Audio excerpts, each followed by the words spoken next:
Debates are mandatory, and candidates are expected not only to attend but to adhere to the protocols and procedures governing the debates as outlined below. The returning officer and or his nominee shall serve as moderator. Questions will be fielded to candidates through the moderator, and candidates will be expected to respond in the time allotted. Time allotted for questions will be based on the positions being contested. No public outbursts will be tolerated from candidates or the electorate during the debates.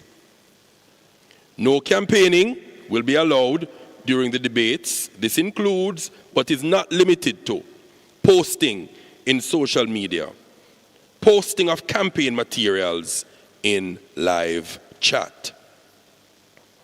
Ladies and gentlemen, hopefully we can observe these rules. If we do, we should have a good debate. The first set of candidates that we're going to be dealing with will be those who are vying for hall positions, the positions of hall chair and deputy hall chair.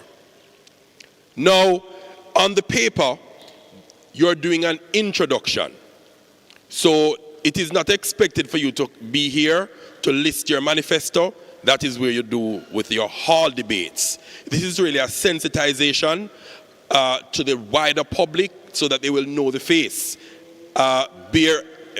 We assume that they would have known the name before and they would have heard of your plans before, right? So 2 minutes is really a moment to say who you are and to highlight the salient points of your campaign and your manifesto. It is not for you to come up here and take the floor for extended period of time. You have 2 minutes for both hall chair and deputy positions. However, we have made a slight edit to that. If you are uncontested, meaning you are now candidate-elect, there is no reason for you to take 2 minutes. You are already the hall chair or deputy. We are now going to give you 1 minute during that time frame to merely introduce yourselves so we can see the face who will, in the next academic year, take that position. I repeat, you have 2 minutes if you are contested. If you're uncontested, 1 minute for introduction.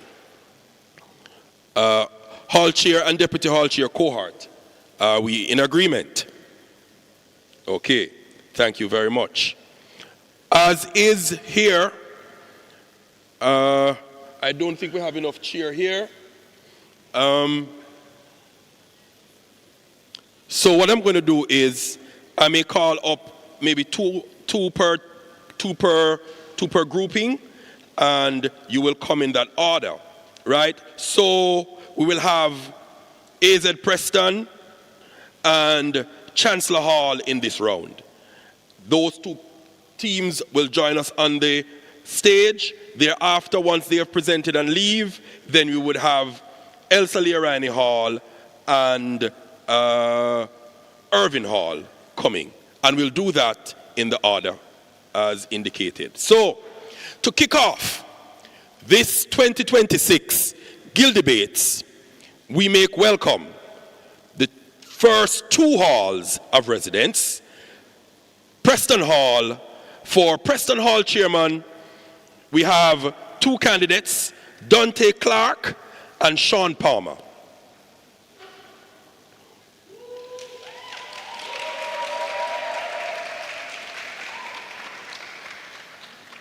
Okay, so maybe we need to hold off on Chancellor Hall first, because there's enough candidates up here to fill this space. Deputy Hall Chair, Brandon Farquharson.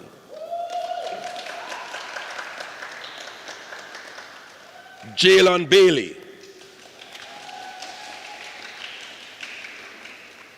Oh, so we do have space after all. For,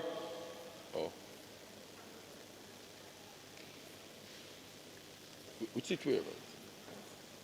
All right, leave it at that. Okay. So we're going to be starting off with the deputy positions, customarily. So the persons coming in the order as on the program, first speaking is Brandon Farquharson, followed by Jaylon Bailey. And then in the order of the hall chairs, elect or nominees at this point, is going to be Dante Clark and then Sean Palmer.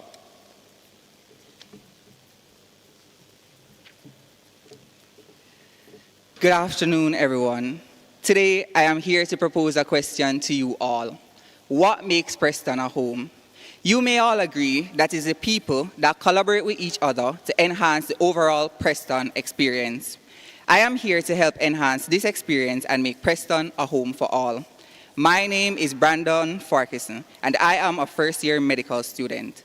Today, I stand before you as someone vying for the post of Deputy Hall Chairman, ready to champion change, reimagine Preston's spirit, and take action. Preston has helped me to flourish holistically, and now it's my turn to give back to Preston and represent my fellow Prestonites. As Junior Executive Advisor, I have led from the background. Now I am ready to step forward, lead in the forefront, and ensure every Prestonite's voice is heard and valued. My manifesto for the hall is factored under the caption of bridging leadership with impact. As your next Deputy Hall Chair, I plan to focus on 5 pillars: igniting academic excellence, modernizing facilities, powering constitutional progress, amplifying beautification, and championing discipline. These pillars aim to transform Preston as a collective. Under academics, I plan to enhance the Preston academic support system by collaborating with the various faculty representatives and the Preston Honor Society. My mantra for this pillar is no Prestonite left behind. As such, I aim to ensure that all faculties are covered and every Prestonite's academic excellence is achieved. Under the pillar of facilities, I plan to advocate for renovations and repairs on Preston. Under the pillar of pouring constitutional progress, I aim to make amendments to the Constitution. Under the pillar of championing discipline, I aim to make a disciplinary committee that will help to enhance Preston and ensure that the standard of the Hall Committee is achieved. Thank you.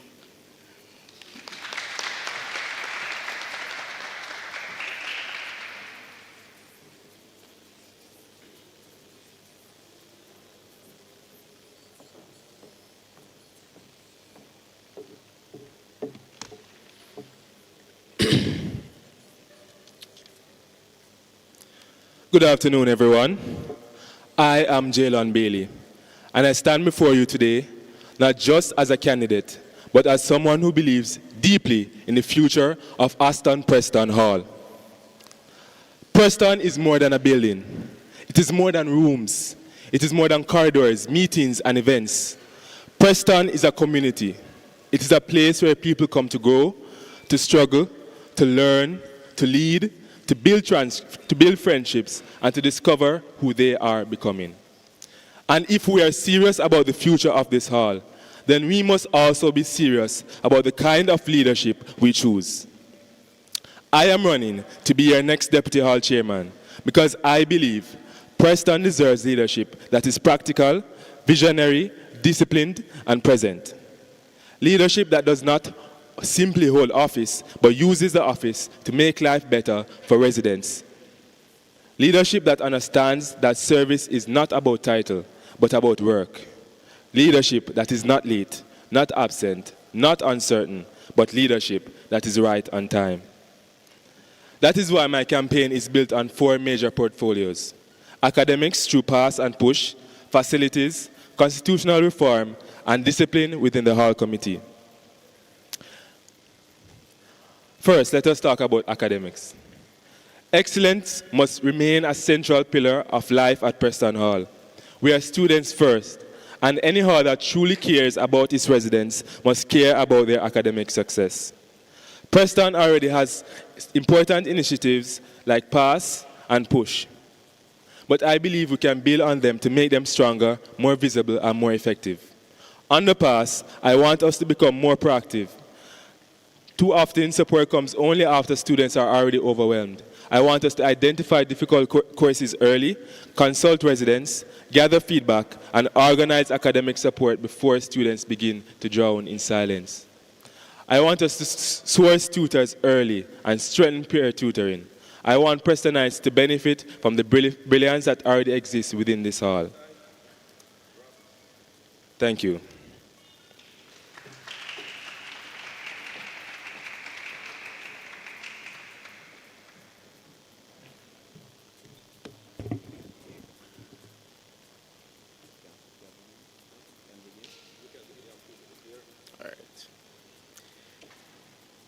Good morning, everyone. My name is Dante Clark, and I'm vying for the position of AZ Preston Hall Chair.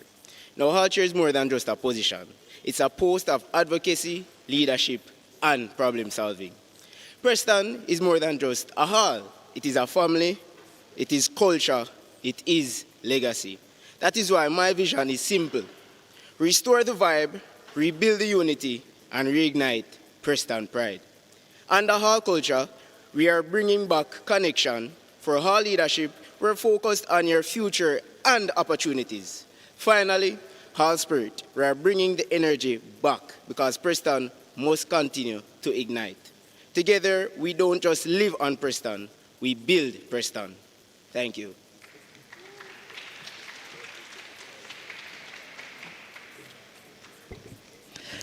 Good afternoon, everyone. My name is Sean Adam Palmer, and I stand before you today as the next hall chairman of the AZ Preston Hall. Because at Preston Hall, one truth defines us. Nothing stands alone. It's all connected. So my manifesto is built on Vision 2026, which is not just a plan, but an ecosystem. Every letter in connected is a pillar. C, culture. We will reposition Preston as a cultural mecca through the revamp of the Roundabout series, a new hall song video, and stories of Preston, connecting past and present. O, outreach. Preston without borders. From off-campus day to the Purple Passage and Preston Passport, we expand beyond these walls and strengthen our global presence. N, nurture. My hall, my home. Through Games Night and the Make It Mine Challenge, we build family, pride, and belonging. N, network. One Preston, many platforms. We unify the hall committee, Preston Media, peace through coordinated marketing, the Purple Project, and a stronger external presence. E, excellence.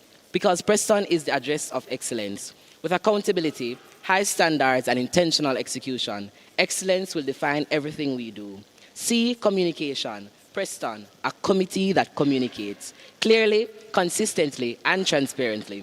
Because leadership without communication is confusion. T, tradition. Preston, more than the color purple. We will intentionally pass down Preston's legacy, so every fresher lives our motto in relentless pursuit of excellence. E, engagement. Purple Thursdays reimagined. Weekly themes, high energy, and full participation.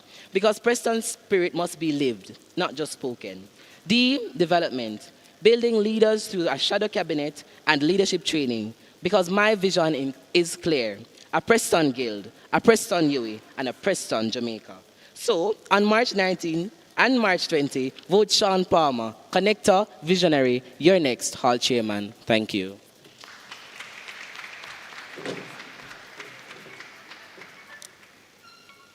Thank you, gentlemen, for exercising good time.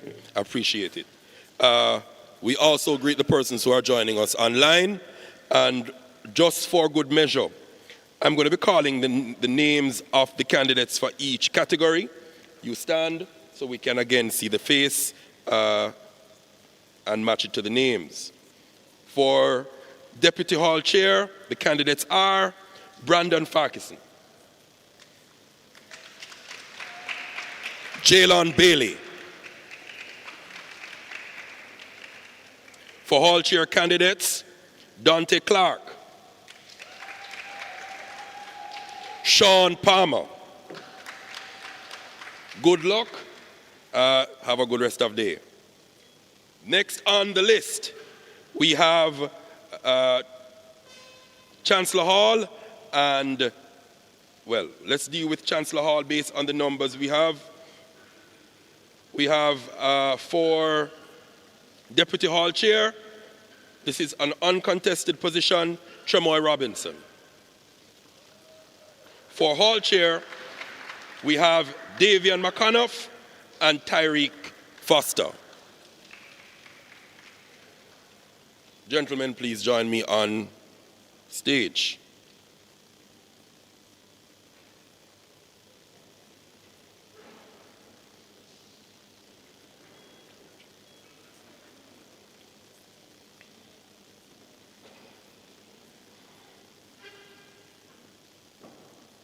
So, with the Deputy Hall Chair position being uncontested, 1 minute for Tremoy Robinson, 2 minutes will be on the card for both Davian and Tyreek.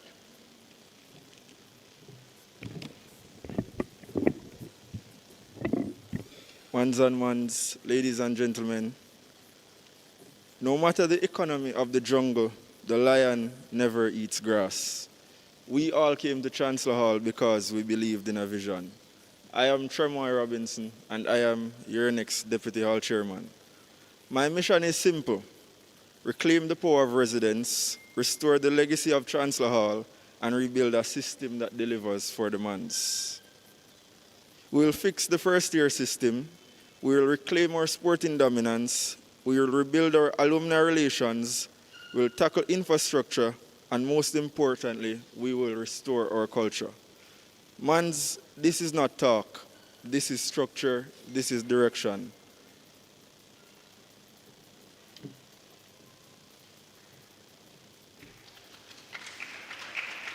Okay, opening for the Hall Chair positions, for the Hall Chair candidates rather. That's McAnuff, then Foster.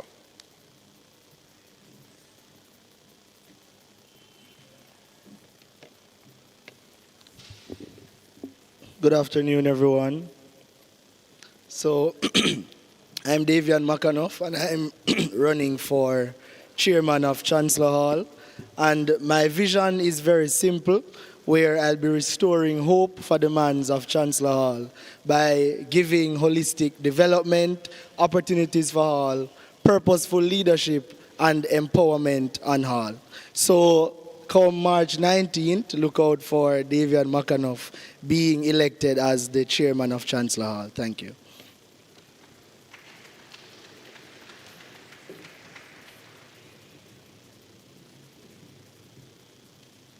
All right, good afternoon, everyone. My name is Tyreek Foster. I'm a candidate for this year Chancellor Hall Chairman. Leadership is best measured by commitment, service, and results. I, Tyreek Foster, has consistently demonstrated all three. From representing the interests of residents as Black Dynamite Block Rep to supporting all hall operations as Deputy Hall Chairman, I have shown unwavering support and dedication to development and unity of Chancellor Hall. My active involvement in sports across the hall has also strengthened camaraderie, pride, and participation among the mans, proving that leadership extends beyond meetings and into community. At every level I have served, I have brought diligence, accountability, and genuine passion for the progress of Chancellor Hall. My track record is not built on promises, but on action, service, and results. Now I stand ready to take the next step in leadership as Chancellor Hall Chairman.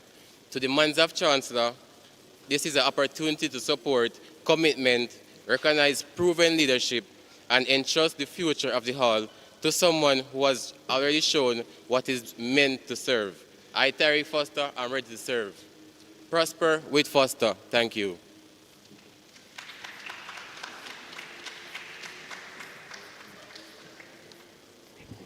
Thank you. Again, identifying the candidates. For Deputy Hall Chair, Tremoy Robinson. Okay. Davian McAnuff. All right. And Tyreek Foster. Thank you very much, gentlemen. Moving to the, now as was said in my earlier statement, please note that these debates for halls were done in the spaces, in the hall spaces. However, for commuters and other persons who may not be here, please reach out to these candidates via social media and those other means in terms of getting in touch with them. I'm sure they are ready and able to connect with you via those means. Moving to Elsa Leo-Rhynie. Elsa Leo-Rhynie Hall, we have 2 uncontested posts here. For Deputy Hall Chair, we have Jeremiah Todd. For Hall Chair, we have Kayvon Lewis.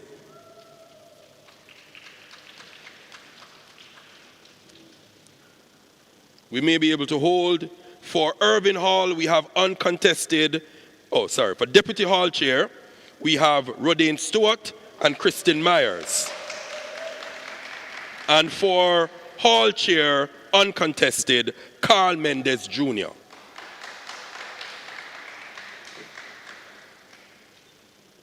All right. So I repeat, for both Elsa Leo-Rhynie Hall Chair and Deputy, you get your 1 minute, you're uncontested, you are now elect in your post.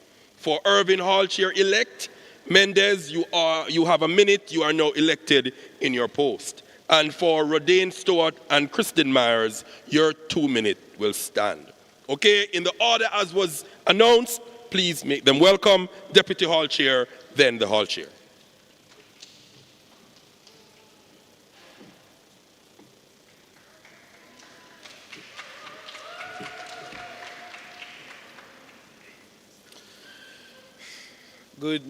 Good evening, everyone. My name is Jeremiah Todd, and I'm your Deputy Hall Chairman-elect for the Elsa Leo-Rhynie Hall. So for me, this is not just about a position, it's about taking on responsibility. Because leadership is not how we support, is about how we support people, build systems, and deliver results. My campaign is built around one idea, the journey. Because every resident who enters this hall begins one, and my goal is to ensure that the journey is supported through structure, accountability, and strong leadership. As someone who currently serves on the hall committee, I already have the experience working within this system and understanding how it operates. This experience has shown me where we are strong and where we can improve. I plan to improve things such as our constitution, our hall spirit, and continue advocating for the needs of our residents. So I invite you to believe in the vision, trust the process, and more importantly, trust the journey. Thank you.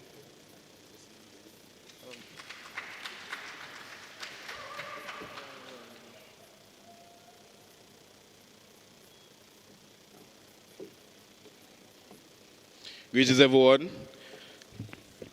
My name is Kayvon Lewis, candidate for Hall Chairman of the Elsa Leo-Rhynie Hall. I stand here today as somebody who understands that leadership is not about occupying a position, it's about producing results. At Towers, I have built, served, organized, and represented. I worked behind the scenes and in the public eye. I've contributed to the hall culture, hall visibility, and hall execution. And through all of it, I've remained committed to one thing: service to the space. That is why my campaign is called Level Up with Lewis, because students deserve leadership that does more than speak well. Students deserve leadership that listens, responds, organizes, and delivers. My vision for Towers is rooted in 3 things: better welfare, greater opportunity, and stronger unity. I'm running to help build a culture that is more responsive to student issues, more intentional about student development, and more connected as a community. A hall where leadership is not present, not distant. A hall where students feel heard, supported, and represented. I bring experience, I bring discipline, I bring vision, and above all, I bring willingness to work. So when you think about the kind of leadership our student spaces need, I ask you to think about beyond slogans and think about substance. Because I am ready to lead, I'm ready to raise the standard, so level up with Lewis. Thank you.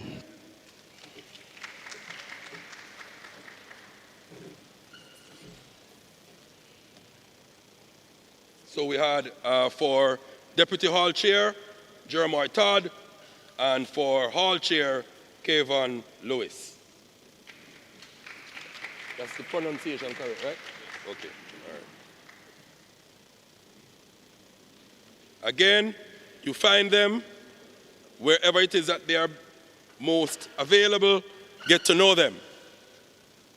Irvin Hall, we have Carl Mendes Jr. and Rodane Stewart and Kristen Myers.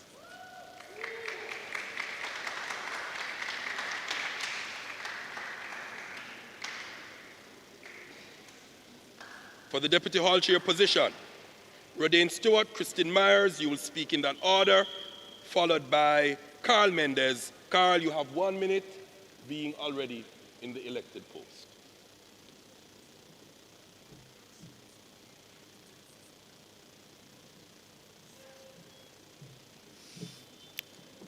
With all proceedings observed, good afternoon. It has been 18 months since I first walked through the gates of Irvinia. Since then, I have stood with you as a block representative, a director of events, a treasurer, a hospitality representative, and a secretary. But I'm not here today to lean on titles, but rather my dedication to continue serving the community. I am here because I believe in the power of this family. I have seen the fire in our chants, the unyielding strength in our traditions, and the unbreakable bond that makes us more than just residents. It makes us brothers and sisters. It makes us a family. Keeping that spirit alive isn't just a duty. It is a calling, my calling. My commitment to you is fueled by a genuine love for service and a relentless drive to ensure the Irvin we love today becomes a legacy that inspires those who follow. I stand before you as a guardian of our culture. I will ensure that the spirit of Irvinia is passed down with excellence, so that being an Irvinite remains a mark of distinction that prepares you to lead long after you leave these gates. We are not just housing students. We are forging the generation of Caribbean leaders. Oh. Okay. Vote in store for Deputy Hall Chair, because when we lead with heart and lead for everyone, there's truly more to gain.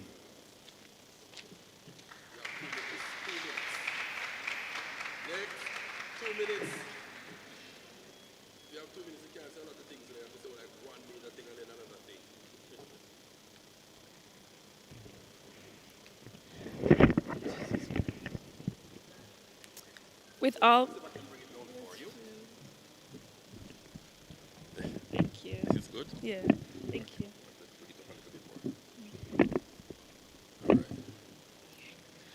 With all protocols observed, good afternoon.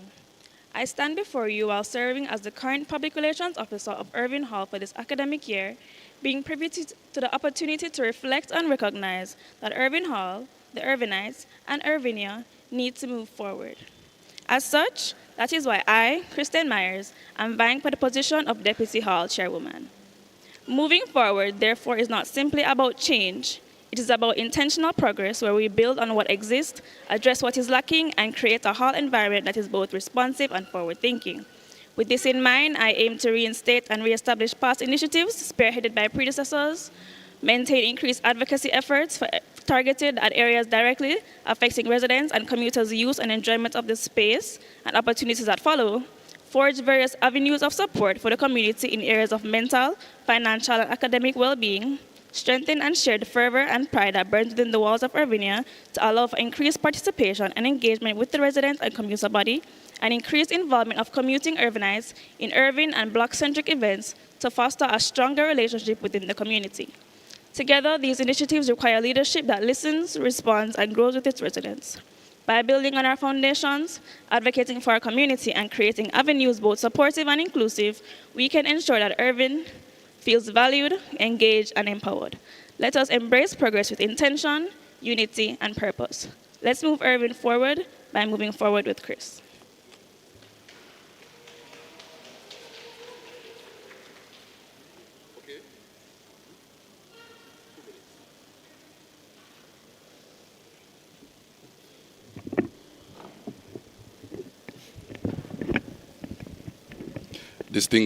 Distinguished panel, fellow candidates, and my fellow Irvinites, good afternoon. My name is Carl Mendes Jr., your Hall Chair-elect, and I stand before you not just as a candidate, but as someone who understands both what Irvin is and what it has potential to become. My vision is simple but impactful, expanding involvement so every Irvinite feels included, preserving and elevating our culture beyond but major events, and fostering unity through meaningful recreational activities and wellness initiatives. And importantly, I will advocate for infrastructural refurbishment, working with 138SL and the administration to improve spaces like the Spine, because your living experience should reflect the value you deserve. At the center of it all is you. So I invite you to stand with me as we continue mending Irvin with Mendes. Thank you.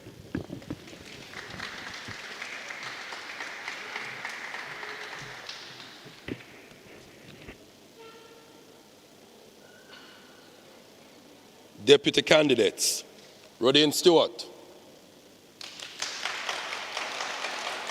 Kristen Myers, and Carl Mendes Jr., Hall Chair-elect. We move down to Mary Seacole Hall. We have, again in this position, uncontested candidates. We have for Deputy Hall Chair, we have Leon Levy, and for Hall Chair, we have Kayla Lawrence.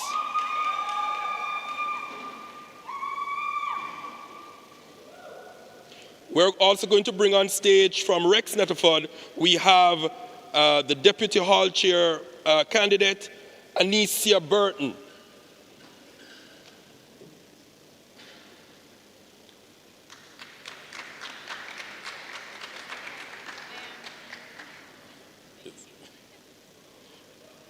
I should know that.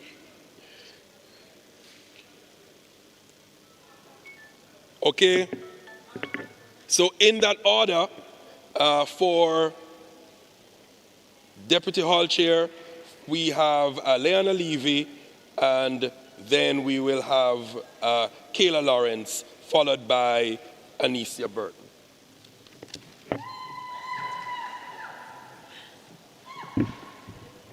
Good evening, everyone. My name is Leanna Pyramid Levy, and I am proud to be your Mary Seacole Deputy Hall Chairwoman-elect 2026 to 2027. Many of you may know me as a senior, a colleague, and an active Seacoleite in the university space. I've always believed that a hall is more than just a place to stay. It is a space where every voice matters and every student should feel supported. I'm not here to remind you of the things I want to do. I'm here to remind you of our shared goal of building a hall that is engaging, supportive, and empowering for all. I am imploring you to exercise your right to vote in the elections on the 19th and the 20th.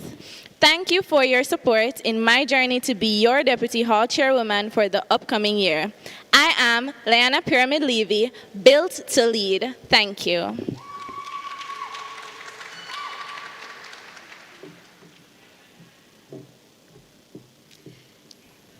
Good afternoon, everyone. My name is Kayla Lawrence, current CEAC for the Mary Seacole Hall, and today I address you as your candidate-elect for Hall Chairwoman.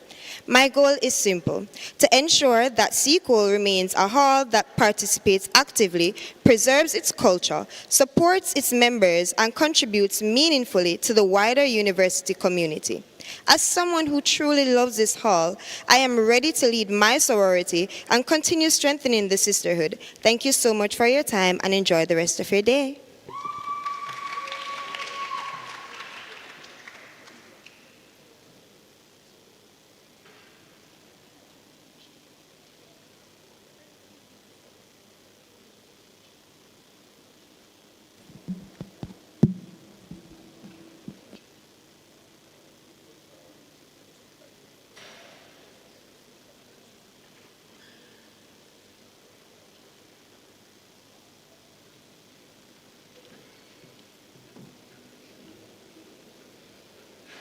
Good afternoon, everyone.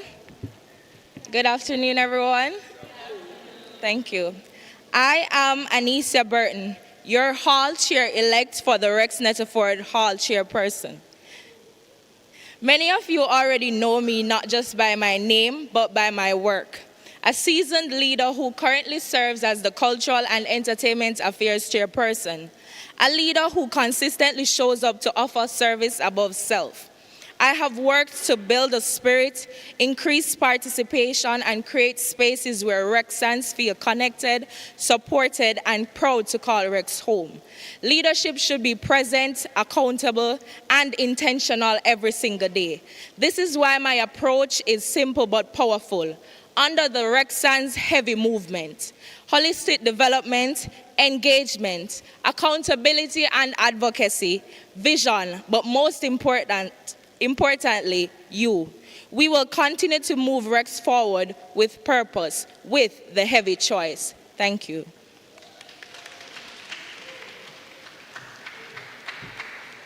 Based on the sheer discipline of the Hall Chair cohort, I'm thinking it's going to be a good year all the way around.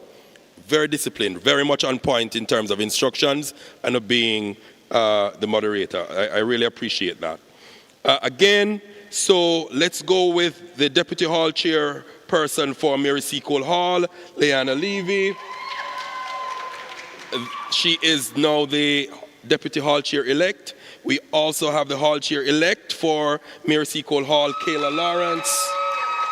And you also just met Anicia Burton, who is now the Hall Chair-elect for... Okay, thank you very much, ladies. Have a good rest of day. Again, you know how to reach them. Reach out to their socials. And of course, you can find them in their respective halls of residence. Moving to Taylor Hall, we have for the deputy post, we have two candidates vying for that post. We have Shante Badaloo. We have Gabriel Ellis. For Hall Chair, that's a position uncontested, we have Courtney Stern.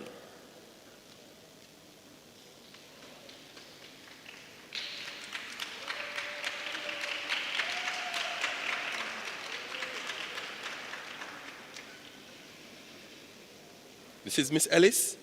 Okay. And this is Stern? Stern. Okay.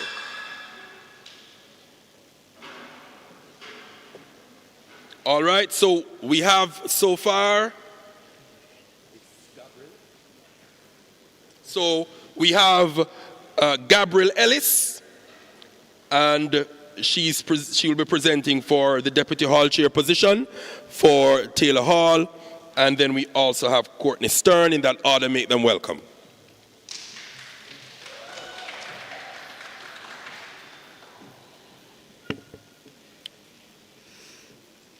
In 2023, I stepped on this campus completely clueless about what was ahead of me. I didn't know the persons I would meet, the experiences I would gain, or the vision of myself I would become.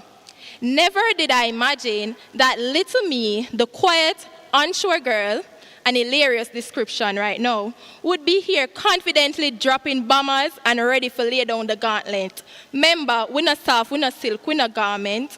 No tea, no shade. But little did I know I would be found rooted in the only hall on campus aside from Assembly Hall, Taylor Hall. Good afternoon, my loud, proud Taylor Hall family and everyone joining us beyond Taylor Hall. Welcome. I am Gabriel Ellis and I stand proudly vying for the position of your next Deputy Hall Chair. Leadership is not defined by a title. It is defined by representation, accountability, and that is exactly what my campaign embodies. My vision for Taylor Hall is guided under my goals plan, a framework built on...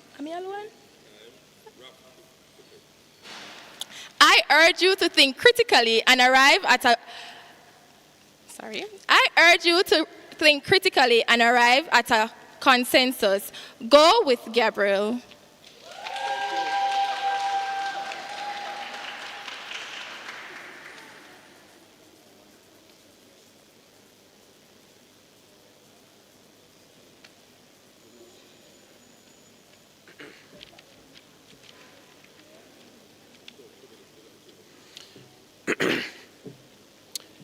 Good day, everyone. My name is Courtney Stern. I'm a second-year civil engineering student and the Hall Chair-elect for Taylor Hall for the academic year 2026-2027. This year, I will ensure that student voices are properly represented both on and off Hall while working to create a more united, engaging, and supportive environment for all Taylorites. I look forward to serving you and building a stronger Hall community. Thank you.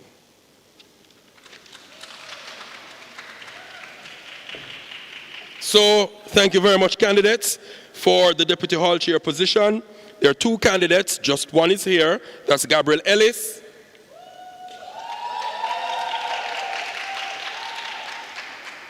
We have for the Hall Chair post for Taylor Hall, one candidate, so he's now Hall Chair-elect, Courtney Stern. Thank you very much, everyone. All the best. Moving to Leslie Robinson Hall. For Leslie Robinson Hall, we have two uncontested positions. Deputy Hall Chairperson, is it Tasia De La Rosa?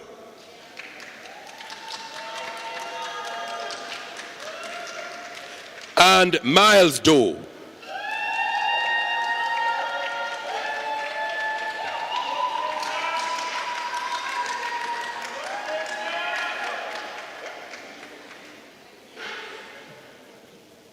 I think we may be able to hold another. Georgia Lane, Deputy Hall Chair. No, we can't. It's two posts. Okay, is there? So we'll keep as is.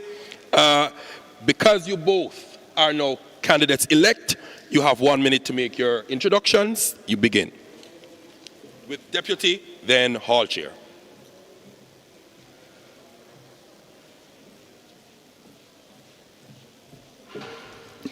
Good evening, everyone.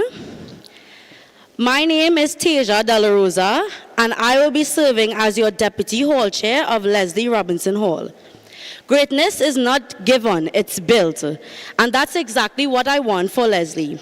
I've been involved in Hall life as choir director, sponsorship representative, and even deputy PRO, building experiences in leadership and creating opportunities.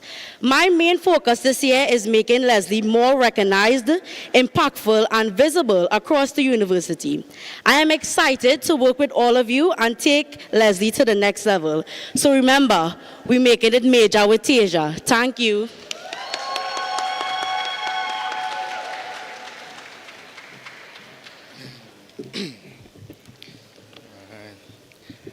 Good afternoon, everybody. My name is Miles Doe, and I am the next Hall Chair for the Leslie Robinson Hall. I currently serve as the External Affairs Chairperson for my hall, and through my experiences in leadership, I have learned that leadership is not about titles, but it is about responsibility, service, and accountability to the people you represent. Like many students here at UWI-Mona, my hall became my home away from home. It is where I studied late into the night, built friendships across the Caribbean, and grown both academically and personally. Because of that, my vision is simple: to create a hall environment that is vibrant to live, supportive for academic success, and empowering for student growth. Let's go miles with Miles. Thank you. So these two persons will be on the next guild for the 2026-2027 academic year, representing the Leslie Robinson Hall. They are Tasia De La Rosa for Deputy Hall Chair and Miles Doe for Hall Chair. All the best. For the George Alleyne Hall, Deputy Hall Chairpersons, the candidates are Kalia Cowan, Erin Boyce.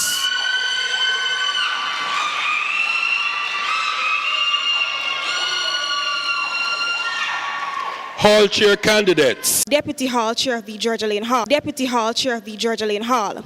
This journey is a constant fight against the forces of mediocrity. Ladies and gentlemen, this is not just a line from the Alleyne Hall song. That is the reality we live in. The real question is, are we going to keep accepting mediocrity, or are we ready to rise above it? Because I have already made my decision, and it's not to be mediocre. I bring structure, discipline, and accountability. My vision is a hall where systems work, where leadership is firm, and where results are not optional, they are seen. And if this journey is truly a fight against mediocrity, then it is time we stop talking about it, and it's time we start acting against it. Panthers, remember, excellence or nothing. Thank you.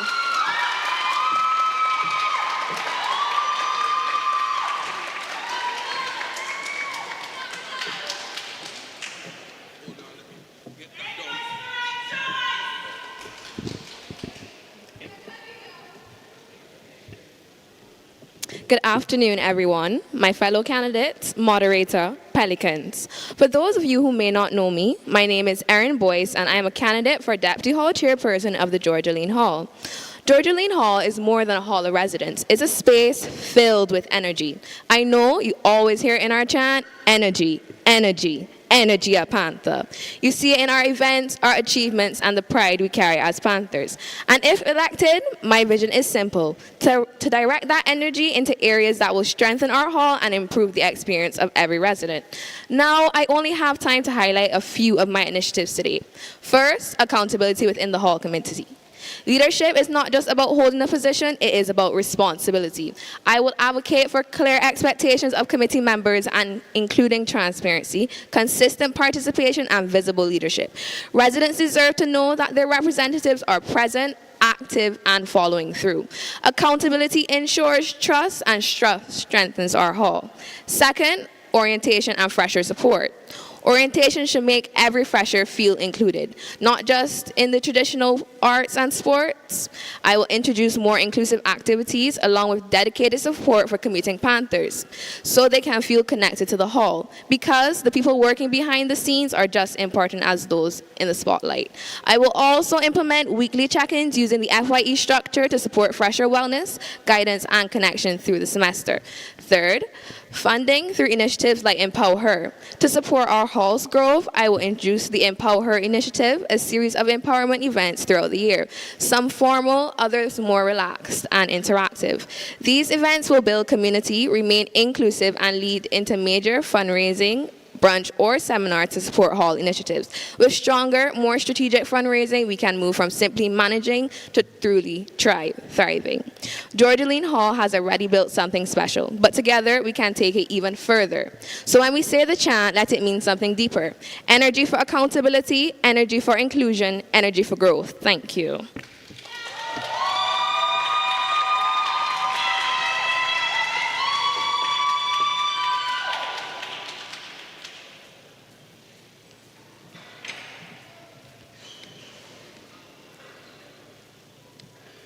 Greetings, panelists, my Panthers, and the UA Pelican community. I can do all things through Christ who strengthens me. And I stand firmly on this truth. True leadership is not measured by perfection, but the accountability, integrity, and the courage to take responsibility when it matters the most. I am Clarence Hunt, vying for Hall Chair of Alleyne Hall. Not just to lead, but to serve with purpose. At the heart of my leadership is my Hunt Manifesto: hustle and opportunities, unity, nurturing well-being, and thriving together. The H, hustle and opportunities, through Panther Ignite, provides internationally recognized certificates to prepare Panthers for the global stage. Unity and Strengthening George. The One Yard Festival celebrates culture and diversity, while a commuter mentorship program ensures every Panther, resident, or commuter feels included. Nurturing well-being. Calm Claw brings mental health support directly into the hall. And a based First Aid Expo equips residents with life-saving skills. Thriving together. Hall care packages provide essentials each semester. Through the Panther Voice and Action Initiative, your concerns will not just be heard, they will drive real change. Leadership is not about who speaks the longest or promises the most. It is about structure, substance, and strategy. Panthers, we do not need almost, we need action. Some may focus on presentation, some may focus on performance, but I am focused on results. Because leadership is not about who speaks the best, it's about who serves the best. This election is not about 2 minutes of sound, it's about listening, understanding, and acting. If you want a leadership that is informed, responsive, and rooted in your voice, this is no longer about promise. This is about change. This campaign is intentional. It is structured. This is the hunt for change. Make the hunt count. Thank you, everyone.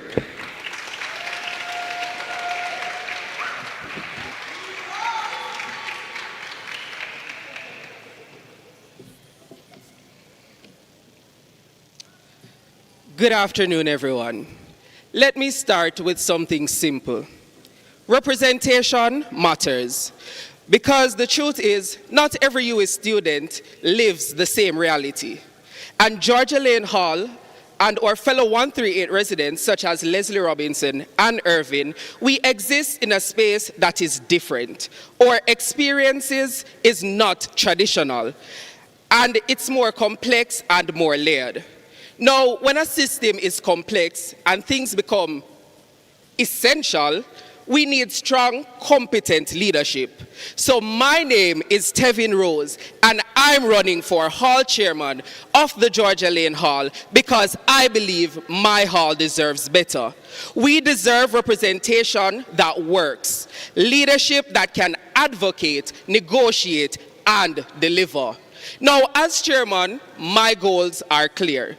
It's to strengthen how we advocate, to improve how we represent, and to ensure that the voices of Alleyne are represented among 138 and where it matters most. It's not about the pretty speech, it's not about the promises, but it's about the experience. I've served as Block CAC, Games Committee Chairperson for the Faculty of Social Sciences, and I currently represent the Alleyne as Block I representative. So with these experiences comes great leadership, and someone who has lived in the space, I know how to get around the system. I know how to advocate for my residents on their behalf, with their voice being at the center. So on election day, let's grow with Rose and vote Tevin Rose for your hall chair of Alleyne Hall.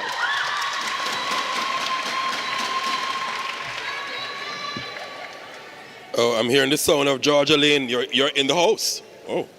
So the contestant for the Alleyne Hall deputy and hall chair positions for deputy.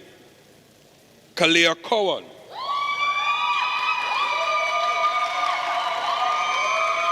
Erin Boyce.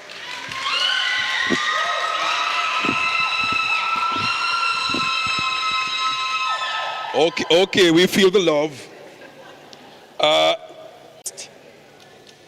We have completed the hall chair cohort, moving to the faculties.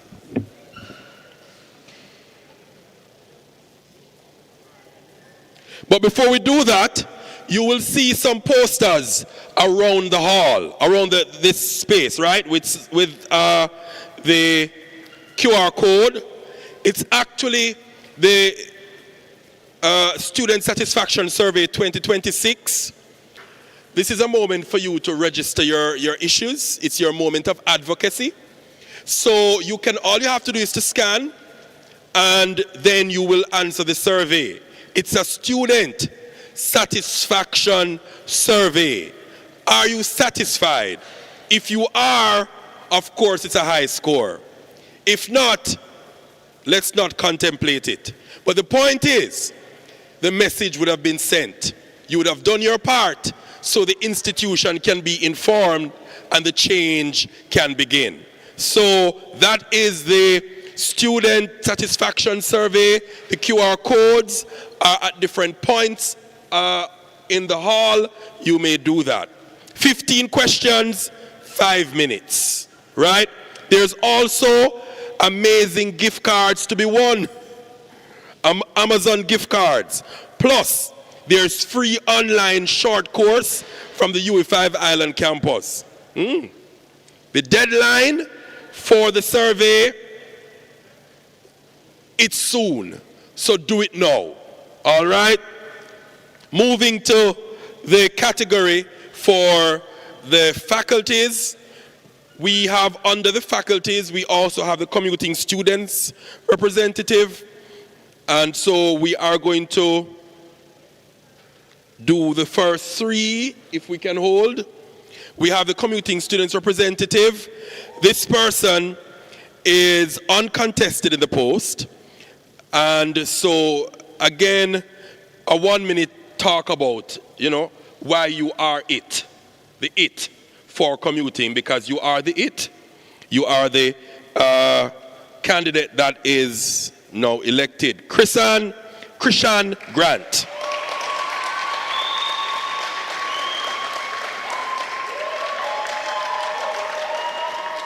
For science and technology, Ajani Crossman. Also uncontested, so he is the it for the Faculty of Science and Technology. Medical Sciences Rep, we have 2 contestants. Or is it 3? Yes, 2. Dominic Hollingsworth and Samantha Forbes.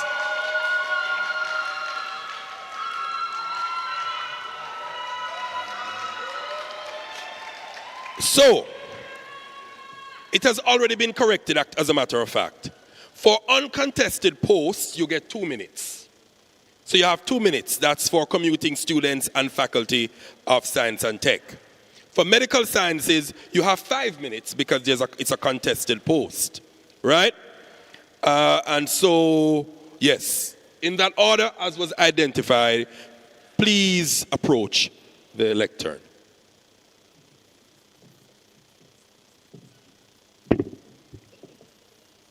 Good morning, all.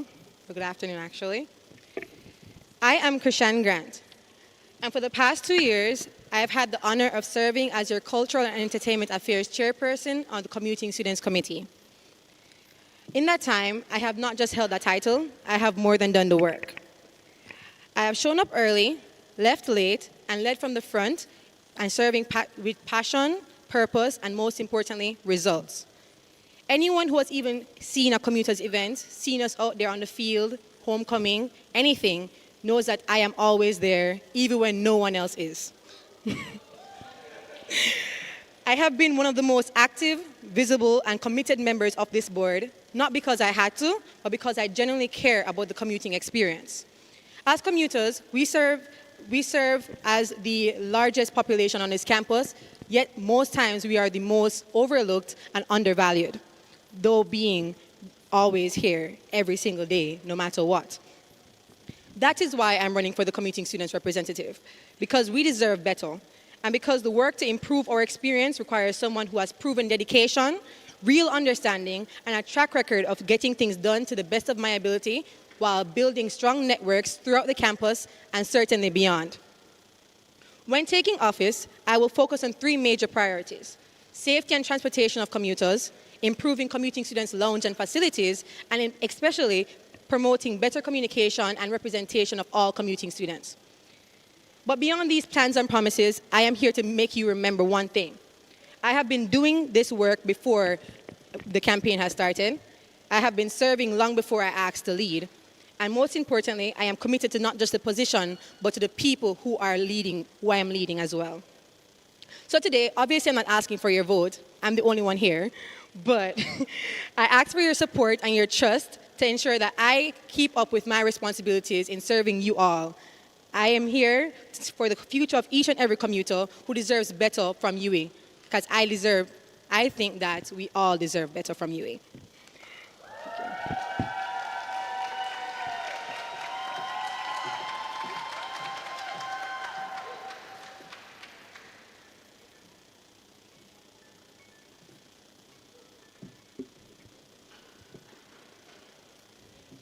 Good afternoon, Pelicans.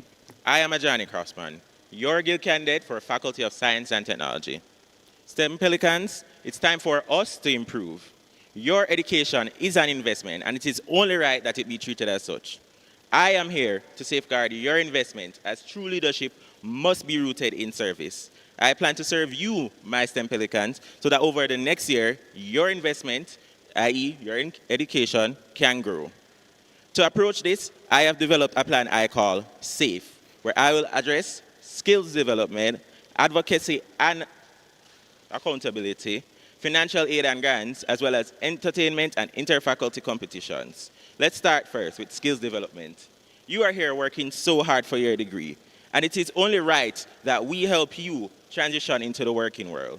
To do such, I will work with each department to help secure more internship opportunity for its students, as well as put on soft skills seminars that will help you to improve your resume, as well as have the interview knowledge and whereabouts that you need so that you can land your job in the corporate space. Advocacy and accountability. Now, as STEM Pelicans, I know most of us would have seen last semester, some of our courses weren't even up to be course reviewed. I plan to address the issues around this to ensure that what you have to say about your courses will be seen, will be heard, and will be addressed. Moreover, I plan that in my committee, we'll no longer wait until the end of the semester to get or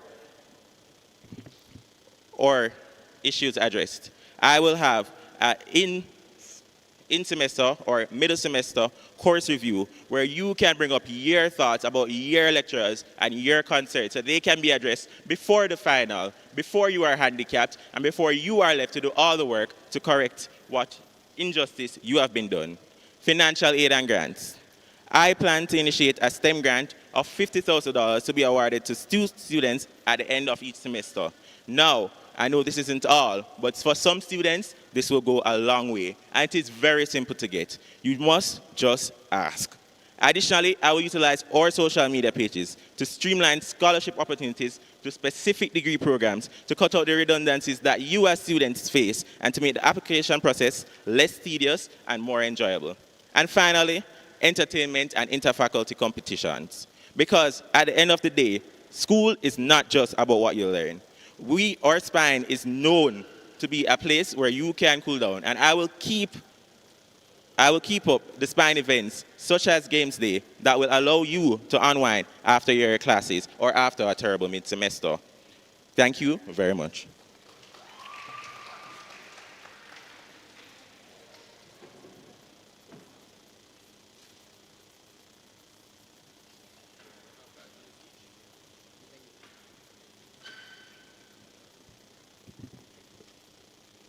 Hello, testing. All right, good day, colleagues and friends. For those of you that haven't met me, my name is Dominic Hollingsworth. I am a third-year nursing student, and today I'm standing for the post of, as a candidate for the post of Faculty of Medical Sciences Guild Committee, representative, sorry. But I'm not standing here just as a name on a ballot. I'm standing here as someone who has been in the room where decisions are made, serving as your FMSGC treasurer. It hasn't been just balancing books or worrying about budgets. It's been also giving me a front row seat to seeing the inner workings of the faculty. So in my time on this committee, I've been a student leader. I've had student leadership. I've noted the styles that bring us together. I've also noted the styles that may not. And these styles may lead to departmental silos and lead to potential deterioration. So we all felt it. Sometimes it feels like we aren't one faculty of medical sciences, but a collection of separate islands. At times it may seem as if success of one department must come at the expense of another. I'm here to tell you that leadership should be a bridge, not a wall. It should be cohesive, never divisive. My campaign is built on 3 non-negotiable pillars: advocacy, interdepartmental equity, and respect. Looking at advocacy, it isn't just about talking, it's about listening and then acting with a backbone. It's ensuring that when a student has a grievance, it doesn't just disappear into the black hole of bureaucracy. I will be generating polls to hear from you what are the major points of concerns and where my attention needs to be, such as late classes. Second, interdepartmental equity. This is the heartbeat of my mission. Whether you are nursing, medicine and surgery, pharmacy, physiotherapy, basic medical sciences, or dentistry, your resources, your recognition, and your voice must be equal. We cannot be a faculty that only celebrates one or two programs while the rest feel like an afterthought. I plan to incorporate interdepartmental outreaches and interdepartmental mixers for the purpose of networking, mentorship, and just knowing each other outside of classes. Third, respect. Respect for our time, respect for our diverse paths, and respect for the massive workload we may carry on. When we respect each other's roles, we stop competing and start collaborating. We'll establish a spotlight series highlighting students from the 7 departments through their achievements academically and extracurricularly. Imagine a faculty where a dental student and a nursing student aren't strangers, but partners. Imagine a guild where every single department, all 7 of us, feels represented in every event, every budget, and every decision. We're entering a new age. We have the talent, we have the drive, and we have the brilliance. All we are missing is the glue to hold it all together, and I'm proposing myself as the glue. I'm offering you that glue. I'm running to ensure that we aren't just the faculty of a certain department, we are and will always be the United Faculty of Medical Sciences. Change doesn't happen by chance, it happens by choice. Today, I'm not asking you to choose a leadership style that is proven, a vision that is inclusive, and a representative who is ready to work for you. I am Dominic Hollingsworth. I am ready to lead, I am ready to listen, and most importantly, I am ready to serve. To this faculty and to all of you, I say, here am I, thank you.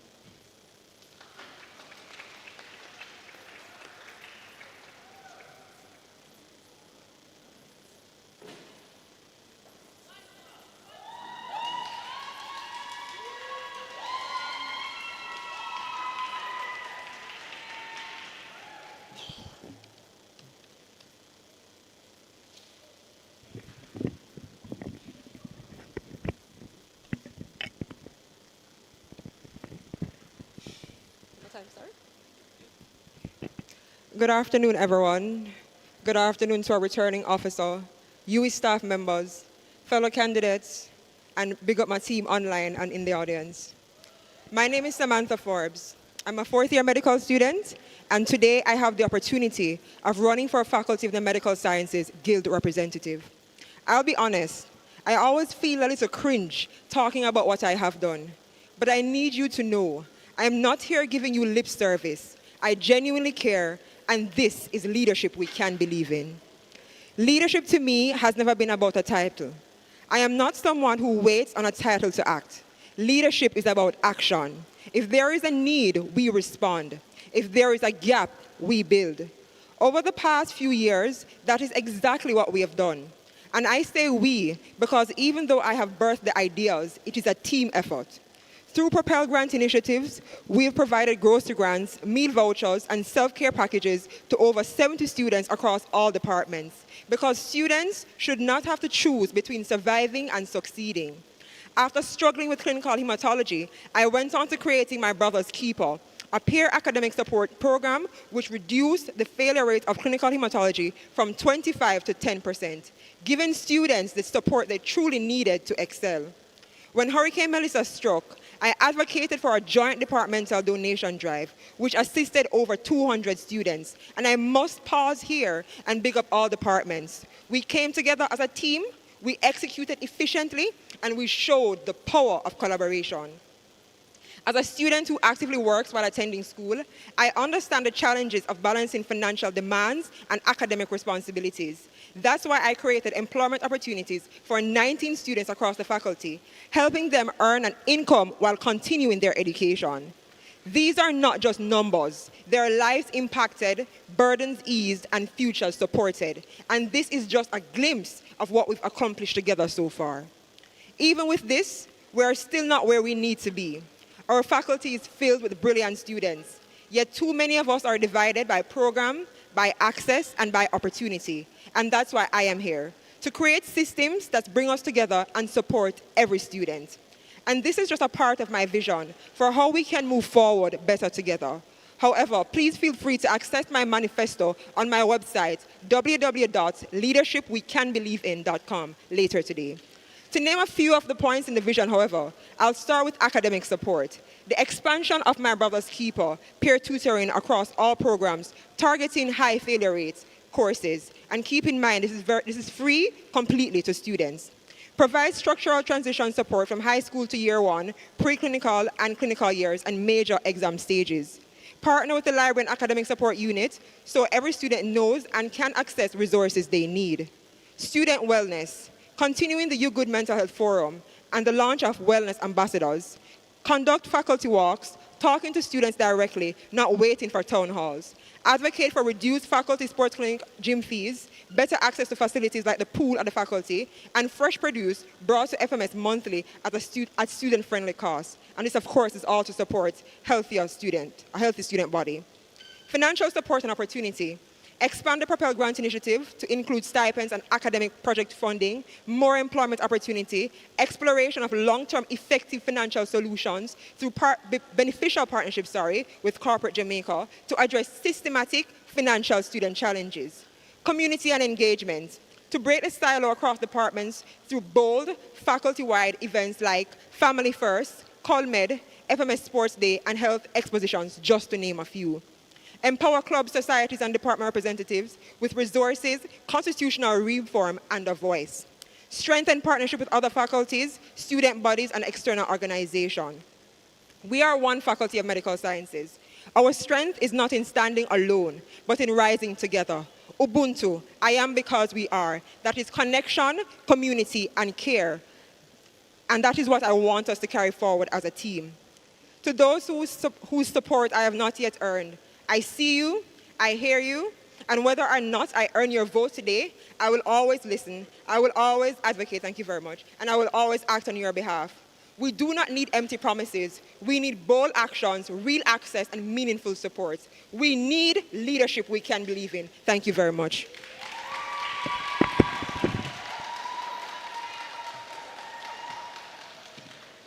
Come on, man, give the candidates some encouragement. Right. It's early days yet, so you should be full of life. Right. So, at this juncture, we're going to be opening the floor for question and answers, right? There are 3 groups here. And so, we have 2 uncontested posts, commuting students rep.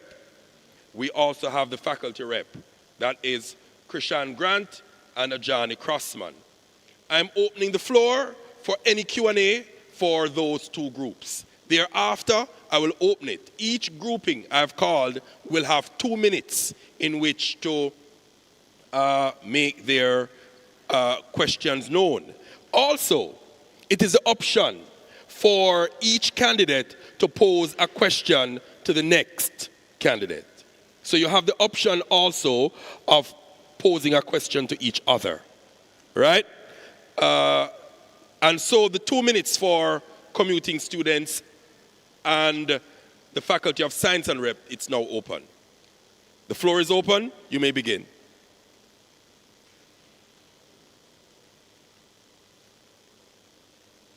If there are online questions, those also will be funneled to me, and the candidates may answer them as well.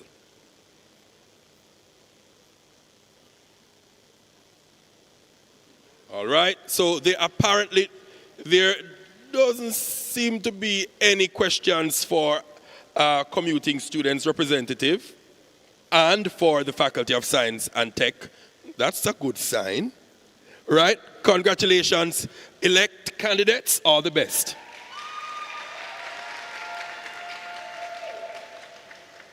You may take your leave. We now take the medical sciences rep questions. You have question and answer of 2 minutes, or I think it's 5 minutes. You have 5 minutes Q&A section. So again, we open the floor for medical sciences.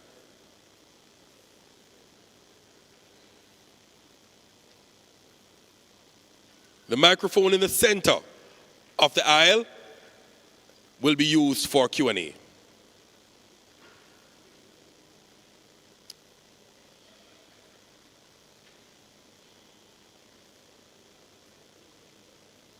Going once. Going twice. And thrice. All right. So, the candidates for vying for medical sciences rep, we have Dominic Hollingsworth and Samantha Forbes. You have no questions. You may leave. All the best. We move to what is said to be the largest faculty on the UWI campus. Is it true or false? You tell me. We have 3 candidates vying for this post. Each candidate, based on my timesheet, says 2 minutes each for presentation and 2 minutes for Q&A. The candidates are Shamar Bell,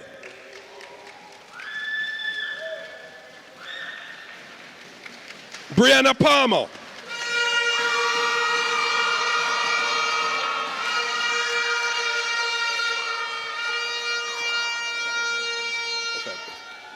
Dara Thompson,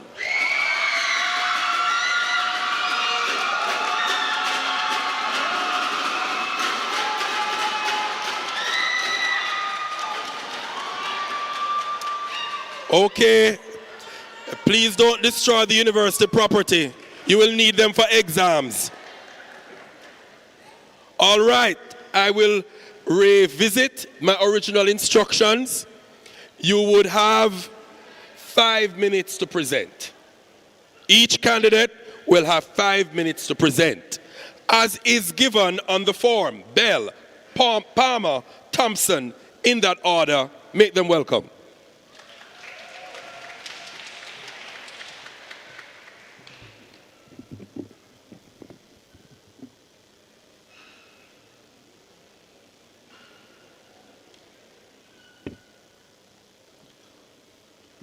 Check, check, 1, 2, 1, 2. Microphone check. Moderator, all protocol observe. How many times have we registered for classes only to find out that they are full? Yet when we go there, we still full classes.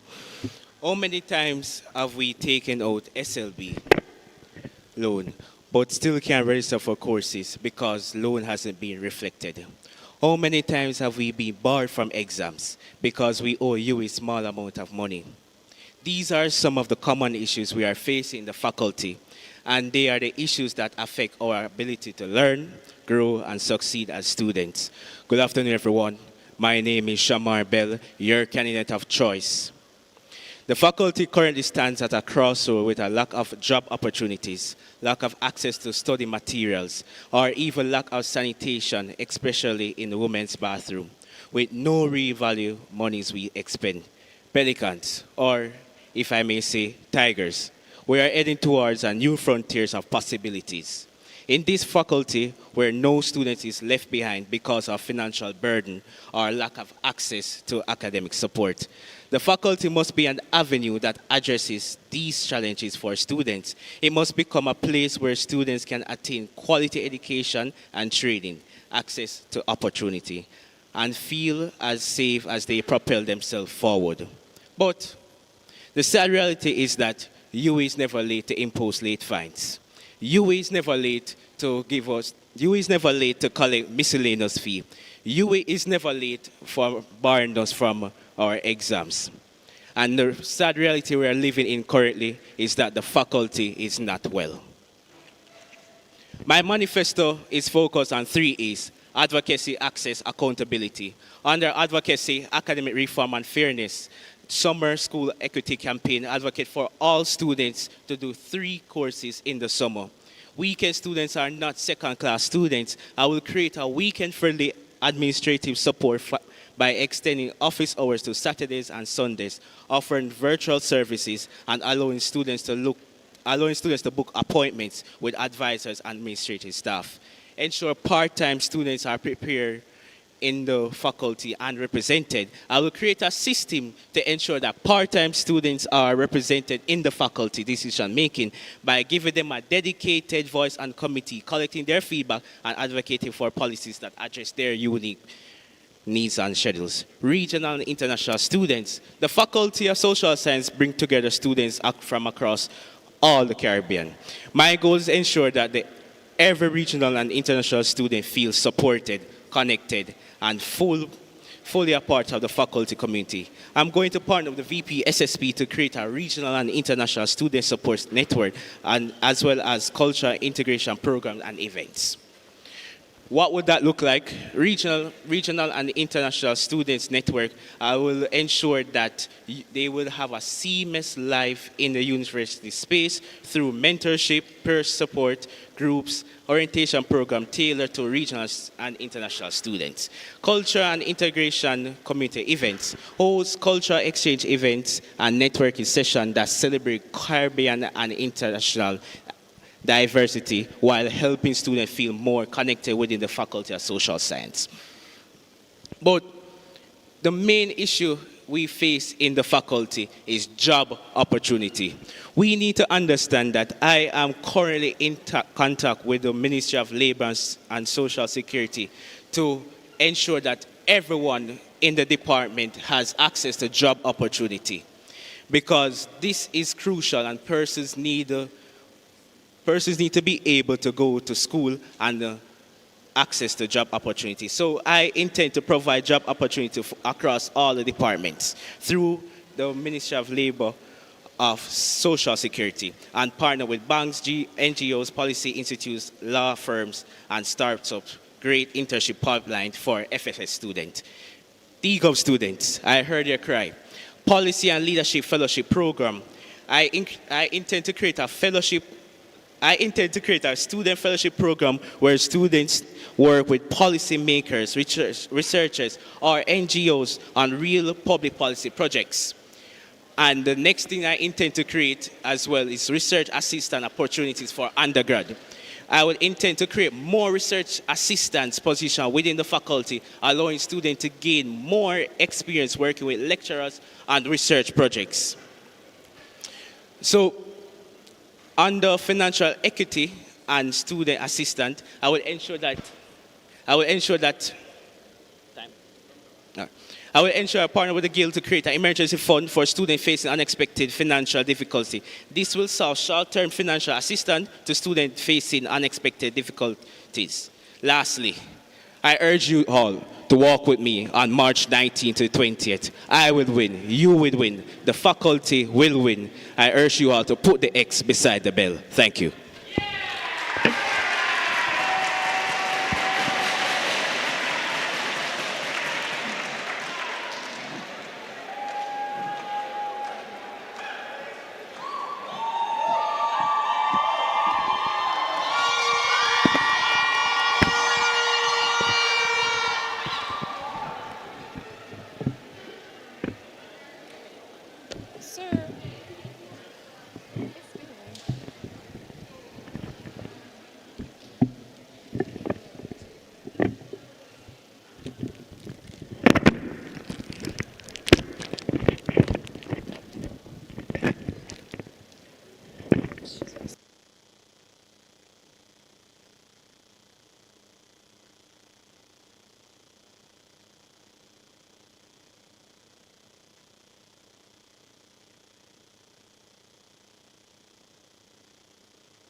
Yes, it is. Thank you.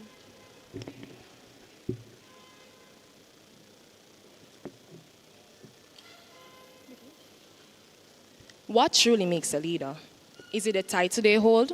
Is it being the loudest voice in the room? Or is it the impact they make or leave behind? For me, leadership did not begin with a nomination list or during campaign. It began long before that, through service. Over the past 2 years, I have served on the Faculty of Social Sciences Committee, not only as a subcommittee member, but as an executive member, volunteering with several organizations and supporting young persons in community development. These experiences have shaped a simple belief: leadership is service above self. Ladies, gentlemen, tigers, returning officer, and distinguished guests, good afternoon. I am Brianna Palmer, vying for the Faculty of Social Sciences representative. Our faculty is a place where ideas grow, future leaders are formed, yet for our faculty to truly thrive, students must feel supported academically, professionally, and personally. My vision is built on development, restoration, and meaningful representation representation that listens, advocates, and delivers real change. If elected, I will focus on strengthening academic and career pathways, supporting student entrepreneurs, expanding welfare initiatives, prioritizing mental health, and creating a more engaged and accountable faculty community. A university education should prepare us not only to graduate, but life to thrive after graduation. Yet many students complete their degrees without fully understanding the opportunities available to them. For that reason, I will advocate for stronger internship partnerships with private companies, NGOs, and research institutions so that social sciences students gain practical experience and professional networks before entering the workforce. Building on that idea, I will introduce a revitalized What Can I Do With My Degree forum. This forum will feature alumni working in non-traditional fields such as NGO, leaderships, policy analysis, therapy, research, and development work. By hearing directly from persons who have graduated from these fields and in these diverse careers, students can begin to see the many possibilities our degrees offer. Equally important is academic support. Have you ever opened a statistics assignment and questioned every life decision that led you to that moment? You are not alone. Courses like statistics often challenge many students through peer support groups, extra tutorials, and targeted academic resources. We can help students build confidence and succeed in these critical courses. Beyond academics, dignity and equity must remain central to our faculty. Initiatives such as the Free Little Cupboard and the Sanitary Cupboard have already made meaningful progress in addressing food insecurity and period poverty. My goal is to strengthen partnerships with companies to sustain these programs and advocate for an additional sanitary cupboard in the SSLT over by Sir Alistair McIntyre Complex, commonly known as the Peach Building, so that essential resources remain accessible to more students. At the same time, mental health services are equally important. As someone trained in psychological first aid, I understand the importance of early support when it can be accessed. Through the Listen First initiative, I will introduce peer support spaces, anonymous student pulse surveys, and mental health workshops addressing burnout, practicum fatigue, demanding coursework, and financial stress. Complementing this, the Mind Over Matter initiative will strengthen connections between social sciences students and the university counseling services, so professionals can support and remain visible and accessible. True leadership remains open, accountable, and within the reach of the students it represents. Students elect representatives to advocate on their behalf, and that relationship should remain active throughout the term. Regular office hours will ensure that students can raise concerns, ask questions, and hold their representative accountable. Another key priority is cultivating a strong and connected faculty community. I will work to revitalize interdepartmental sports, bring back the pre-final line, and organize engaging events during the Social Sciences Week, such as debates, trivia competitions, and talent showcases, while including the clubs and societies within our faculty. These activities create connections, collaboration, and pride within our community. In closing, leadership is not defined by titles, but by commitment to service. My vision is to create a faculty where students are supported academically, protected in dignity, and guided with purpose. So today, we must consider, are we choosing leaders who merely exist in positions, or those who actively transform the world around? I am Brianna Palmer, candidate for the Faculty of Social Sciences representative. There's absolutely no drama with Palmer. Your voice, your vision.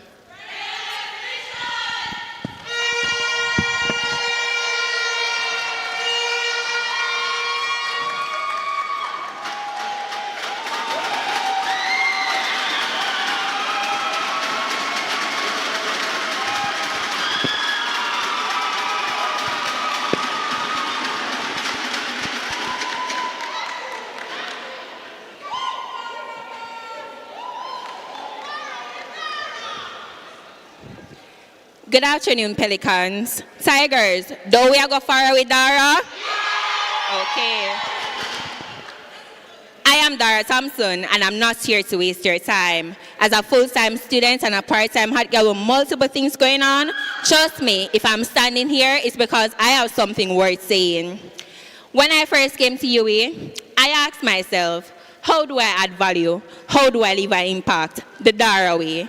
Sitting with my friends, they say, Dara, why not run for Faculty of Social Science representative? And that's where it started. I didn't just jump straight to the top. I tried the department role first to prove to myself, to prove to you that I could effectively balance school, social life, and real responsibilities. And I'm sure I did it.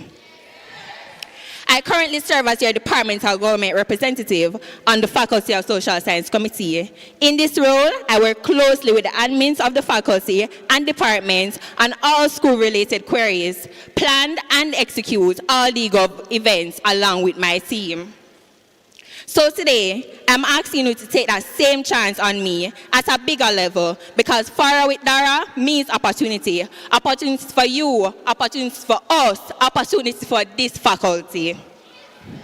I have 5 initiatives for the following academic year. These initiatives are things that I would have set with the students within the faculty, and they go as follows: the Tiger Grant, SOSI Expo, Dara Delivers, Tiger Pass Internship, and First Thursday Forum. Tiger Grant would have been the first initiative on my manifesto, and this one holds a very special place in my heart. Quick question to the audience. How many of us wonder if we'll be barred from exams simply because our tuition is not being paid? I have a real life story. First semester, there are 3.4 GPA. Second semester, studying for exams, think that, oh, everything is good, we can just do my exam, and we get the 3.0 GPA for continuing the next academic year. I have 3 exams on that day. Scan my ID, you're not financially cleared. From going from a 3.4 GPA to seeing bare F, there I've never seen an F on a report card before. If only I had someone to look at me and to help me through my financial difficulties, I would have not been seeing those F on my report card. And I'm here to say to you that 2 students within the faculty will not see F because of a financial problem.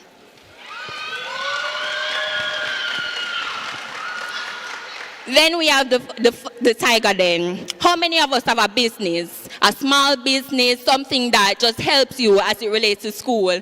This business pays your tuition, it pays for your lunch money, transportation. This is how you survive.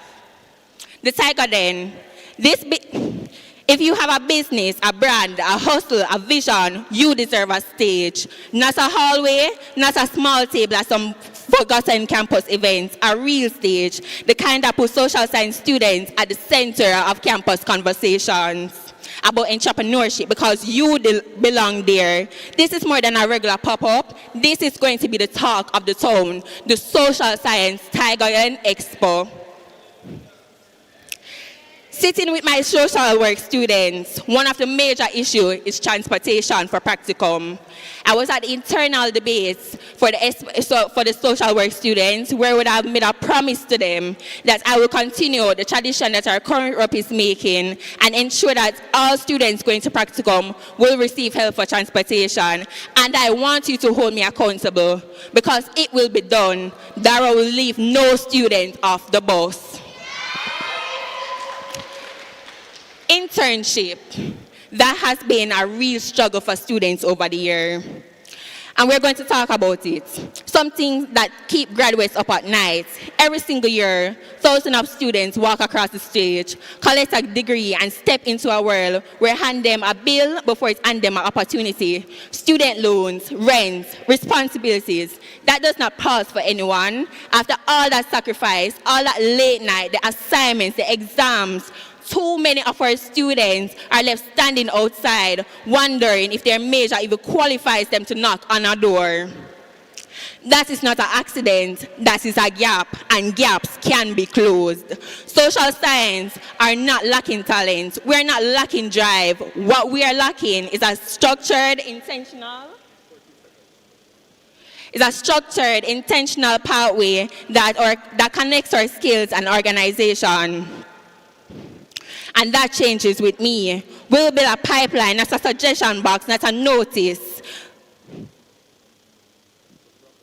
And my last initiative is a Thursday forum. 15 minutes, Faculty of Social Science is an open and honest conversation that my committee are pursuing. 5 initiatives, all of them real, all of them doable, all of them built on one thing that I genuinely believe. This faculty is not left behind. We're just getting started. All is not well if you're not going to class, and your vision doesn't make sense if no one knows who you are. So Pelicans, I will ask you one more time, are you ready to go far with Dara?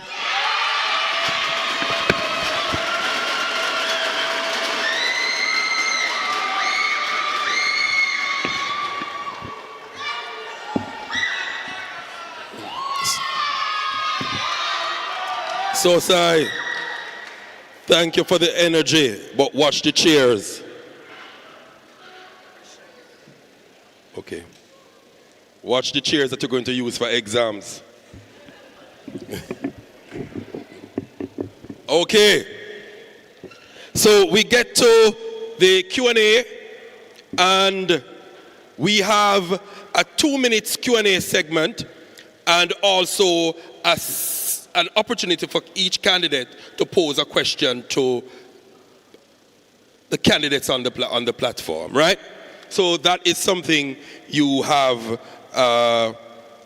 at your disposal. The microphone in the center is also open for questions. You may do so. Now, online have already posted 2 questions to Mr. Bell. Bell, why not step outside of business and management to areas not well trodden for job opportunities? I mean, especially in the areas of business management, it is a saturated field. Why not step outside of business and management to job areas not well trodden for job opportunities? Another question for Bell.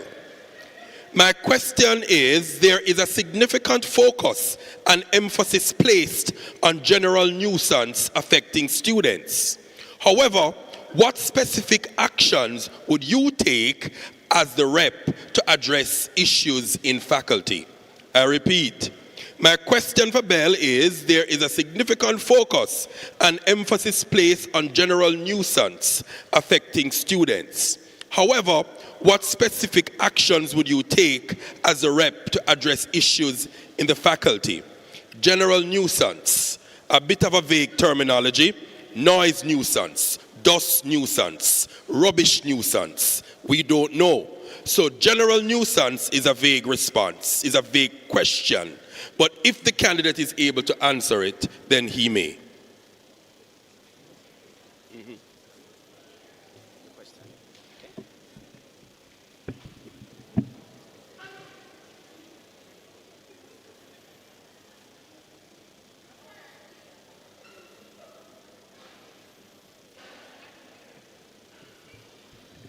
All right, let me answer the first question.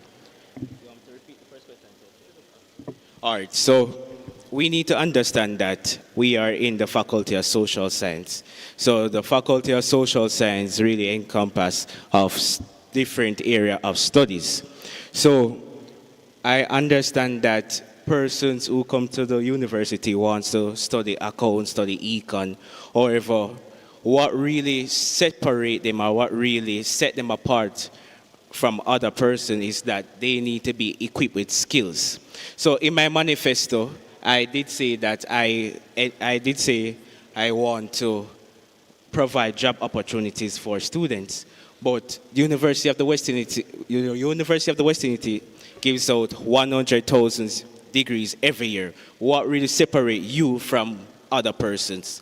So what I intend to implement is really implement skills workshop where students can implement skills and transition into the workplace. Second question.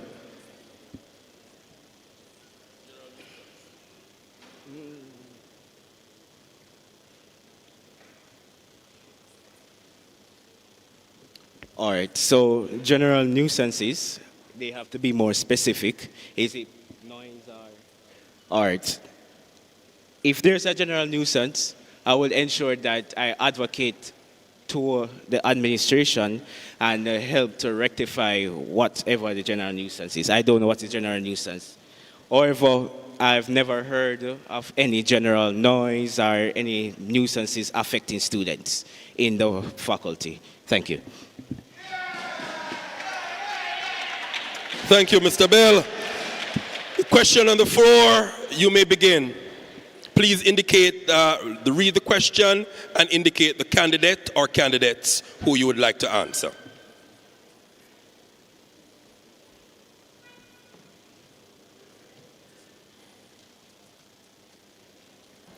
Hello, my question is to Dara Thompson.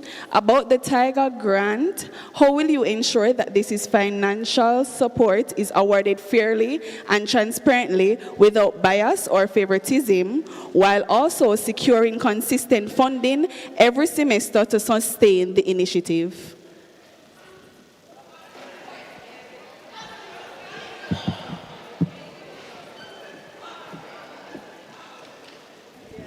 Good afternoon. Can I have your name again, please? Samantha. Okay, thank you, Samantha. So the guild receives money each year, and that money is allocated to the different faculties and different roles. So I will ensure that money is being placed or money is left back to ensure that our grant is fully funded for the 2 semesters. The next part 2 of your question. How will you ensure that the financial support is awarded fairly and transparently without bias? So, FSS is not just one person. I have a team. Our team will sit and discuss how best we'll ensure that transparency and how best the person who gets this money receives it or deserves it. Okay. Thank you.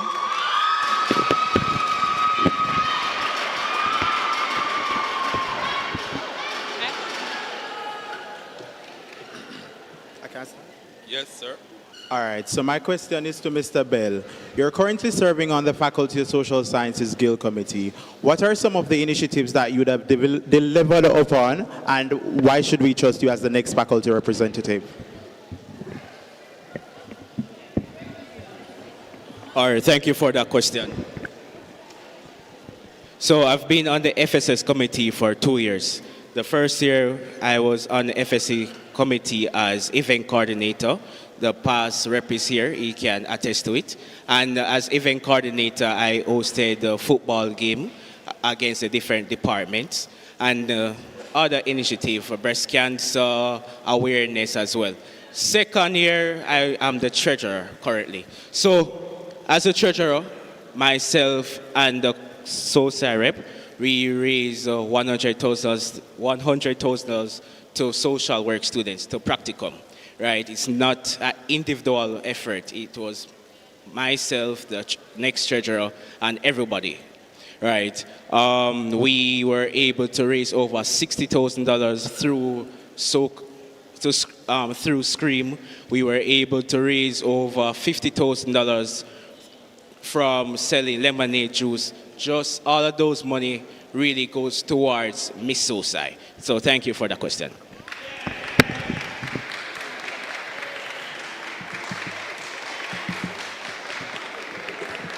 Yes, please pose a question. Greetings all. I'm Justin, JB Works. Cool.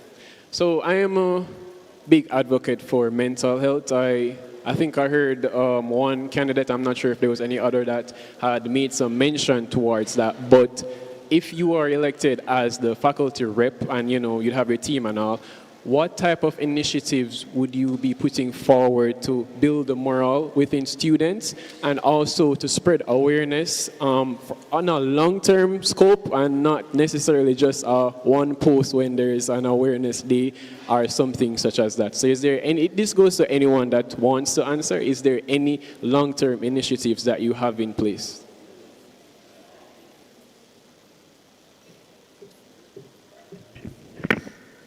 Thank you for that question, Justin. So one of the initiatives under my manifesto that I have presented is the Listen First Forum, the Mind Over Matter Initiative, and the Campus Pulse Survey. Campus Pulse Survey is a survey that will be done bi-weekly and monthly. It's a case where we send it out in the group, so we realize that students are not answering those surveys. We come on the halls, we go into your spaces and get those questions answered. So this will be the point of contact where students express their concerns aside from the peer and the focus group. You express your concerns, we listen to them, and there will be, so the peer support initiative that I'm partnering with the health center with is a liaison between students and the counseling services. So you bring your concerns to your focus groups and there will be a counselor in place to address those issues.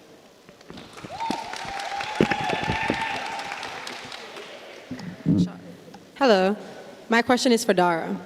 The question is, how do you plan to hold faculty administrators and the lecturers accountable for their decisions that may affect the students? Yes, Dara.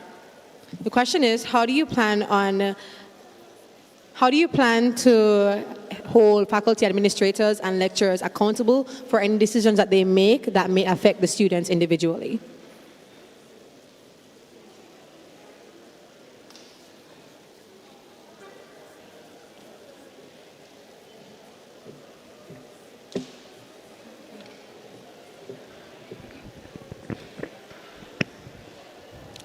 Thank you, Krishan, for that question.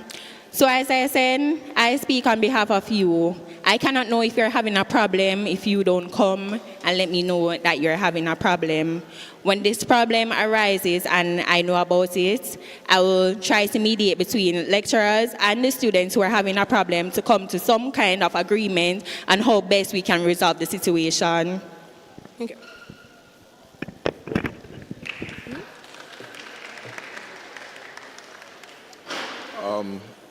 Good afternoon. My question is for Mr. Bell. How will you ensure full representation for all the departments within the faculty, given potential conflicts of interest and that some departments may deserve more priority than others? Repeat? Okay. So the question is, how will you ensure full representation for all the departments within the faculty, given potential conflicts of interest that some departments may deserve more priority than others? All right, thank you for the question. We need to understand that in my manifesto, I have something called Let's Talk SOSI. So it's a forum that really talks to it's a forum that has different students come together, selecting which department rep, which HOD they want to talk to, right, about different issues in the department. So as a leader, I believe that I should show no form of bias, right? And there's different issues in the faculty we are facing, right? We cannot focus on one area. We cannot focus on only practicum student. We have tourism student that wants job opportunity. There have econ student that wants job opportunity. You have different students in the departments across society need different opportunity. So how I will do it, I will ensure that I implement a system in place, right? This I will ensure that I create a committee that really designated to help me, and create a committee with advisors who will help me to navigate the process to show non-unbiased. Yes. Okay, and my final question is, if there is a case where one department gets higher priority because of some reason that we may not know, who is to be held accountable for that? So, as the head, when I win, as the head of the faculty, I will ensure that there's no bias. Why? Because the social committee has different department reps, right? And all of the department reps have to report to me about their activities, and I will ensure that each activity really caters to student development. So if I see something that's not elevating or helping a student to develop, right, I'm not going to give a go-ahead on it. So in the beginning of my tenure, right, I will ensure that there's no bias towards any department. There's no form of nepotism as well. So thank you for the question. Okay, thank you. Good afternoon. My question is for Ms. Palmer. So my question is, given the challenges and the workload that are, associated with a huge faculty as the Faculty of Social Sciences, why do you think you are fit for this role?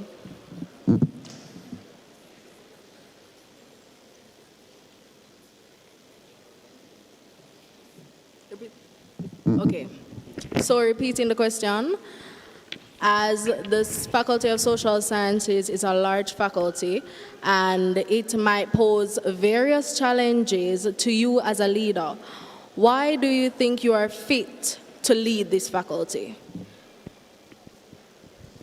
Leadership is democratic, so so while I make most of the final decisions, we will have a team. So my team and I will ensure that the workload is shared effectively and ensure that the workload is shared. While I will make the final decisions, we will also ensure that everyone is pulling their weight, not only me, but everyone is doing what they're supposed to do. Okay, thank you. Afternoon, everyone. My question is to all three candidates. I will start with Mr. Bell first. Okay. So students often feel that their leaders overpromise during elections. But what would you do differently to restore trust in students? Can you repeat the question, please? Okay. Question is, student leaders often overpromise during elections. What would you do differently? Would you just promise or deliver? All right, thank you for the question. I understand that's true, because most of the time is the most popular candidate that's win and always overpromise issues or policies that they want to implement in the school. However, as a student, as a full-time student and to a part-time student, I understand the struggles that students face in the faculty, right? I understand that being barred from exam happened to me before, right? I understand that late fees prevent me from doing the exam. I understand different issues across the board.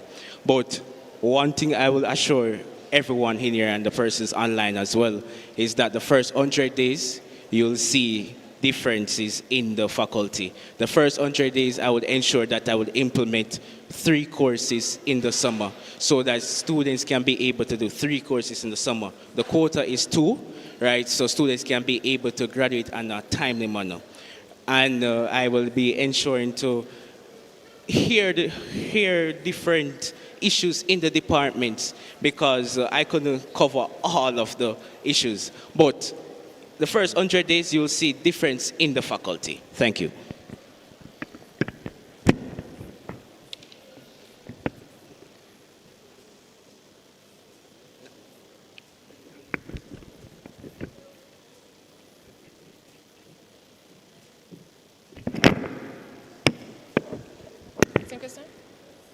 Read the question? Okay. So the question is, Often student leaders overpromise during elections. What would you do different? Would you deliver or overpromise? Still kind? I will deliver because most of my plans are actually, they aren't fictional, they are in motions. I've been in contact with persons to execute these plans, specifically the peer-led support group. I'm in contact with the University Counseling Services. My plans are plans that can be implemented and will be implemented.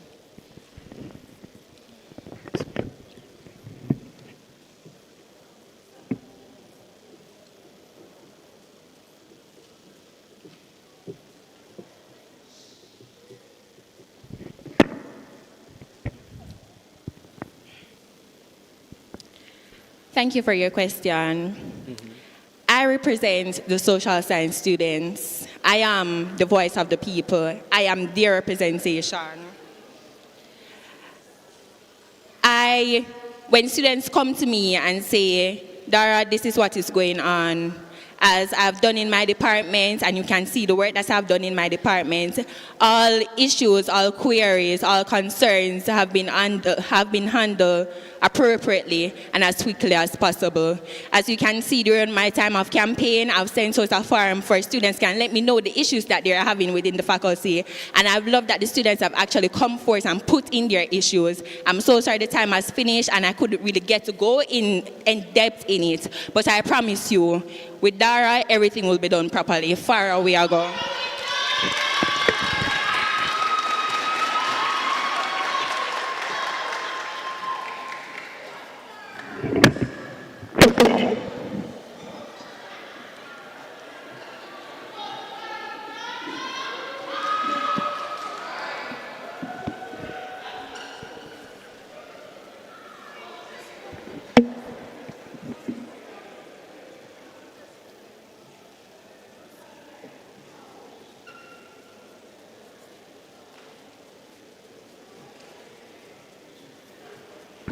So, it was a spirited debate, and the faculty stood up with their vibe. I heard it. I hope the chairs are still standing. Thank you. I really appreciate that. So,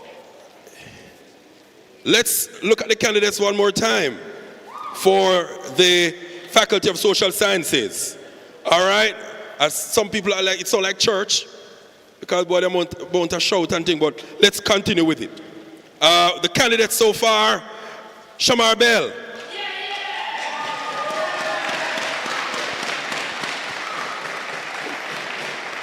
Brianna Palmer.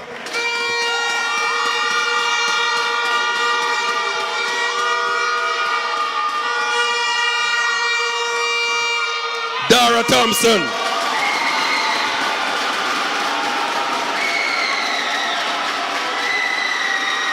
All right. Okay. Thank you very much, candidates. All the best.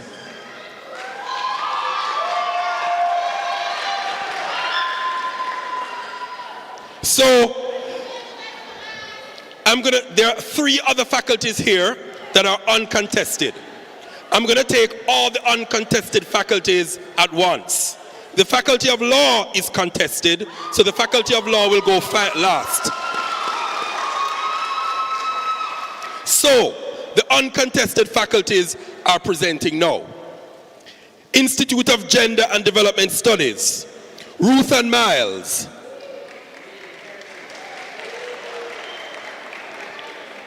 Faculty of Sport, Kyle Haddon.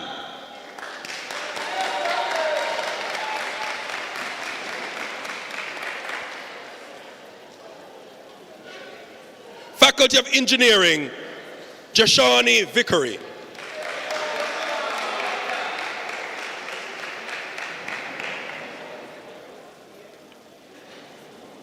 Each of these candidates will have 2 minutes presentation, and thereafter we'll open the floor for Q&A. In the order as was called, Miles, Haddon, Vickery.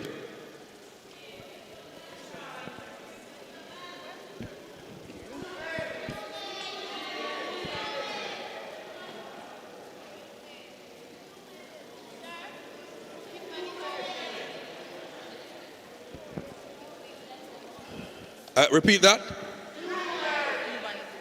Oh. Humanities and Education, also Niston Douglas.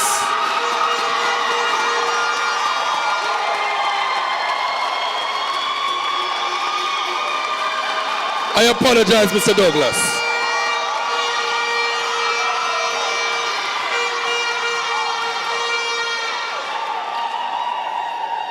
All right.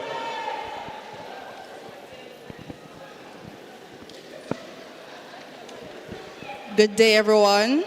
All protocols observed from today. I stand before you not just as a candidate, but as a passionate advocate for the voices, ideas, and lived experiences that define the Institute for Gender and Development Studies. Now, yes, it is true that I'm running uncontested, but let me just be clear. Uncontested does not mean uncommitted. It does not mean unchallenged, and certainly it does not mean unaccountable. If anything, it means I carry even greater responsibility to show up, listen, represent, and to deliver. I am running for IGDS faculty representative because I believe deeply in what it stands for. It's not just a faculty, it is a space for transformation, a space where we can question the system, challenge inequality, and imagine better future for our Caribbean society. Now, with the same energy, same boldness, and the same commitment for justice, I want to bring that to the Guild.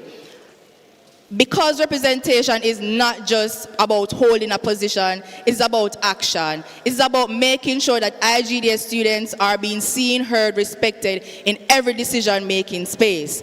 I want to advocate for the academic needs, amplify their concerns, create opportunities for engagement, visibility, and collaboration, and ensure that IGDS is not on the margins, but center of the student leadership and impact.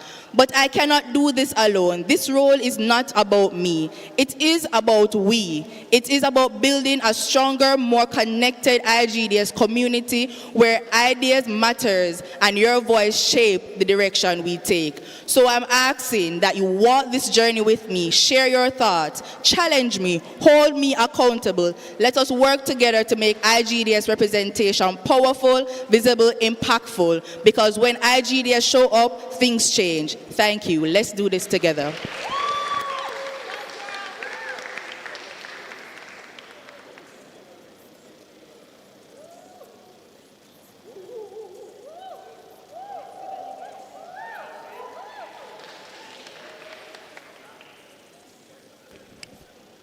Good afternoon, everyone. My name is Niston A. Douglas, a proud owl, and today I stand before you not just as a candidate, but as a student leader and your next Faculty of Humanities representative. I understand this faculty because I live it just like you. My campaign is not built on empty promises. It is built on purpose. It is built on service. And it is built on a plan. That plan is simply NISTY, the 5-pillar action plan, because together we rise with Niston. First, N. Next level representation. Representation is not about a title, it is about using your voice where it matters. Too many students feel unheard, especially commuting students. That changes now. Second, I, inclusive opportunities for all. I will push for a hybrid event, daytime activities, and better communication so every student can participate, grow, and thrive. And beyond events, I introduced the first ever free little cupboard at the Faculty of Humanities and Education. This will include sanitary support for women and essential food items for students in need, because everyone deserves compassion. Third, student success and support. Your success matters, but support must match it. I will advocate for better study spaces, clearer communication, and stronger academic and mental health support. Fourth, transparency that builds trust. No more confusion, no more silence. You will receive clear updates, open communication, and constant accountability, because trust is earned. Trust, it must be earned. And fifth, your voice, your experience, your empowerment. This faculty should be a space where students feel seen, heard, and valued. Time? Okay. We will build connections across departments and create opportunities for every student to lead and shine. Now, you may ask, how will this be done? It is simple. Rome was never built in one day. Real change takes time, it takes commitment, and it takes all of us working together. Remember, a clearer vision, stronger decisions, witness done. Thank you.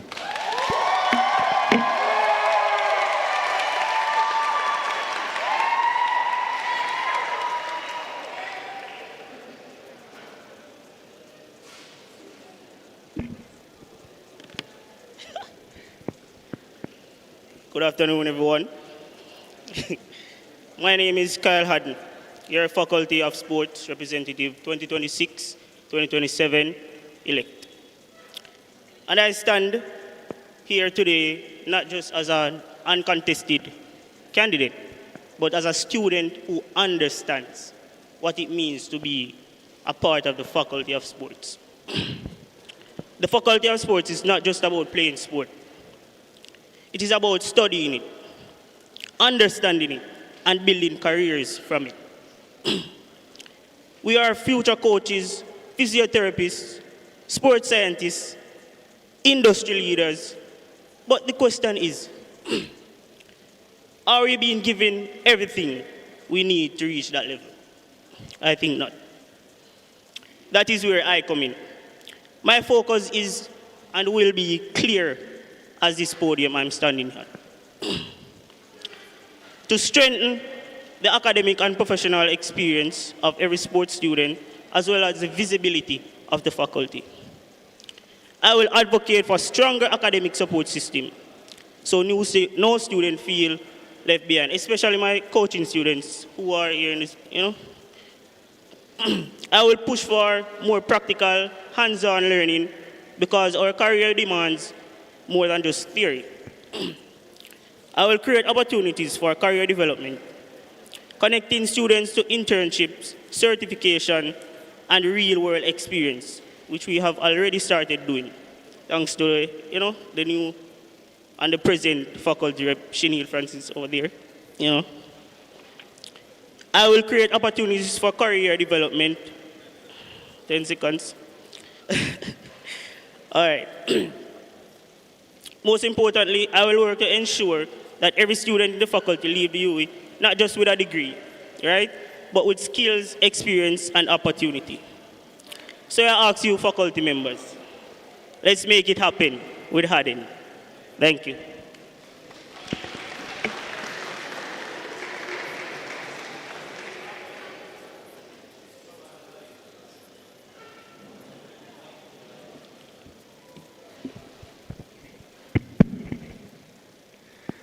A pleasant good afternoon to everyone. My name is Jashani Vickery, and I stand before you today not just as your engineering representative-elect, but as someone who believes that engineering at Mona can be more. More than just lectures, more than just labs, more than just getting through. Because if we're being honest, for too long, we've accepted systems that don't work and an environment that don't reflect our potential. But engineers are not trained to accept problems. We are trained to solve them. And over the past 2 years, we've already started. We've reopened communication. We've brought back student voices. And we've created spaces for engineers to grow. But that was only the foundation. Now it's time to build. My vision is simple: to develop engineering students who are not just academically strong, but practically and professionally prepared. That means stronger industry exposure, better academic support, and real opportunities beyond the classroom. But beyond all of that, this is not just about me. Because no representative, no initiative, no plan can elevate this faculty on its own. The standard of engineering will only rise when we decide to raise it. So I leave you with this. Let us stop settling for good enough. Take ownership of your environment and take pride in your faculty. And remember, a victory for Vickery is a victory for you. A new era is coming. The question is, are you ready? Thank you.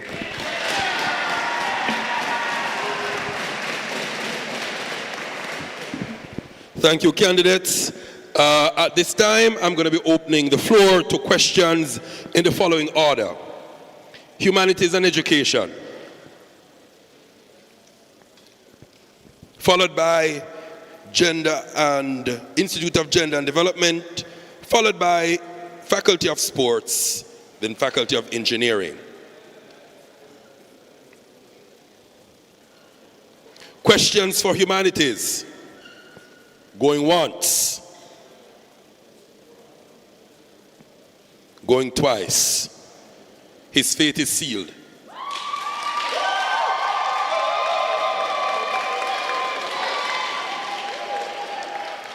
Miss Stan, you can't come out now. It's yours. Yes.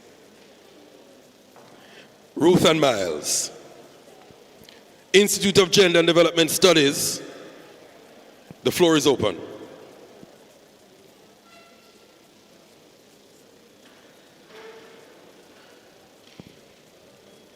There's one online.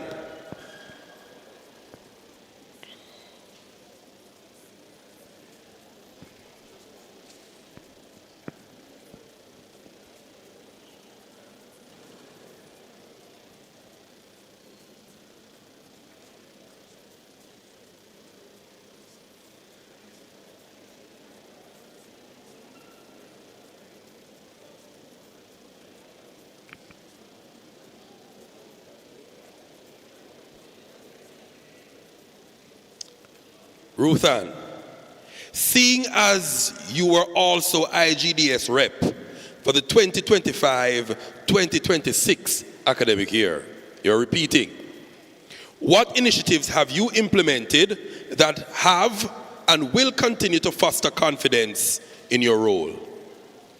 You can look at it here. All right, to answer your question, I have implemented where I have grouped all of I know where every course is, I know where every lecture is, and as I always say to the students that I go to their classes, it doesn't matter what the teacher is doing, I will advocate for you to get your assignments put in on time. And I also have an initiative where I will always advocate for the men, the boys that are here, because normally we are always hearing about violence against women, violence against young girls, and nothing about the men. And I am here to say that I will also advocate for the men on the campus, whether or not they want to talk about their issues, I am here to advocate for them. Okay, thank you. All right, Ruthann, going once, twice, your fate is sealed. Faculty of Sports, question for Kyle Haddon. Going once. Going twice. Your fate is sealed, sir.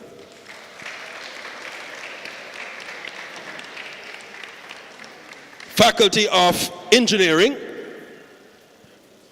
Joshani Vickery. The floor is open for questions.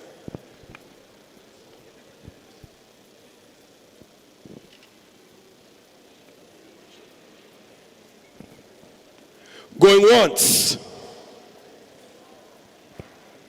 Going twice.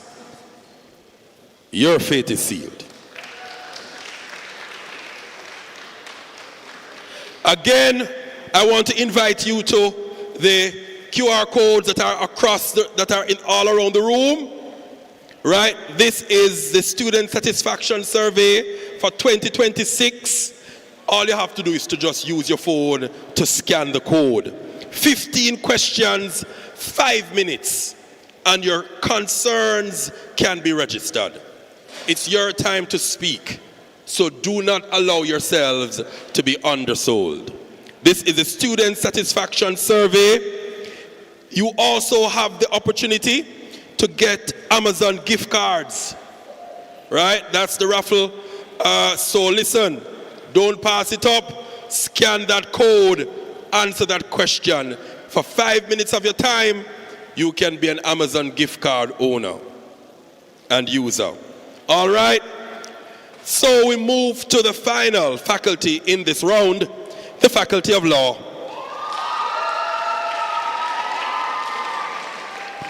Two contestants are battling in this round. We have Matthew White.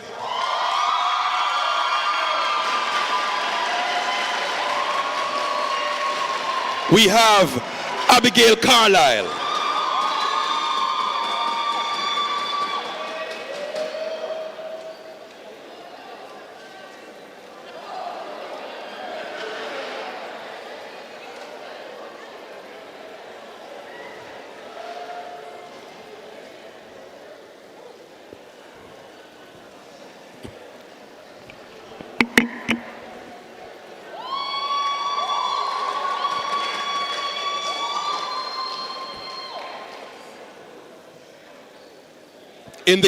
In the order as was presented, the speaker will present. Make them welcome.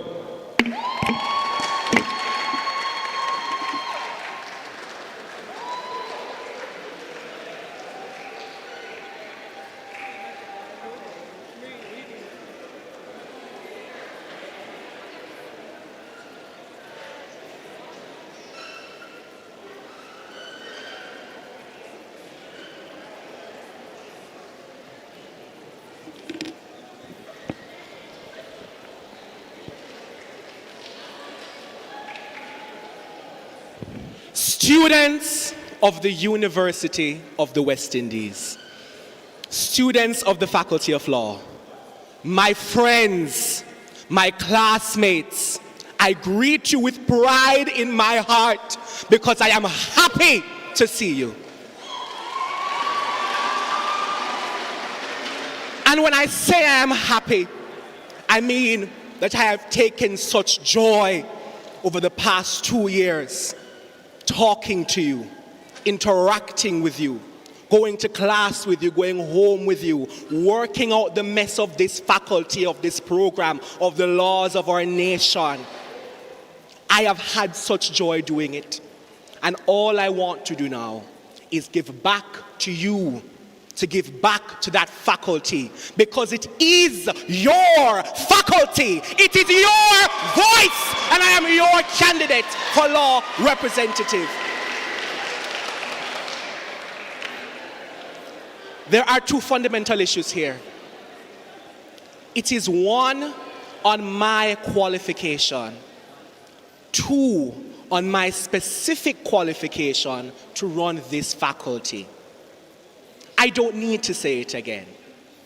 But in the space of 1 year, my leadership and my acumen for public speaking and representation has landed me in Harvard, Oxford, Cambridge, Nationwide, CVM, TVJ, speaking about topics from privatization of oil companies in the Balkans, the national budget and election debates. It's really clear. It's really clear that I'm qualified. But on the point of my work in MLS, it was posed to me earlier what my contributions have been outside of public speaking. And I thought about it for a long time. And what I want to tell you is, there has been, I can say, nothing more tangible than working with someone, guiding them, and watching them flourish when they express themselves confidently, when they know what they're saying and know how to grab an audience, when they can change their lives through the power of words. I have done that and more at this faculty. I want you to remember when you're voting in this election who I am and what I have done.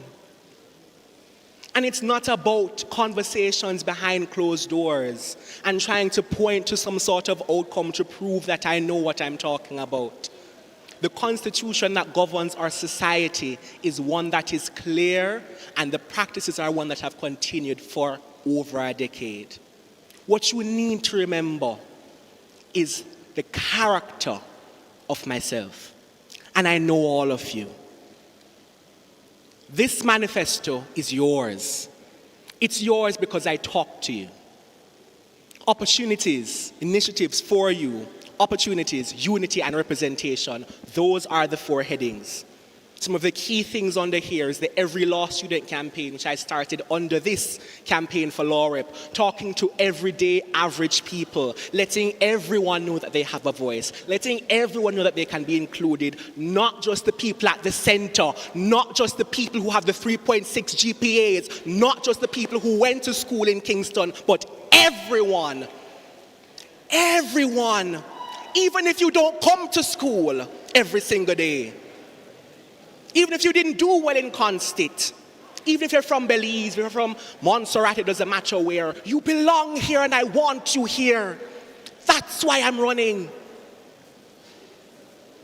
Every initiative in this manifesto was written with you in mind. Every initiative in this manifesto will be executed with your help. Because I would not be standing here today if it weren't for you. And I mean that solidly. My feet would not be planted on the ground. I'm going to close by saying to you, the decision you make has to be one based off what you've written, based off what I've written, and what you know of me.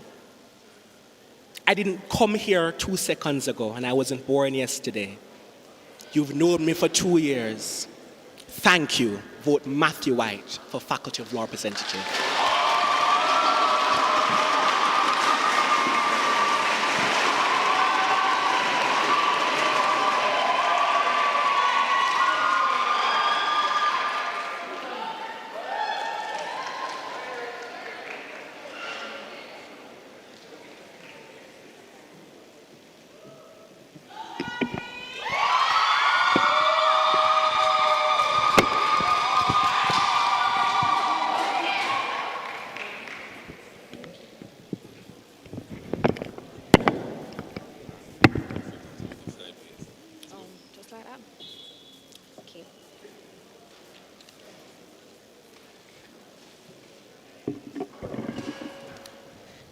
Good evening, everyone.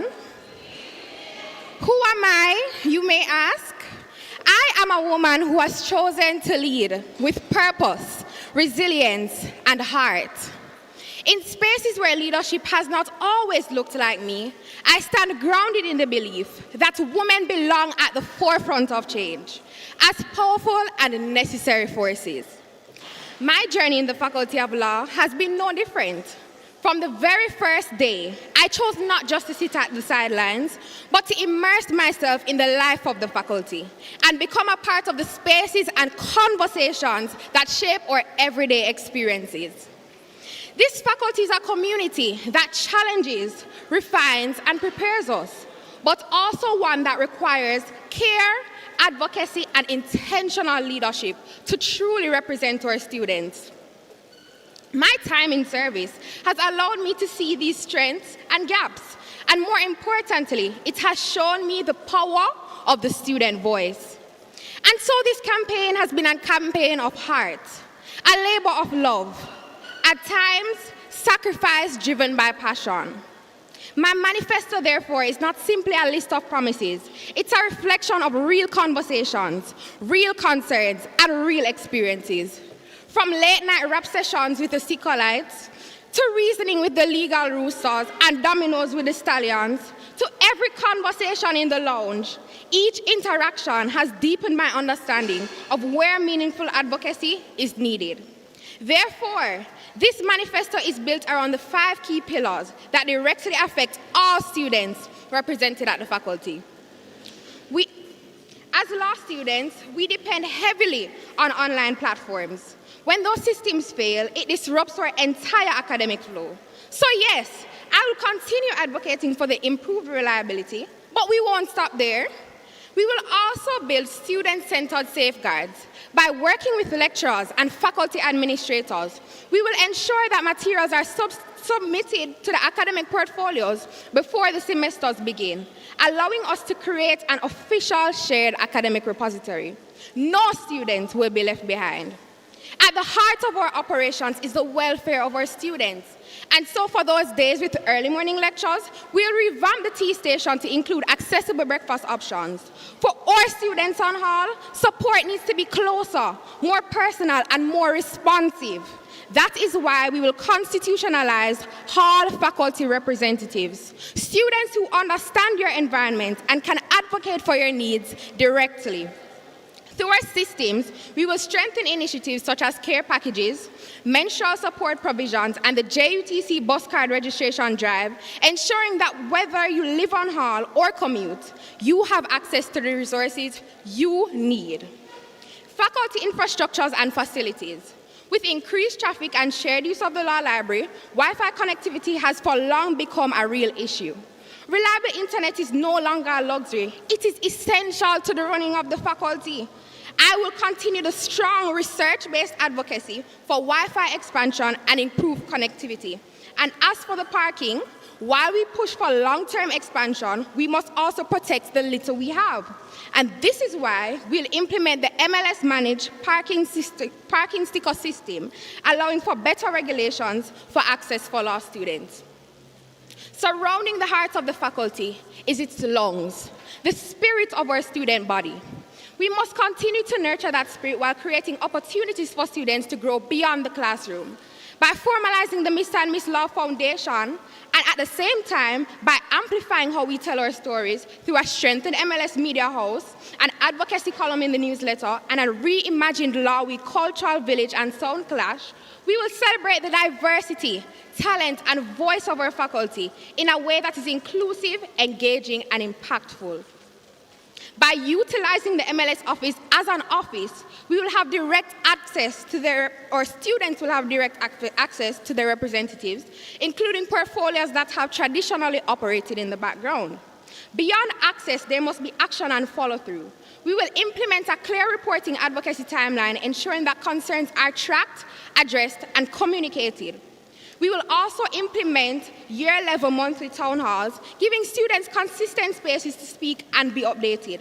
And most importantly, we will ensure accountability through constitutionalization of the MLS Research Task Force and the end-of-year financial and manifesto review. You will see exactly how research strengthened our advocacy, how Mona Law Society funds and our funds are used, and what was achieved. This is what true representation looks like. Not just speaking for students, but building systems that work for them. Ladies and gentlemen, the resolve is simple. The choice is clear. Make your faculty experience worthwhile and count on Carlisle. Thank you.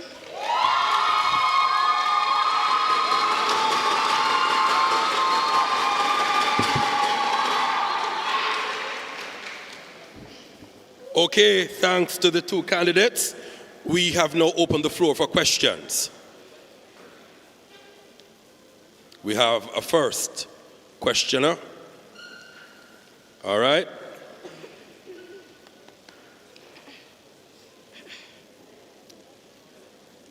Okay, you may begin.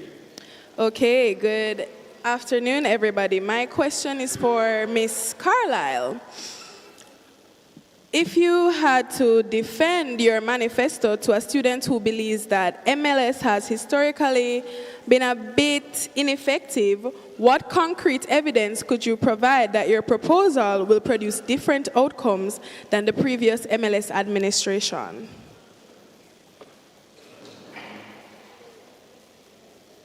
It's a stupid question.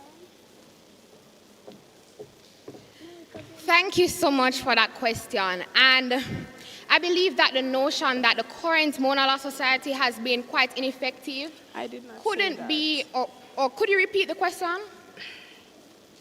If that's not the case? The question was, if you had to defend your manifesto to somebody, a student who believes that the promises that the MLS had said that they would do previously, what evidence could you provide that your manifesto will produce real results?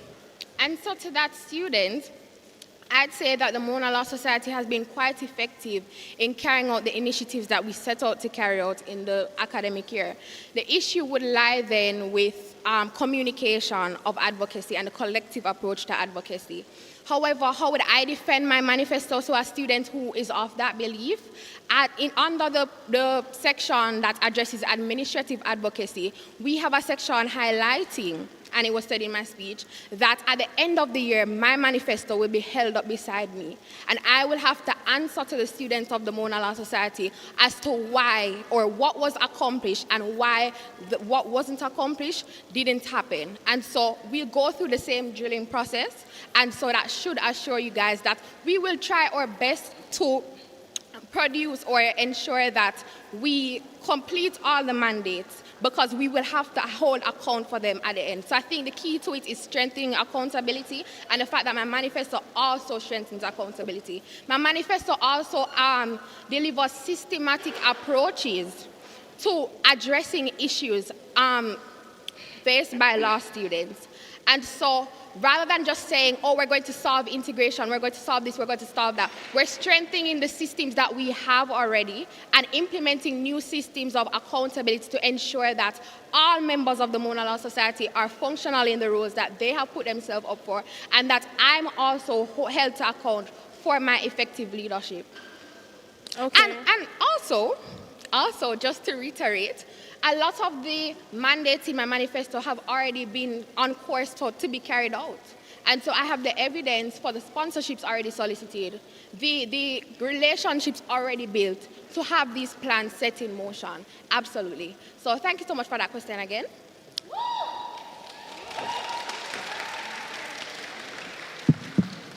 So good afternoon or good evening, everyone. So this question is directed to both candidates. So a concern I have is accessibility. And when I say accessibility, I mean accessibility to the law faculty representative. So what is one way you will make yourselves accessible to all students, whether first year, second year, third year, or direct entry students, to share their concerns or any comments that they might have about the faculty? Thank you so much for that question, and I really love that question, because under the section also that I referenced earlier in my manifesto about administrative advocacy and accountability, the first thing under that section is the utilization of the MLS office as an actual office. And so many students have complained that not only do they not know the front-facing portfolios, but the portfolios in the background, such as the returning officer, the recording secretary, and the regular secretary. They don't have a relationship with these parties. So I believe through opening the MLS office and utilizing it as an office and running our different operations through that office, we will force then interaction with the students. And so I myself will have office hours in the office. Your CAC will have office hours in the office, and so you guys can come face to face with us and share the concerns. So that's how we plan on solving the issue of accessibility. Opening the MLS office and inviting you all to come in and talk to us, share the concerns physically. Yes, we have the digital forums, but we know the value of physical interaction. So definitely. Thank you. Thank you.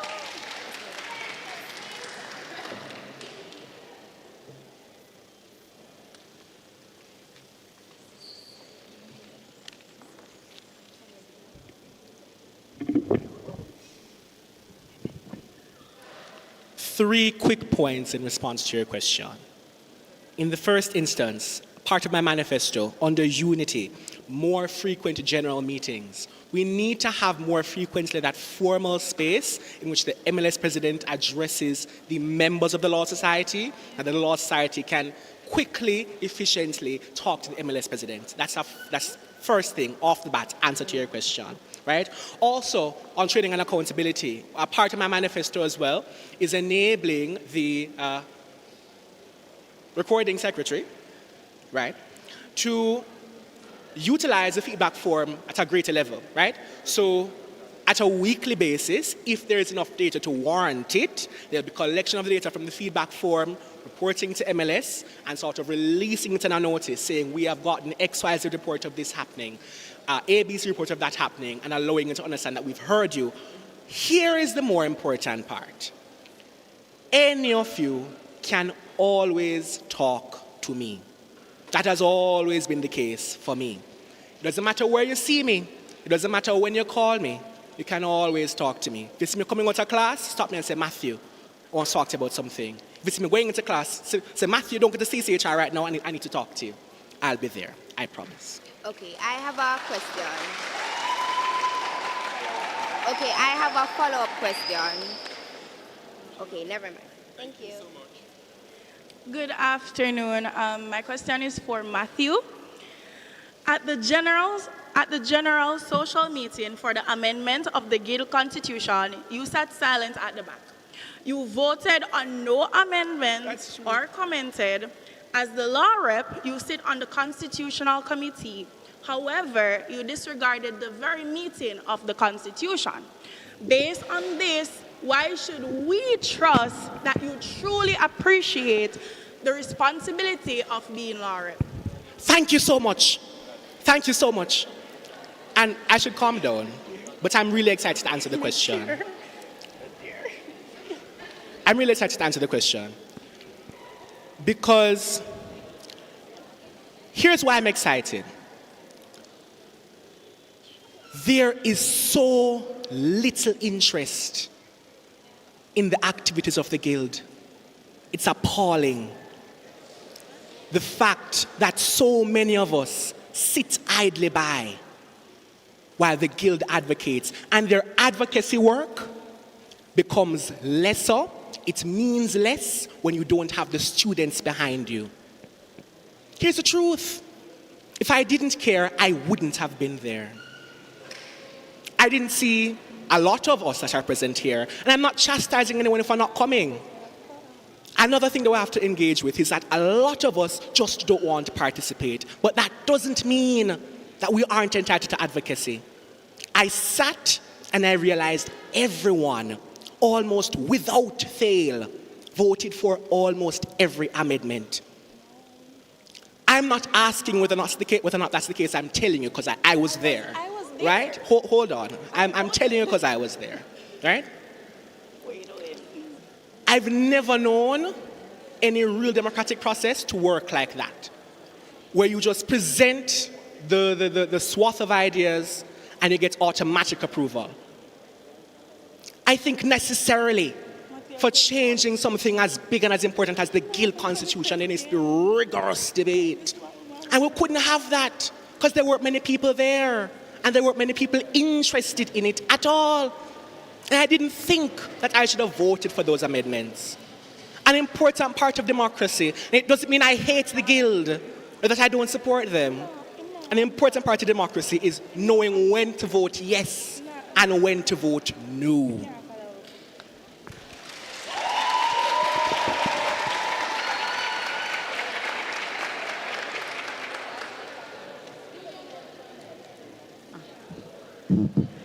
Good afternoon. This question is from Mr. Matthew White.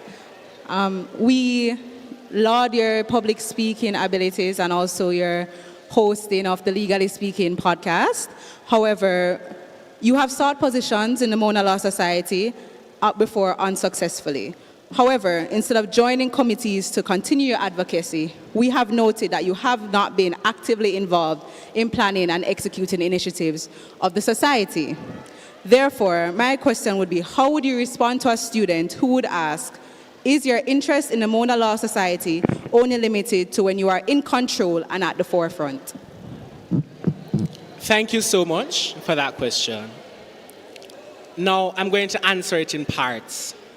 The first part, to insinuate that the business of hosting events, the business of empowering people through public speaking, and the mere fact of talking to people and interacting with them means nothing or means less is an insult not only to the work I've done on MLS voluntarily as the host of Legally Speaking, but the bulk of the work my opponent has done. And I respect her so much, I'm not going to allow that idea to continue, right? The events need hosts. The events need competent people to guide the proceedings such that they go well. That's important work both she and I have done. That's the first thing. And I won't have the conversation about public speaking not meaning anything again. And when both of those parts are answered, it becomes clear that I have not stepped back from MLS. I've done what I've thought was important. I've done the type of work my opponent has done in hosting, in chairing public speaking, in ensuring that individuals are empowered and are confident in themselves. I didn't step back because I wasn't in charge. I volunteered.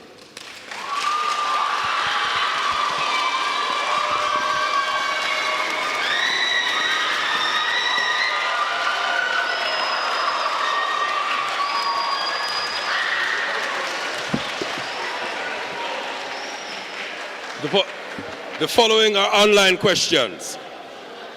Questions to Matthew from online. From your manifesto, beyond the initial mixer, what mechanisms will be in place to ensure sustained engagement between mentors and mentees throughout the program? That's yours. Abigail, you've got 3 questions from online. So see if we can take out some notes. My question is, in your manifesto, you plan to revamp the MLS office. If there is no real consequences for missing office hours, isn't your proposal effectively voluntary and thus unreliable? The second question, your manifesto proposes initiatives like revamping the T station, traditionally under the welfare chair, and expanding scholarships, which typically fall within the second VP's portfolio. Given that the Mona Law Society's constitution does not vest these responsibilities in the faculty representative, how do you justify stepping into multiple executive roles? How will you avoid overreach or arbitrary leadership? And how do you realistically plan to fund and execute these promises within one term? Third question. Why is gender such a huge selling point of your manifesto, when historically and currently the MLS executive has been majority female? There are only 6 males on the MLS executive to date.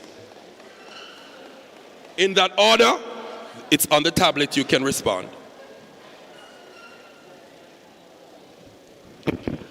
Very quickly on the mentorship program, very important program, happy to be a part of it. The truth is, after the pairing happens, there is no surety that those persons will meet physically, and the question acknowledges that the mixer is important. But what happens after the mixer? What happens after the mixer is careful monitoring of the program, right? An evaluation form for the mentors. That will be anonymous. The mentors won't see them, but mentees will be able to evaluate their mentors and vice versa, right? But most importantly, what we want to do to make the program more engaging is to empower agency more, and that comes from the option for repairing.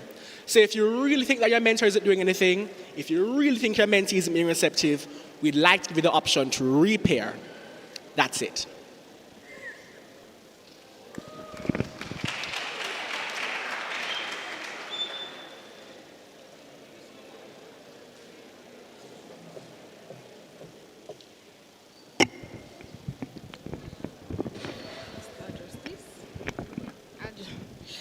I'll just hold it, but thank you for so many questions. Starting with the first question, the revamp of the MLS office and the lack of sanctions for missing these office hours. However, under the very same section discussing the MLS office, you will also see that we plan on strengthening and utilizing our disciplinary committee under the Mona Law Society. And in our constitution, misconduct is a strong offense under the disciplinary committee, and under the constitution that the disciplinary committee will then action. And as such, not showing up when your students want to speak with you and you've agreed to speak with them constitutes misconduct, and you will be dealt with accordingly. As it relates to the usurping on other positions in my manifesto, just a reminder that the faculty representative and Mona Law Society president oversees all these portfolios, and all these portfolios exist under my manifesto, and as such, I'm empowered also by the Constitution to steer them in the direction and vision for the year, as I will be held accountable not only at the guild level, but in the Mona Law Society to what I have put in my manifesto and what my committee has done under my manifesto. As it relates to the gendering of my manifesto, there's one female issue in the manifesto, and it's the period and sanitary products in the bathrooms. However, as I began my speech this evening stating that women in leadership it's a rarity, and that's the truth. It has been over 5 years that a woman has contested this very role. And as such, despite women being on the Mona Law Society, this is a monumental moment for the leadership of the same society. And so, to answer your question, my manifesto is not female-centric. However, the speech began in that way to recognize what a monument this moment is. Thank you.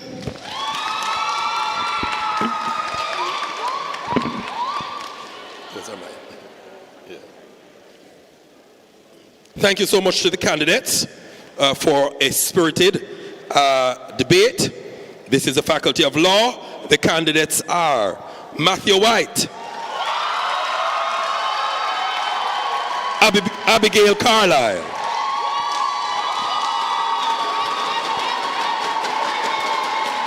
all the best candidates, all the best. And we are now shifting from faculty to the executive positions on the guild.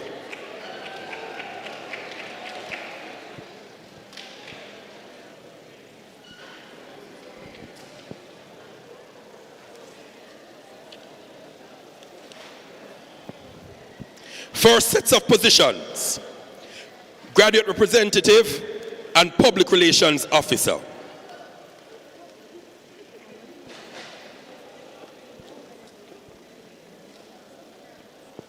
For postgraduate representative, 2 candidates: Scott Reed and Antoinette Ricketts.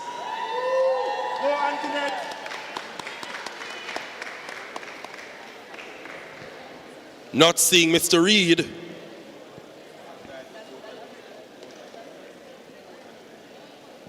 Okay, so Antoinette, you have 2 minutes to present.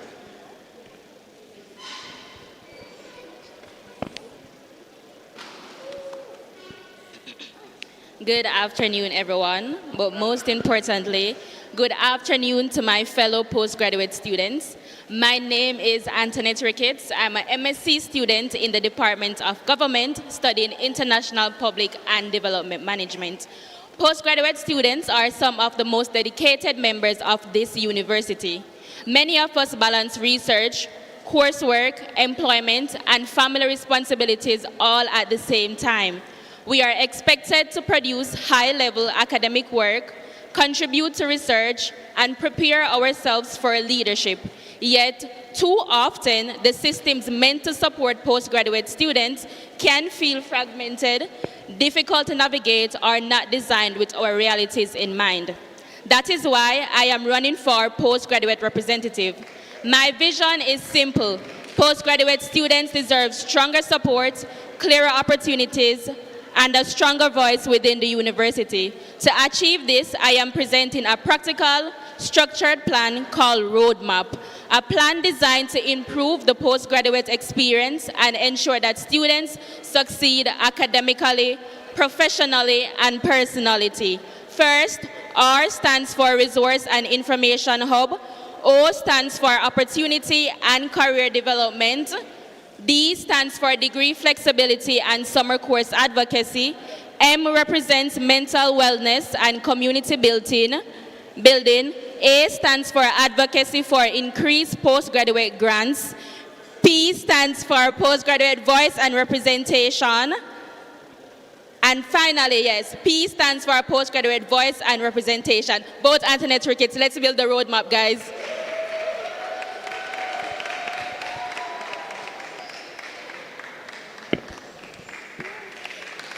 That was Antoinette Ricketts. We're moving to the category of Public Relations Officer. 3 candidates in this race. 5 minutes to present in each, from each candidate. So, they are as follows. Tamara Brown. Tajay Carr.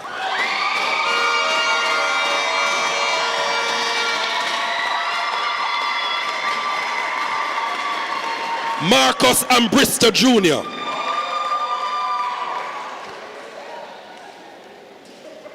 Candidates, welcome.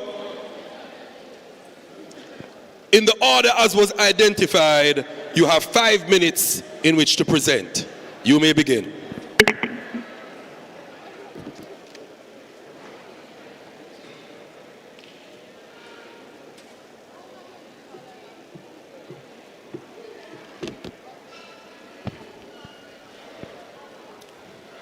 A quote that I resonate with states that a journey of 1,000 miles begins with a single step. Good day, Pelicans. My name is Tamara Brown, and I have been taking the steps since the beginning of my university journey to become your next public relations officer. With my experience, currently serving on various committees, namely the Guild GCC, serving as the Games and Sports podcast host, currently serving as the External Public Relations Officer for the Alleyne Hall, and the Social Media Manager to the Guild PRO Subcommittee. I have experienced firsthand the importance of us students being informed. As your next PRO, I am determined to perform my constitutional duties and ensure that the gap between the Guild Council and the Guild of Students is bridged. The foundations, ladies and gentlemen, has already been set by my predecessors, and my aim is to build and improve what they have started. Here are the initiatives under my manifesto. I would like to implement an initiative called Be Heard. This is where a monthly form will be disseminated to you Pelicans to let us know your concerns specific to you, so that they can be either solved by us as a guild or brought forward to administration and ensure that something is done, because I believe that every single Pelican deserves a chance to be heard. For the Level the Liquor campaign, the aim is to build on what is already set in place and have more consistent stationing of ambassadors at parties, as well as the implementation of a buddy system to ensure that when traversing home from these parties on campus, that you Pelicans are safe. Also, the continuation of educating students about the importance of safe drinking practices via seminars, both on campus and through collaboration with the halls of residence. Moving on to the Not Asking for It campaign, I will ensure that the leaders of this campaign are more present on halls, conducting seminars, and extending invitation to law enforcement and sexual rights advocates to ensure that the students on campus are more aware of their rights and properly educated. In regards to the Up Your Brand campaign, a lot of us as university students are entrepreneurs, and I will revamp and ensure that students have the proper space to promote their business and introduce a weekly business promotion initiative where students submit their businesses and they are featured on the Up Your Brand social media page for that week, therefore marketing your business for you to the wider university space. I will also ensure that students are provided with the necessary knowledge as to how to operate a business effectively and also providing networking opportunities. And lastly, I will ensure that the Mona Guild TV is more interactive on campus and on halls, capturing the day-to-day life of students as well as highlighting your performance, whether that is through sports or academics. I will also ensure that the committee provides you with video updates so you are always in the know of the occurrences on campus. Pelicans, this bridge will ensure effective communication. This bridge will ensure transparency. And this bridge will ensure success. And this bridge will not fall. Bridge the gap with Brown. Thank you.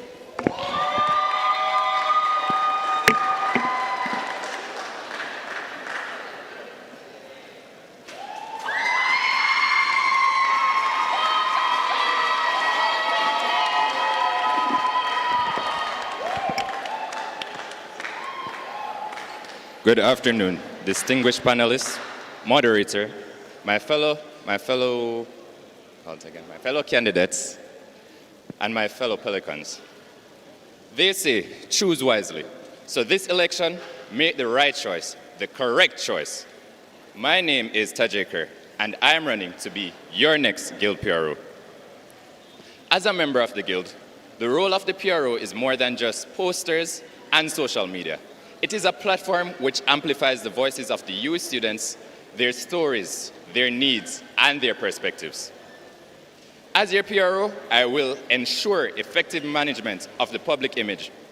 Information reaches students clearly and creating platforms where students' voices, initiatives, and achievements can be seen and heard. When elected, my platform would prioritize true connection, awareness, impact, as its cornerstones. To this end, I have proposed the following initiatives. Firstly, keeping up with the Guild counselors. Oftentimes, students see events but do not realize the planning and effort behind them. As such, students become detached from the very Guild that is meant to serve them. This initiative will be a collaboration between the Guild librarian and the PRO committee designed to highlight the work of the Guild counselors. The aim is to give a voice to the counselors showing the work that they do, ranging from advocacy to the planning of flagship events and bringing greater transparency to the Guild Council. Secondly, Campus Walk.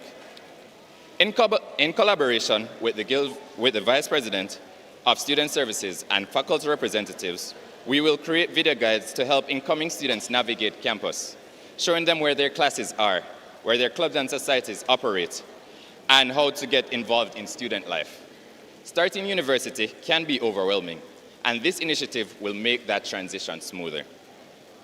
Thirdly, the Hall advertisement competition. This will continue a strong effort started by a former Guild PRO.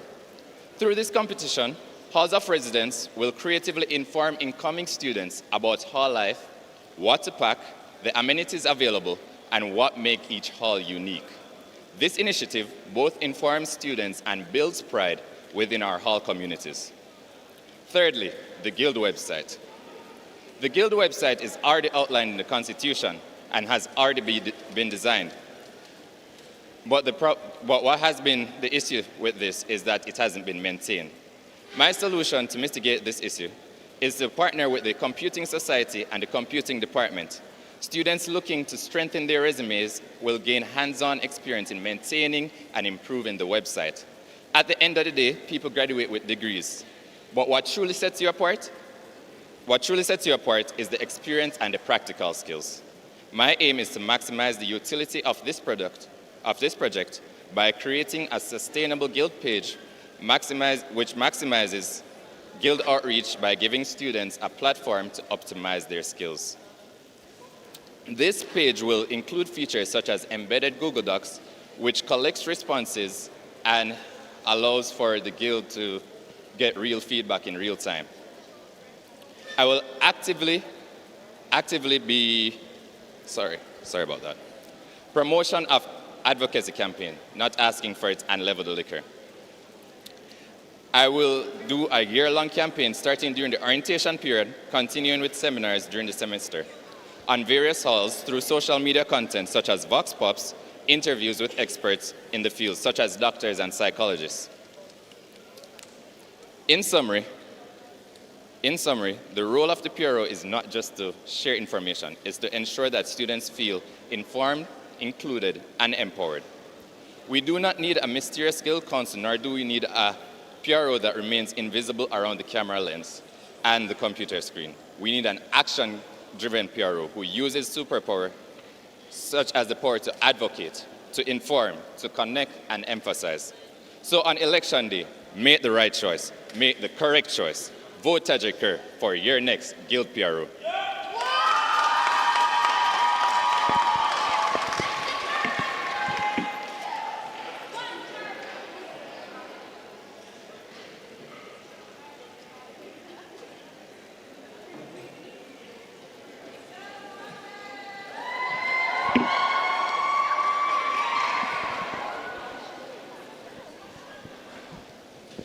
Good afternoon, moderator, fellow candidates, but most importantly, the students of the University of the West Indies. Mona, good afternoon, how are you? My name is Marcos Ambrosio Jr., the only pro for the PRO position of the Mona Guild. Imagine a UE Mona where communication is not confusing but clear, where information is not late but on time, where your achievements are not hidden but seen, celebrated, and shared. Imagine a guild where every message is intentional, every platform is active, and every student feels informed, included, and represented. This is not a dream. This is the standard. And that is the standard I intend to bring to you as your public relations officer. Now, before I go further, leadership demands respect, and so I want to acknowledge the current guild, the postgraduate representative who stepped in to ensure the responsibilities of PRO continued, and the pro subcommittees who ensured that the work did not stop. Because the truth is, the ball has not dropped. But today, I am not here to simply maintain it. I am not here to manage what exists. I am here to take it pro. I am here to progress the standard, to protect the brand, and to professionalize the way this guild communicates. Because when communication is done casually, confusion follows, but when it is done professionally, clarity leads. Because a pro brings structure, a pro brings clarity and direction, and a pro ensures that your voices are heard and your guild is represented with excellence. I'm hoping by now that you've seen me everywhere.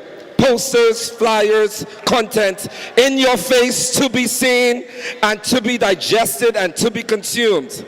And that is 100% intentional. Because that is exactly the level of representation that I will bring to this guild, and by extension to you. I want the world to see us. I want the world to know us. I want them to be unable to ignore us. So when I lift up my hand, I'm going to need your participation for this part of my speech. Every time I lift my hand, I need you to say, we need a pro. So let's try it out.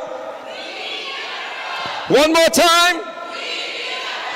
We're too bright to not be in sight, too bold to not be told, too driven to be hidden, and too strong to be represented strong.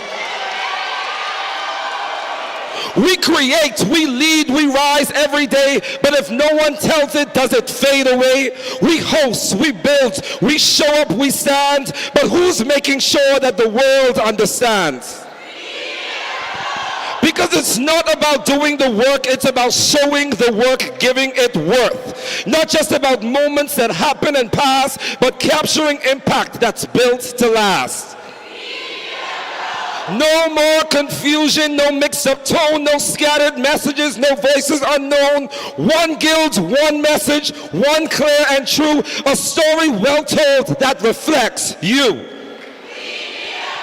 Because if we don't tell it, they won't see it. If we don't shape it, they won't believe it. If we don't own it, we might just lose it. So I'm here to sharpen it, shape it, and grow it, to make sure our story is seen, heard, and known. Because this is not average. This is pro. Now let's talk about execution. Because vision without structure is just noise. And let's start with the UE Guild TV. Right now it exists, but it is not reaching students the way it should.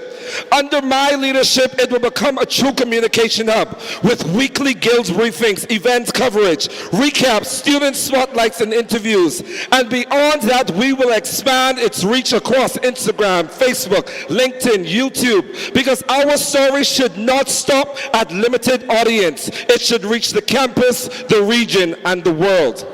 Communication also means accessibility. Not every student is online all the time, so we will strengthen both our digital and print communication, posters, notice boards, and campus publications so that every student stays informed. Now, beyond platforms, let's talk about people.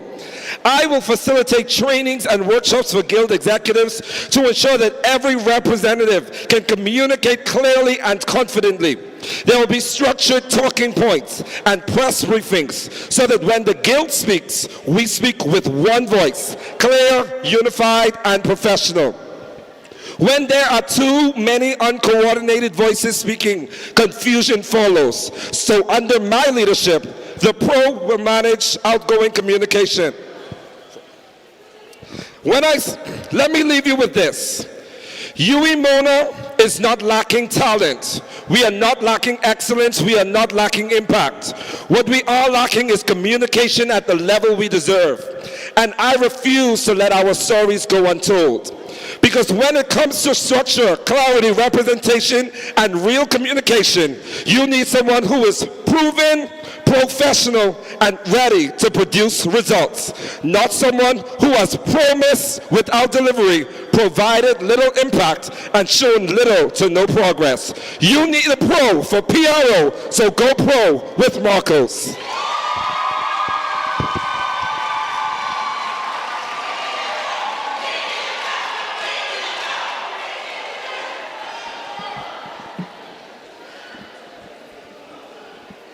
We now open the floor for the Q&A. Candidates or persons who wish to pose questions to the candidates may do so now, whether it's going to be online or from the floor.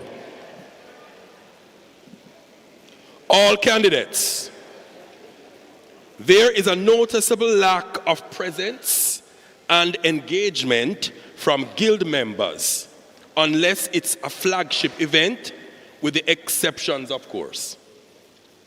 I repeat, there is a noticeable lack of presence and engagement from Guild members, unless it's a flagship event, with a few exceptions, of course. How do you as PRO plan to make all Guild members' presence felt, seen, and appreciated for the UWI Mona student community? In the order, as we've always, Brown, Carr, and Bristol.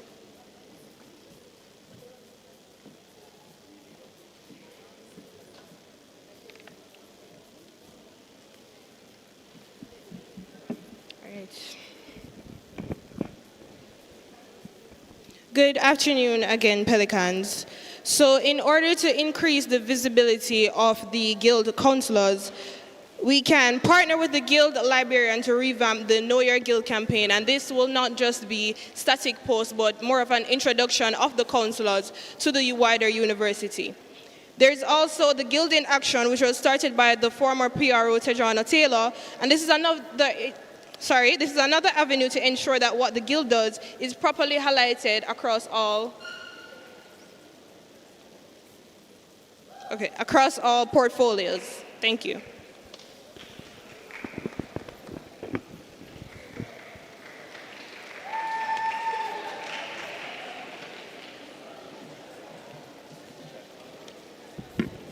This is a great question, actually. This question actually aligns with one of my manifesto points, which is knowing your Guild council, right? Keeping up with your Guild council. It is a segment on Guild TV that will go into the behind-the-scenes work of the Guild counselors, because most times people see these activities, but they don't know what's actually going on behind the scenes. Most persons don't know about this event. So this Keeping Up with Your Guild Council segment on Guild TV will actually be a, what do you call it again? It will actually be a partnership with the Guild Librarian to show the inner work, what you guys do to plan, and to boost the event's publicity. Yeah, thank you.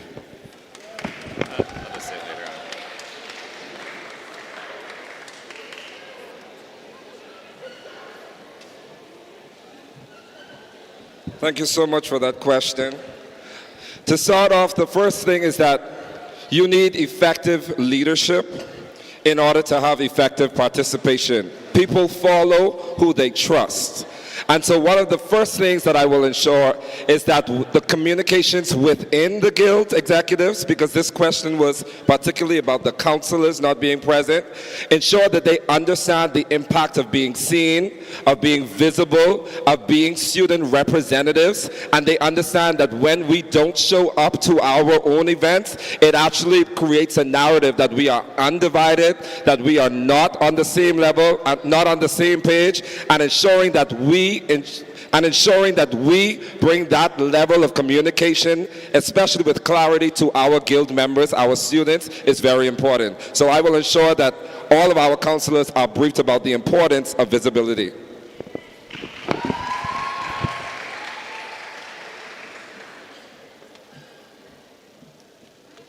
Next question. I suspect this is to all candidates. It says, I'm interested in knowing what plans are there to engage, develop, and increase the visibility of campaigns.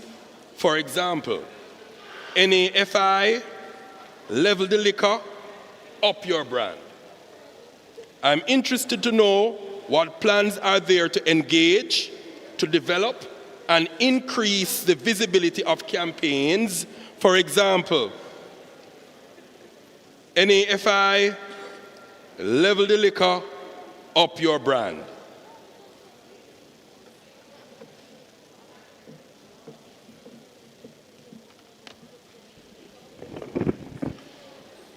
As I would have mentioned in my speech, for the NAFI campaign, we will ensure that the leaders of this campaign are more present on the halls and conducting seminars which they will extend invitations to law enforcement and sexual rights activists to educate the students and make sure that they are more aware of their rights. For Up Your Brand, I will be instilling an initiative where university students with businesses can submit their businesses to us and we will market them online for the entirety of our week. So it's one business per week.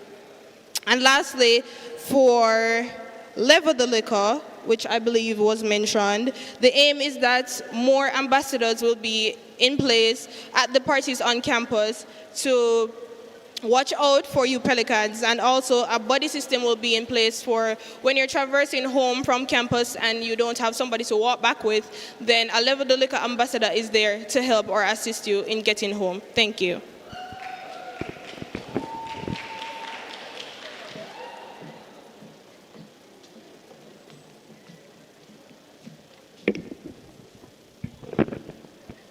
Okay, as I would have said in my speech earlier, I'd be doing forums with experts such as doctors and pharmacists to help inform students about alcohol consumption for Level the Liquor, because during the year, persons Level the Liquor mainly does it during carnival time, so we start during the orientation period and continue throughout the year. So it's going to be done during orientation, September, October, because parties mostly all years. So for NAFI now, on the other hand, we'll be doing a lot of vox pops, interviews with specialists. We'll be having forums with other people, and we have a buddy system as well. So yeah.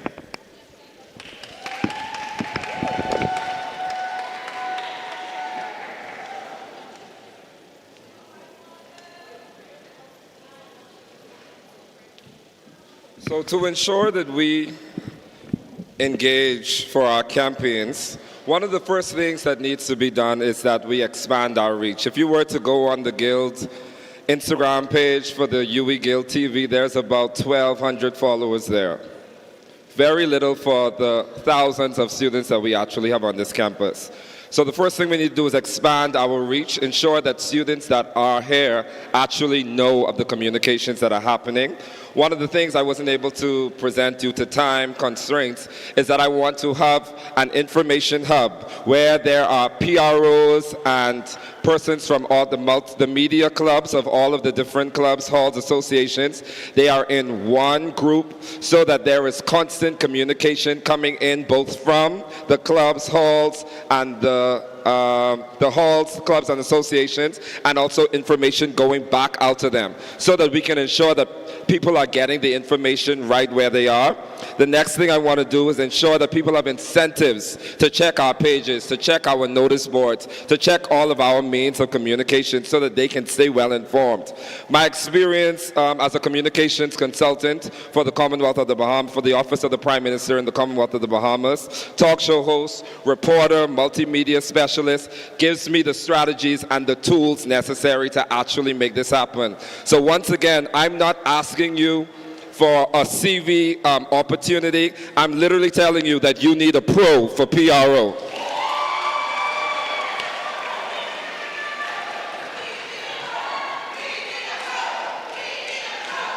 Final question to all candidates.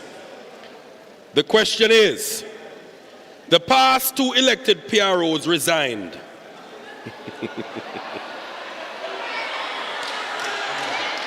What will you do to avoid the same fate?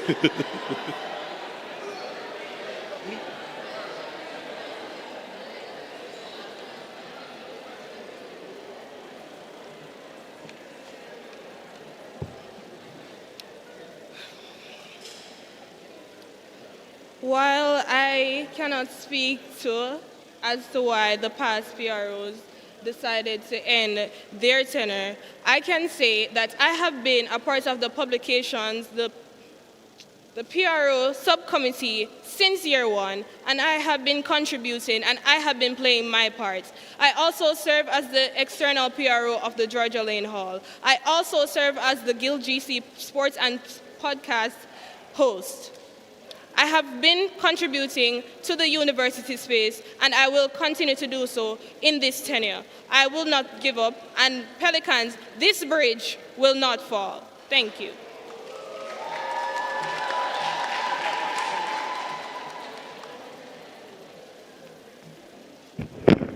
Great question. So this rule, I can't speak to why the previous PROs left the position, but it doesn't speak to the person, it speaks to the role being very hefty. And that's why you have a subcommittee as well. So I'll be having campaigns and seminars to train my fellow committee members, subcommittee members, to be able to, so that I can delegate the work, but not delegate all the work as well. Yeah, so I'm surrounding my campaign to try to prevent burnout of the rest of my committee and myself as well. Yeah.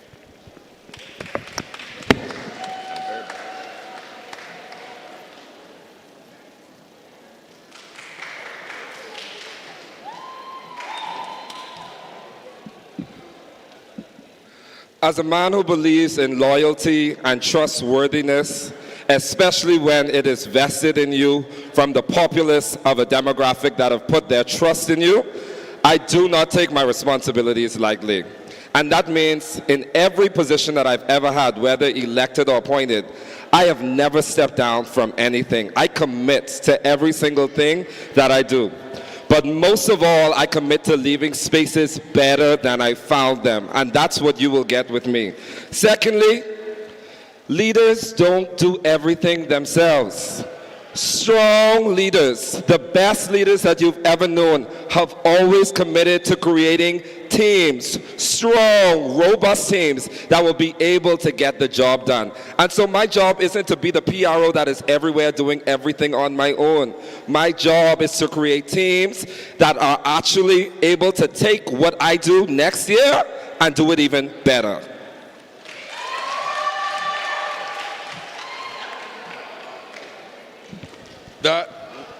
So, I think that's about it for the questions for the Public Relations Officer. The candidates are Tamara Brown, Tajay Carr,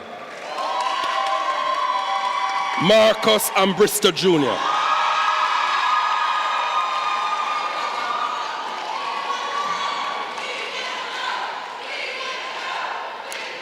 Okay, thank you so much. The next 3 positions are uncontested. I'm going to be taking them all at once. External Affairs, Games Committee, Cultural and Entertainment Affairs.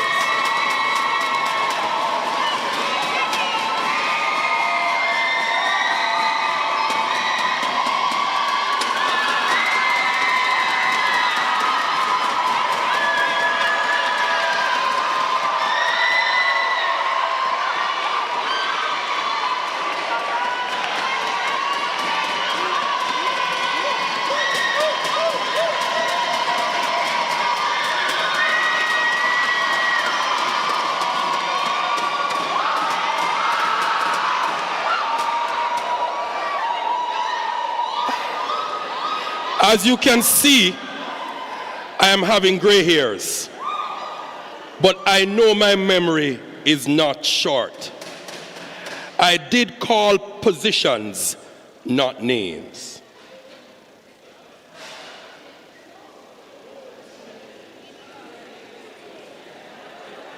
So in the order as was given,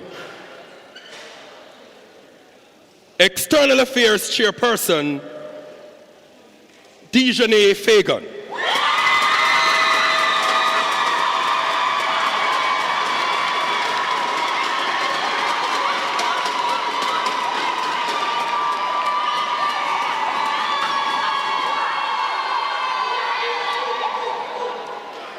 Games Committee Chairperson, Dante Samuels.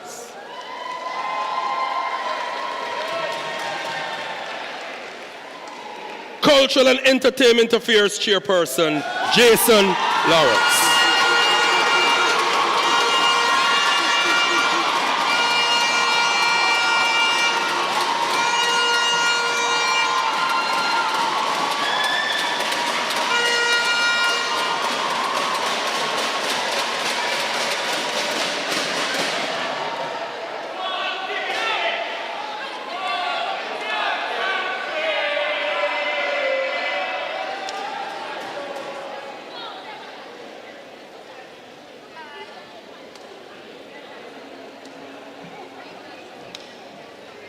Okay, I see the energy that is getting up in the room. I love it. That's good. Energy is right. It's guild elections after all. So, the candidates have 2 minutes in which to present. In the order I would have called: Fagan, Samuels, Lawrence. Oh, and also I will add the treasurer, who is uncontested, Leanne Williams. Or is it Leanne? Leanne or Leanne? Leanne Williams. Treasurer, is she here? She's not. Okay, in the order as was established: Fagan, Samuels, Lawrence. Take the microphone.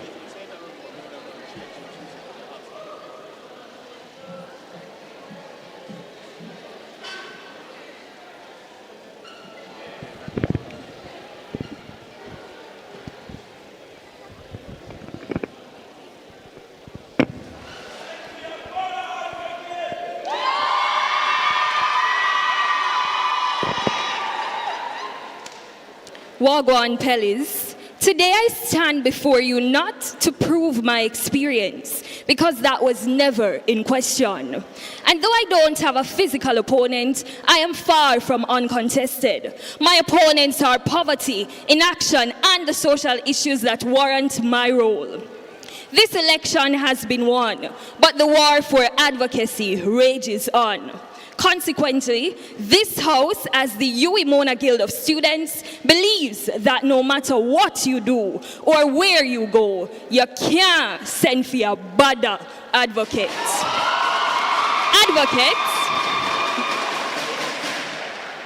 Advocates, in alignment with the Guild's constitution, means active driver of voices, outreach, collaboration, awareness, transformation, and engagement. I'm not here to dismantle the work of my predecessors, but I did promise you a revolution, and that revolution lives in the letters V to E of advocate. V, voices. Through the Pelican and Youth reports, student and youth concerns will move beyond discussion and into real meetings and action. O, outreach. Pelicans will mentor young students, visit shelters and hospitals, and organize relief drives when communities need us most. C, collaboration. By partnering with halls, faculties, and national organizations, we will strengthen every initiative through unity and shared effort. A, awareness. Through events and international observances, Pelicans will raise consciousness while mobilizing support for community causes. T, transformation. Campaigns like Pelicans Give Back will turn advocacy into a culture of service and empowerment. E, engagement. A union of external affairs chairpersons and regional representation will ensure every Pelican voice, local, regional, and global, is heard. My commitments are clear. So, Pelis, enough talking about your concerns. Now, we advocate, we revolutionize, we impact. Anytime you're ready, send for your bother advocates.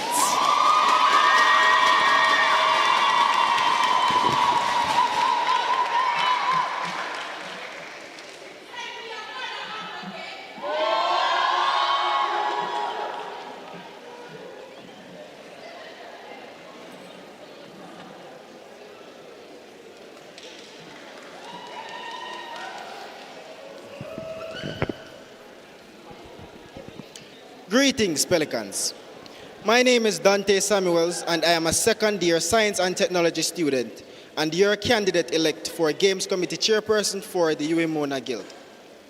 As Games Committee Chairperson, some of my plans will include lobbying for a single jersey provider to become the official sponsor for intramural sporting gear, advocating for better maintenance of the student union's gym/weights room, and to dedicate 2 semester 1 fundraisers solely to increasing the prize pool for UWI Champions League.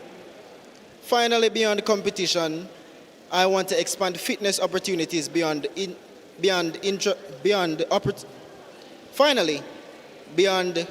competition.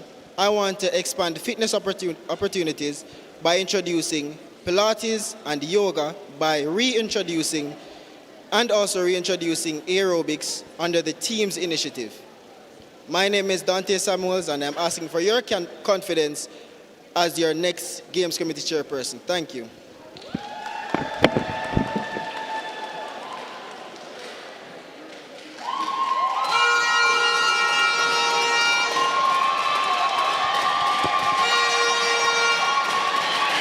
Activity.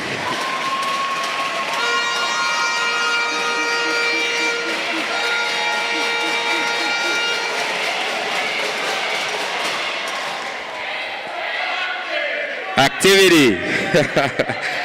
This campus already has the talent, the creativity, and the culture. But what truly defines our experience is how it all comes together, how it represents us, and how it shapes the space we share. And it is from that belief that I stand here this evening. Good evening, everyone. My name is Jason Lawrence, and I'm vying for the post of Cultural and Entertainment Affairs Chairperson. My vision is built not only on ideas, but on experience. As the current Deputy CEAC for Entertainment and Production and President of the University Dramatic Arts Society, I understand what it takes to execute events effectively. From hosting and curating events like Runsi Rules and Enika, I've seen firsthand what students respond to and where we can improve. And that vision is what I call activity. Activity is about bringing structure to our culture, visibility to our talent, and purpose to our experiences. It focuses on strengthening connections between students by creating opportunities for creatives and transforming entertainment on campus. Through activity, I will strengthen our cultural presence by creating spaces where all groups feel represented and included, while also connecting creatives to opportunities through networking, workshops, and a centralized talent platform. Right? So at the same time, I will ensure consistent visibility for talent through digital platforms and weekly highlights. And just as important, I will improve what already exists, enhancing how events are planned, promoted, and experienced, because this is not about just hosting events. It's about creating an environment where students feel connected, where talent is valued, and where experience means something. So let's take what we already have and elevate it. UA Massive, active up, activity.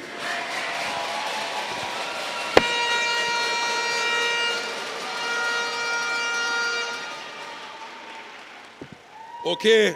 So we have already three members of the executive, because they're already elected members. Now, we open the floor for the External Affairs chairperson. Are there persons who are interested in posing questions to her?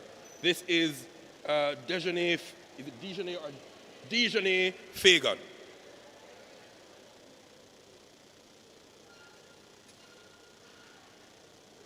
Going once. Going twice. Your fate is sealed.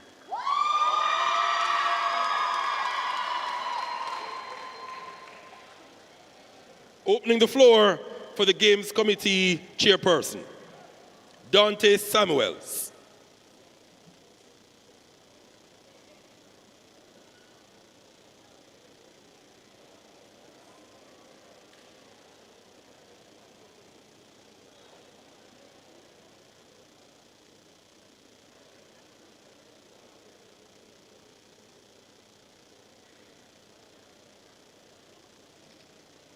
There's a question online.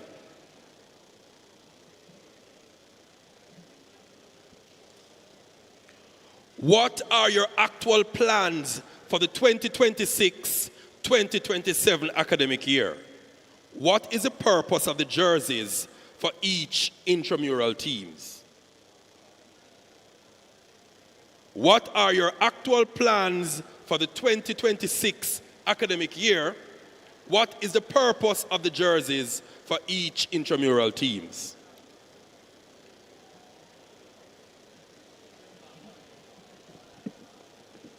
So my plans would have been exactly what I said, to get all the halls to use the same jersey provider. The jersey providers we currently use for Champions League is Fresh Ink. If all the halls would use the same jersey provider, I could lobby, I could speak to that jersey provider and try to get a bigger discount for Champions League. So the prize pool could increase further, other than what I am already adding with the fundraisers.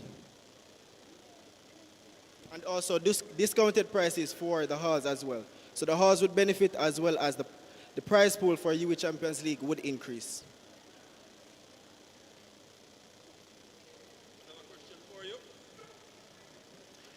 Are there plans to decrease the financial burden that Champions League and other intramural events have on the Guild Games Committee? I repeat, are there any plans to decrease the financial burden that Champions League and other intramural events have on the Guild Games Committee? Yes, so that is exactly the purpose of trying to get all the halls to use the same jersey provider. We could get better sponsorship opportunities if all the halls, we get all the halls to give their business to that one jersey provider. They could then scratch our backs and just decrease the prices that they would charge us. So the fees to enter, they would decrease, the prize pool would go up. So less to enter and more to gain. Okay, thank you, sir. Any more questions from the floor? If not, there's one more.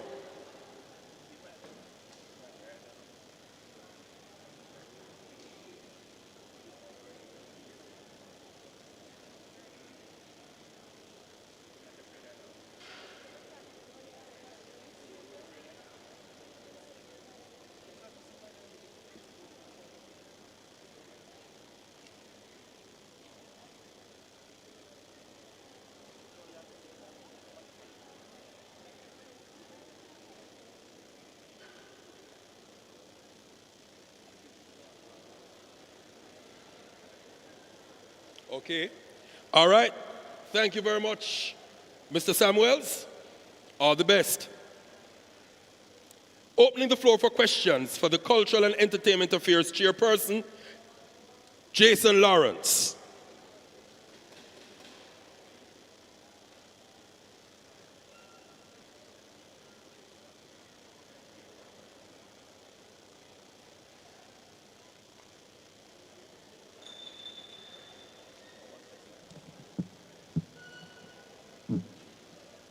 Okay, so I see where you focus a lot on culture, and a big thing about culture is your identity.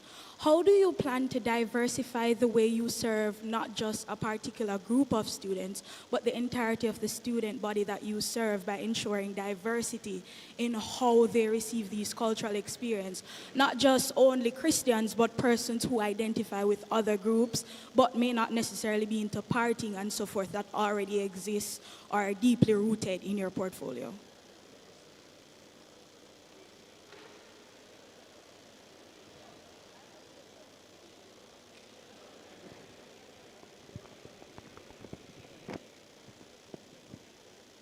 Thank you for that question. All right, what's your name? Leah. Leah? All right, thank you for that question, Leah.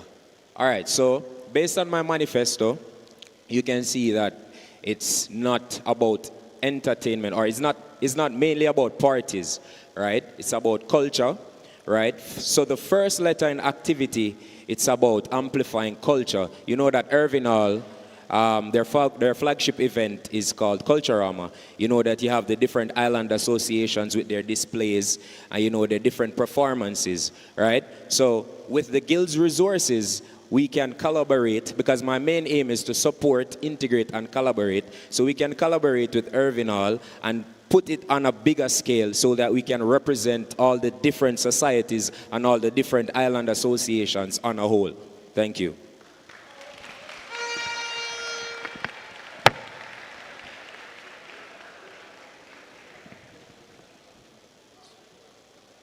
Two questions for the CAC. You included in your manifesto an initiative of cultural event with UIDAS. What sets this initiative apart from Talawa and Culturama? That's one. Two, the carnival bus system was atrocious this year. How will you change this?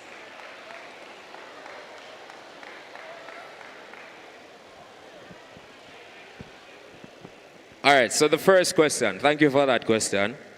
Right, so what sets the cultural play apart, right? So you know that in February, we have homecoming week, right? So I have a cultural play on my manifesto in collaboration with the University Dramatic Arts Society and the different island associations, right? We never see Islands Association them in a theater yet? No? All right, so I want that collaboration to be something special, right? To involve the island associations and the club and also the theater on a whole, right? To come together and do a play on the history of UWI. So that's why it's different, because it's about the history of UWI, right?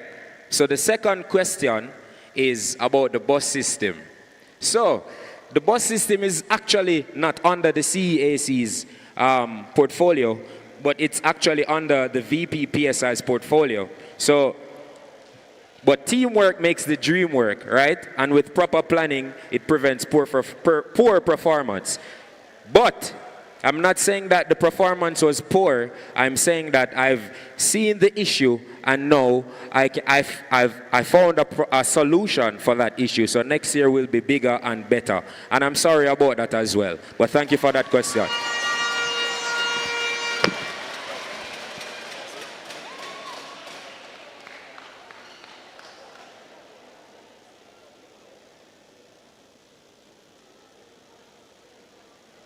Okay. Thank you very much, Mr. Lawrence. That's it for you. All the best.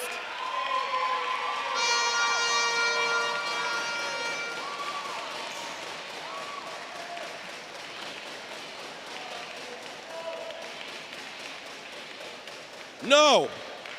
No. We're stepping it up a bit, right? We're stepping into the big leagues.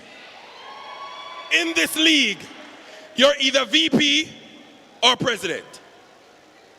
All right? This league, it is absolutely necessary for the candidates to ask questions of each other. So make sure you are armed and ready to do so. I called the secretary, she never show up.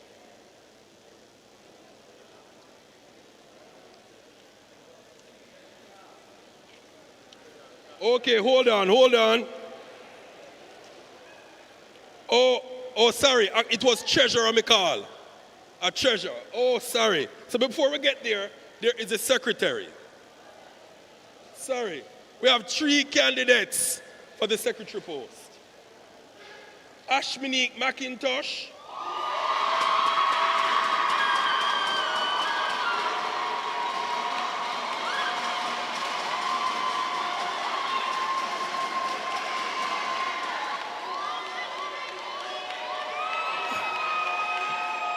Actually, there are 2 candidates. Unique Wesum.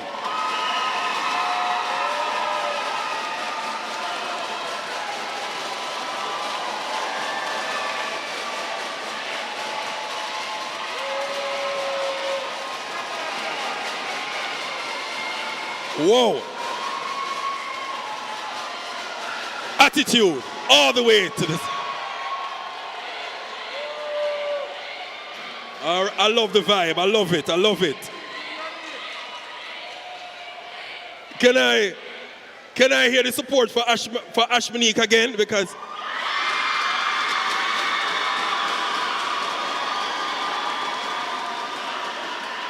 what a vibe. Can I get the support for Wesum again? What a vibe.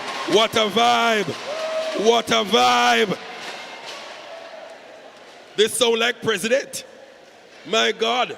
All right, in that order, as was called, McIntosh, Wesum, you have 5 minutes to present.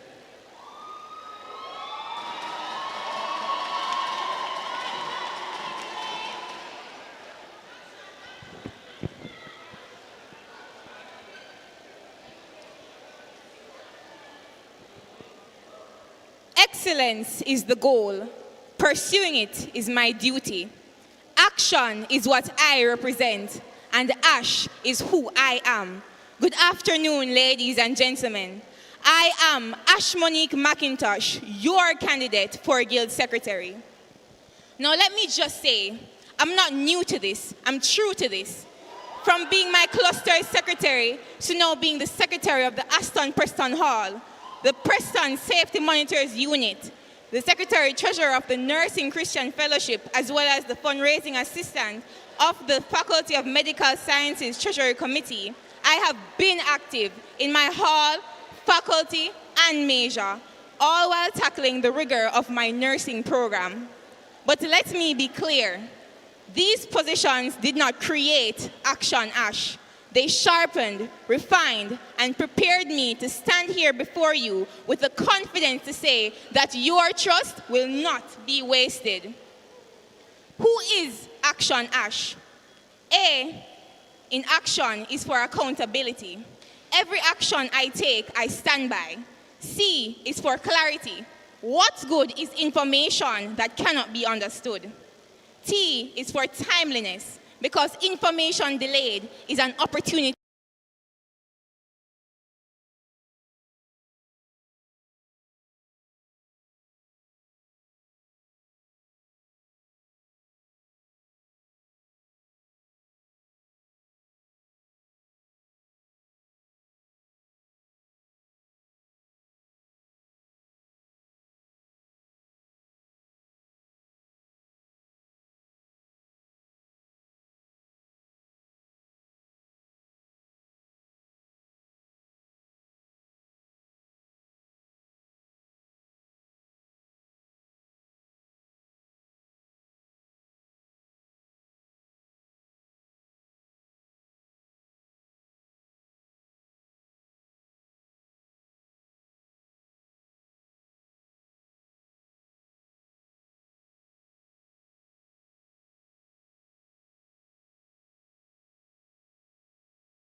Understanding of how the guild functions, and more importantly, how students' voices should be represented within it. To me, Being a secretary is far more than simply taking minutes in meetings. It is about listening, not only to what happens in formal spaces, but to the concerns, ideas, and experiences of the students that we represent as the Guild of Students. This role requires the touch of someone who is patient, accountable, precise, and accessible. Now, if you know me, you know I am the first person to step forward and represent the voiceless, whether behind the scenes or actively advocating. For those who aren't familiar with me as yet, by peaking with Unique, you are saying yes to accountability. You are saying yes to structure, and you are saying yes to being committed to purpose. And with your vote, I will be given the platform to serve you, my Pelicans, with absolute dedication and integrity. My manifesto focuses on 3 areas that I believe are critical to improving your student experience here at Mona. Firstly, transparency and accessibility. Students deserve a guild that is open, responsive, and accountable. And to achieve this, I will establish a guild network of secretaries to strengthen communication between representatives and the wider student body. I will collaborate with the incoming PRO and PCC to reintroduce a monthly guild newsletter shared throughout Mona messaging so students remain informed about decisions, opportunities, and initiatives. Additionally, regular student polls will allow your voices to directly shape the direction of the Guild.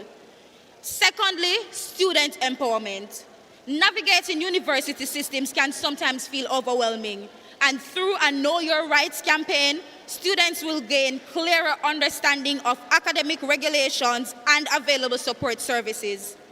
I will also introduce a student academic guide, a resource to help students navigate processes such as course registration, appeals, and academic procedures. Alongside this, a monthly Guild calendar will keep students informed and prepared for upcoming events and opportunities. Thirdly, professional development and student success. University is not just about earning a degree, it is about preparing for life beyond it.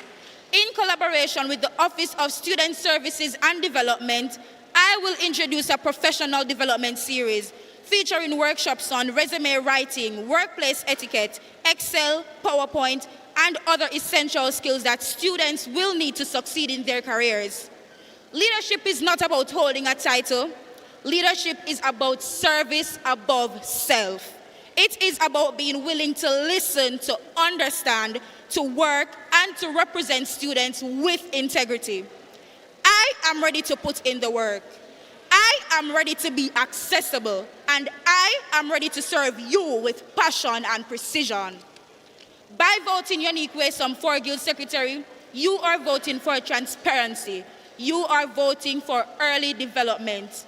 Pelicans, let us build a guild that ensures every student is informed, empowered, and heard. Thank you.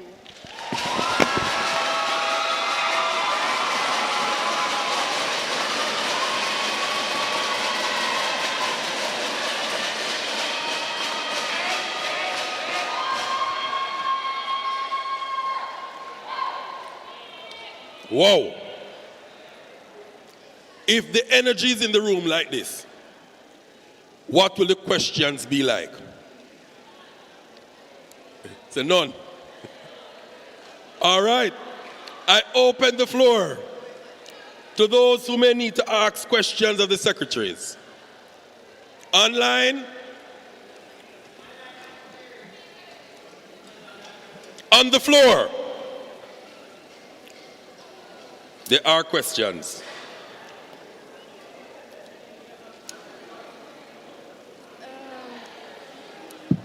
Please pose your question. My question is for both candidates. The role of secretary can be a time-demanding role. Huh? Oh, sorry. My question is for both candidates. The role of secretary can be a time-demanding role. How can you manage your responsibility as a guild secretary and as a student?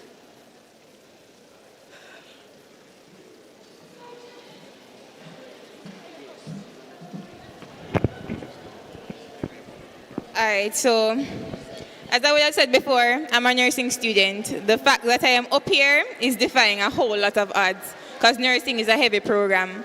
So I plan to be proactive. The secretariat duty is to deal with principle. Even though it is not just minutes and reports, it's showing up when you're needed. Therefore, I will ensure that I will be in those spaces despite my program. I will ensure that, for example, I will still prioritize nursing because that is my degree. That's the whole reason I can be up here. But I have a duty to you, the students, to fulfill my role. Therefore, it's not a question of whether or not I can manage my responsibility and this position. It's a question of whether are you ready to see me work for you despite any program I will continue to pursue. I don't know about nursing, guys.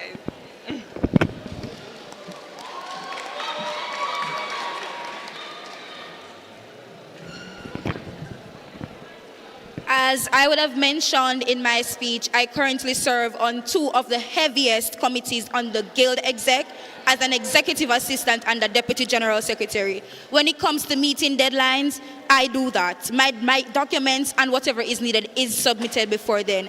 I prioritize and I balance. So when it comes down to balancing school and the role and what the role will require of me, I am already doing so, and I know I can do what is needed of me.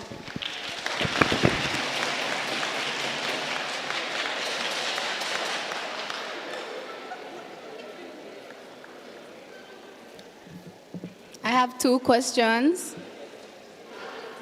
For Ashmonique, what experience do you have on the Guild subcommittees? And for the second question, what understanding do you have of the operations of the Guild?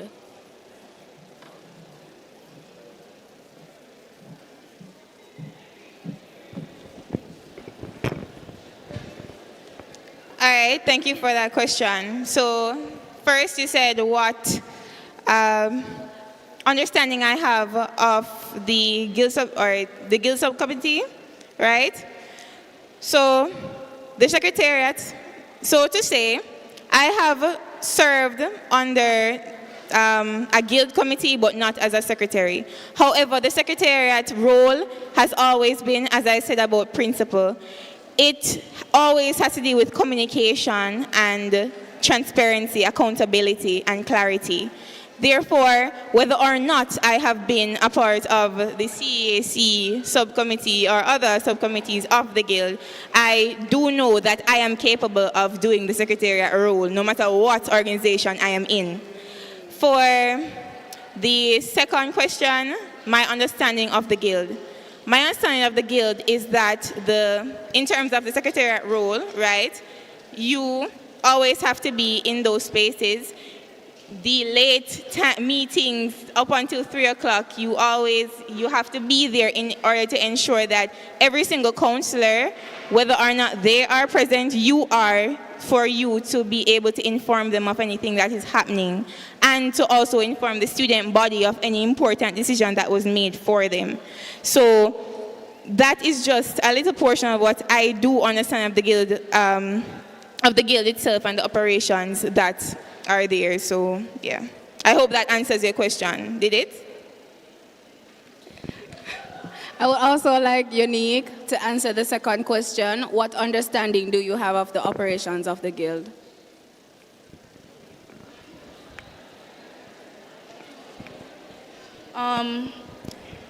Besides meetings, I understand that the Guild is here to operate and to serve students, advocating on behalf of Pelicans and those who are not willing to do so for themselves or afraid to do so. I understand that the Guild of Students is a smaller representation of the larger group of students we have here at the university. I understand there are procedures, there are different things that need to be done on the inside to ensure not only that the Guild's success, but that our students, when they leave the university, they were able to have garnered something solely because their student advocates were working for them.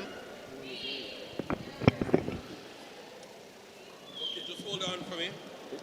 This tablet, the battery is going. So I'll pose the question quickly. What can you do differently? It's for both candidates.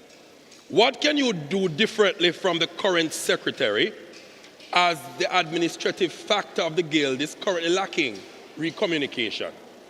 What initiatives do you have in place to fix this? It says, what can you do differently from the current secretary, as the administration or the administrative factor of the guild is currently lacking recommunication? What initiatives do you have in place to fix this?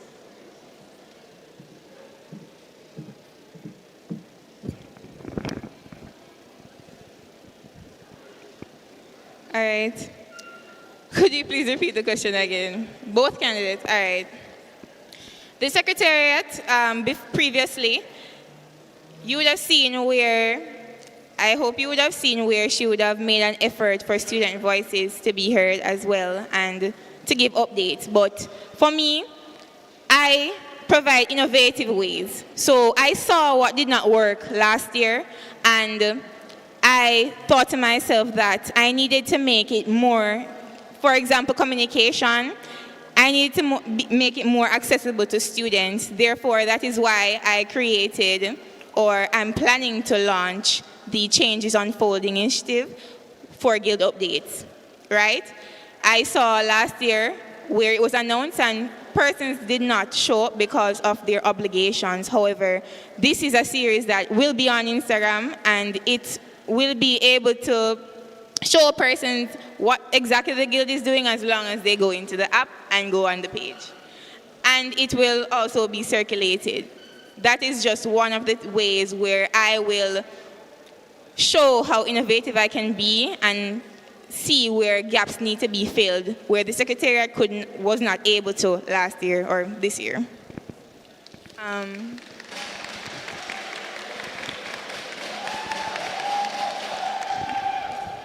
So on my manifesto currently, I have 2 initiatives that I have already said I will be launching. One of said is the Guild newsletter, where students will be provided with updates regularly, and the monthly calendar. Now, communication is not just from the secretary, but is in collaboration with the PRO who disseminates such information. As such, I would be working closely with the PRO and PCC to ensure that information is shared on time through these avenues I've mentioned, the Guild newsletter and the monthly calendar.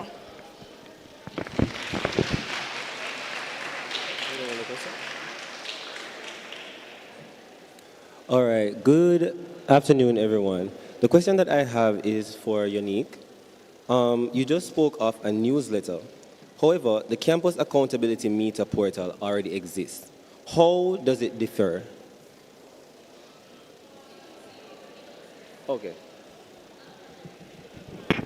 I'm going to ask you to speak up because I was not hearing your question clearly. My apologies.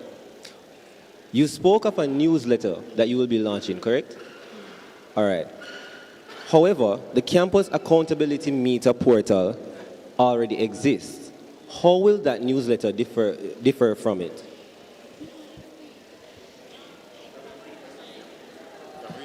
Sure. All right. But what the first part, sir? So the question says, how will this newsletter differ from the Campus Accountability Meter portal that already exists? Okay, so the newsletter is not something completely new, but it's rebranded. And it is not something that would not have existed, but is more so coming back, but being done efficiently. So it's not a case where we're going to say, oh, we have it, and then you get it this month, and then for another few months or so, it's not shared or it's not updated. So that is what the newsletter essentially will be doing. It will be keeping you updated regularly, not only from just our campus, but with relation to the other campus, to try to have our regionals feel at home or have an idea of what is happening back home. It will be done where we can collaborate with the other campuses so that students across all campuses can stay up to date with what is happening across all 3 campuses.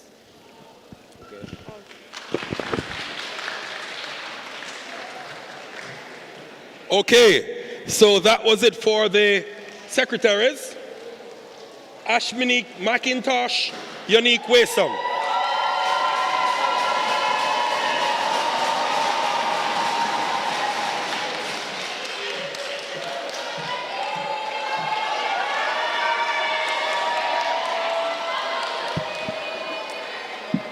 So we're going to do a back loop because one candidate who should have been here was not here, but the candidate is here. The interesting thing is, this candidate is the treasurer. My point is, what if the thief is earlier than the treasurer? The treasurer needs to be on time.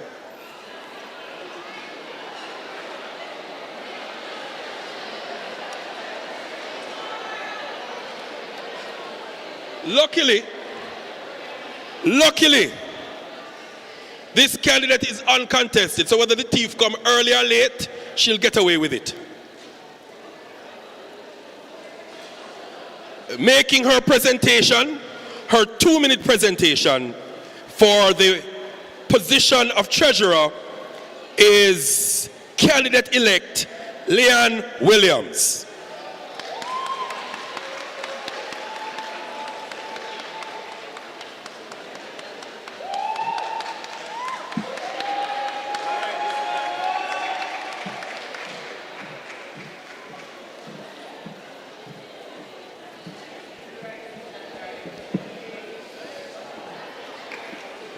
Pelicans.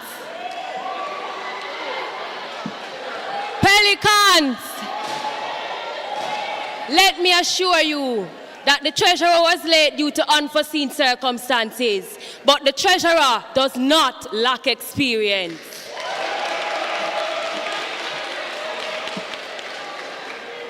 I stand before you this afternoon not just as a candidate, but as someone who has already served in the position and has delivered results.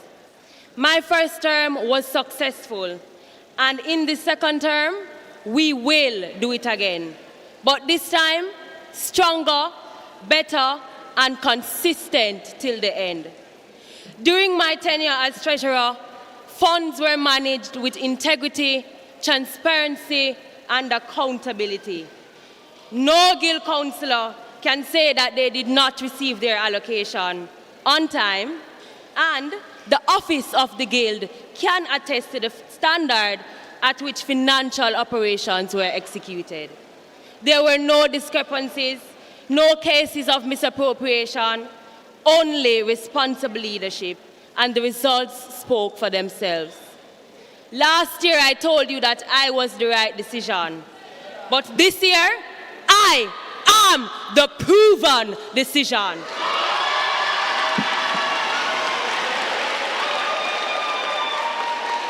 Pelicans, I thank you for your continued support, and I look forward to serving you again.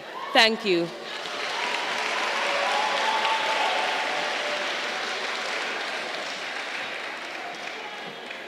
The treasurer says she's tried, tested, and proven. Is there any questions for the treasurer? Any question for the treasurer? Who will be the treasurer? All right. Your fate is sealed.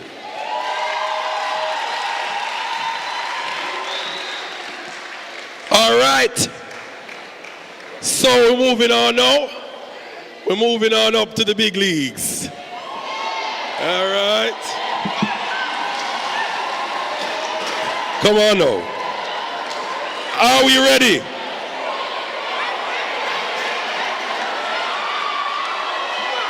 Are we ready? I'm starting with Vice President Properties and Special Initiatives. 2 candidates are in this race.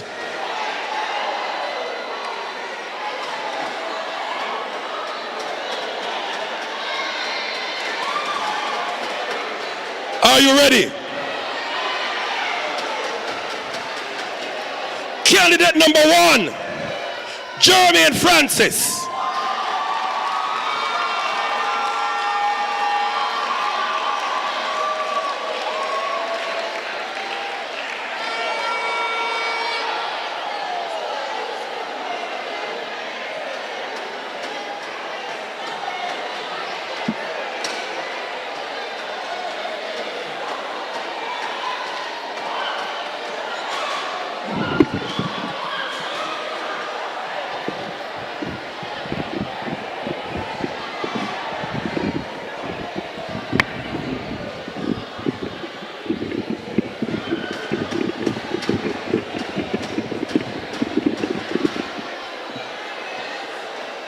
The next candidate,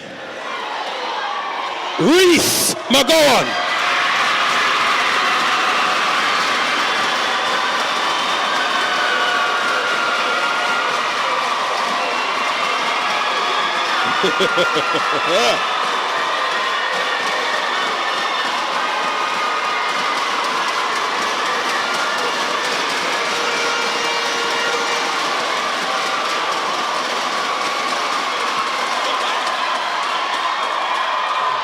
What?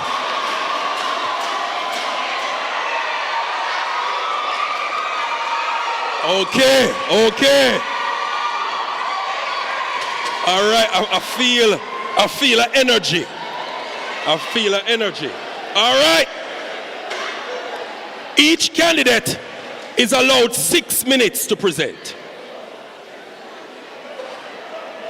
And thereafter, they will have 10 minutes of Q&A.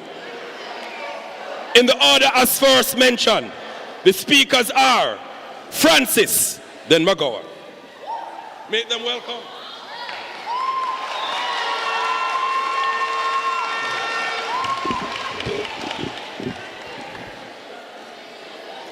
Thank you. Good evening. Good evening, Chair, fellow students, and my UE family.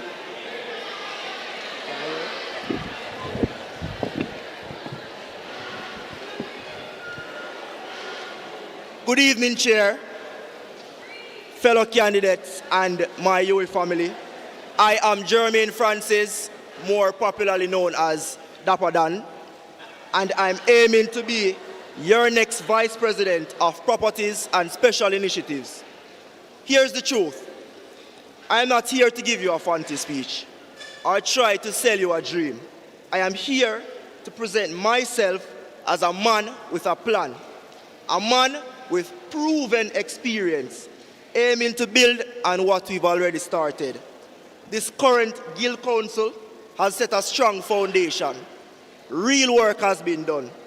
Conversations have started. Students are being supported in ways like never before. And my intention is simple. It is not to start over. It is to build on the legacy and take it even further. For the past year, I have been a part of that work. I didn't wait for a title to make an impact. I stepped in and got involved. I chose to do everything from my heart. When students were struggling with food insecurity, I partnered with Lasco Meal Solutions and other brands to make the free local cupboards stocked across campus. Why? Because no student should have to sit in a lecture theater and be hungry. I established a sanitary cupboard in the SSLT female bathroom, making sure female students had access to basic hygienic products, addressing the issue of period poverty. Now, when it comes to who really care about our women on campus, the DNA results are here. And in the case of who cares about our women on campus, you are not the father.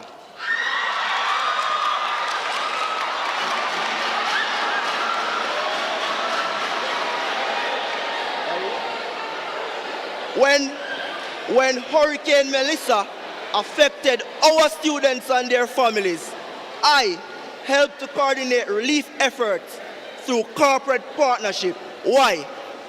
Because leadership means showing up even in difficult moments. Academically, I worked to make things a little easier for students who needed support. I partnered with tutorial services during exam periods and facilitated 100,000 Jamaican dollars to my social work students to offset their transportation costs in order for them to complete their very important practicum assignments. Why? Because your education shouldn't be limited to your finances. I also focused on student life and well-being by hosting one of the largest wellness initiatives on campus and securing sponsorships to support student-led events. Throughout all of this, I've consistently advocated for student safety, for a campus that is inclusive and supportive for everyone. So Pelicans, when I say I am a proven leader, it is not just words. It is literally work that you've seen. Now I'm ready to take that experience into the role of VP PSI. At the end of the day, this portfolio is about one thing: your everyday experience as a student. It's about whether you feel safe walking across campus at night. It's about whether you can get a reliable bus home. It's about whether the basic systems on campus actually work. That's why my plan is focused, practical, and action-driven. Through the VP PSI task force, I will be tackling the areas that affect you the most. So firstly, security. Every student deserves to feel safe on campus, whether night, morning, or in the afternoon. I will work to strengthen the Guild security program, push for better lighting in key areas, and introduce a proper student reporting system so when you raise your concerns, they are actually addressed. Secondly, transportation. This is one of the biggest issues students face daily, especially our commuters. Long waits and uncertainty. Yeah, man, me know. It's frustrating, right? So I've already been a part of conversations with the JUTC about improving this. And I want to take it further by pushing for a digital bus tracking system so that you can see where your bus is in real time. I'll also advocate for expanding routes, which include Half-a Tree, Crossroads, and downtown Kingston, and push for late-night transportation to support students so that they can get home safely after classes and events. Why? Because access to education shouldn't depend on transportation. Thirdly, infrastructure. Too often we hear that the water is out. There's a machine somewhere that is not working, or the facilities in place for us aren't working. No communication, no apology, just dead silence. Then who suffers? You, me, your friends, all of us, the students. I will advocate for better communication and faster response when these issues arise, and push for improved environments because you deserve the right conditions to perform at your best. Here's the thing, Pelicans. Just like you, I love money and opportunities. So I want to open doors so that you and everyone, all of your friends, can benefit. Too many of us have ideas, talents, and businesses, but not enough opportunities. I want to push for more vending spaces, more pop-up opportunities, and stronger connections with corporate Jamaica so students can earn, grow, and gain real experience while studying.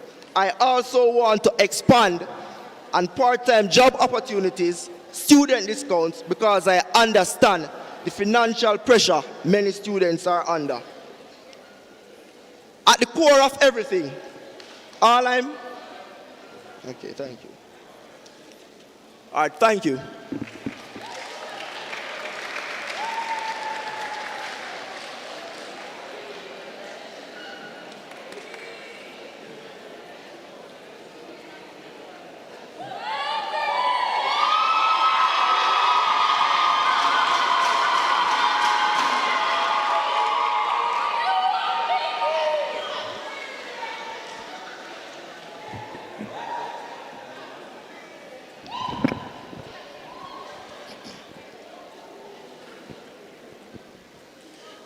Good evening, everyone.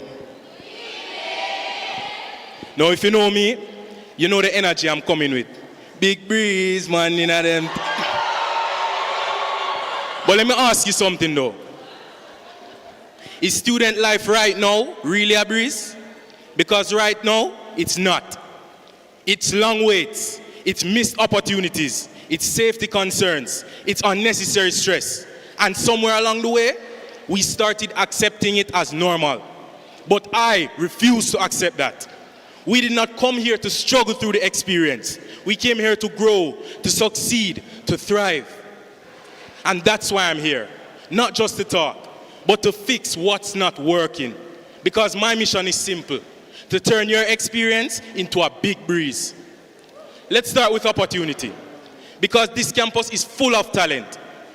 But not too many students are building in an environment that allows them to grow. A lot of them are building in silence. And that's the issue. No visibility, no structure, no real support system. So here's the solution. The Hustle Hobby Initiative, an entrepreneurial village where student businesses are consistently showcased and supported.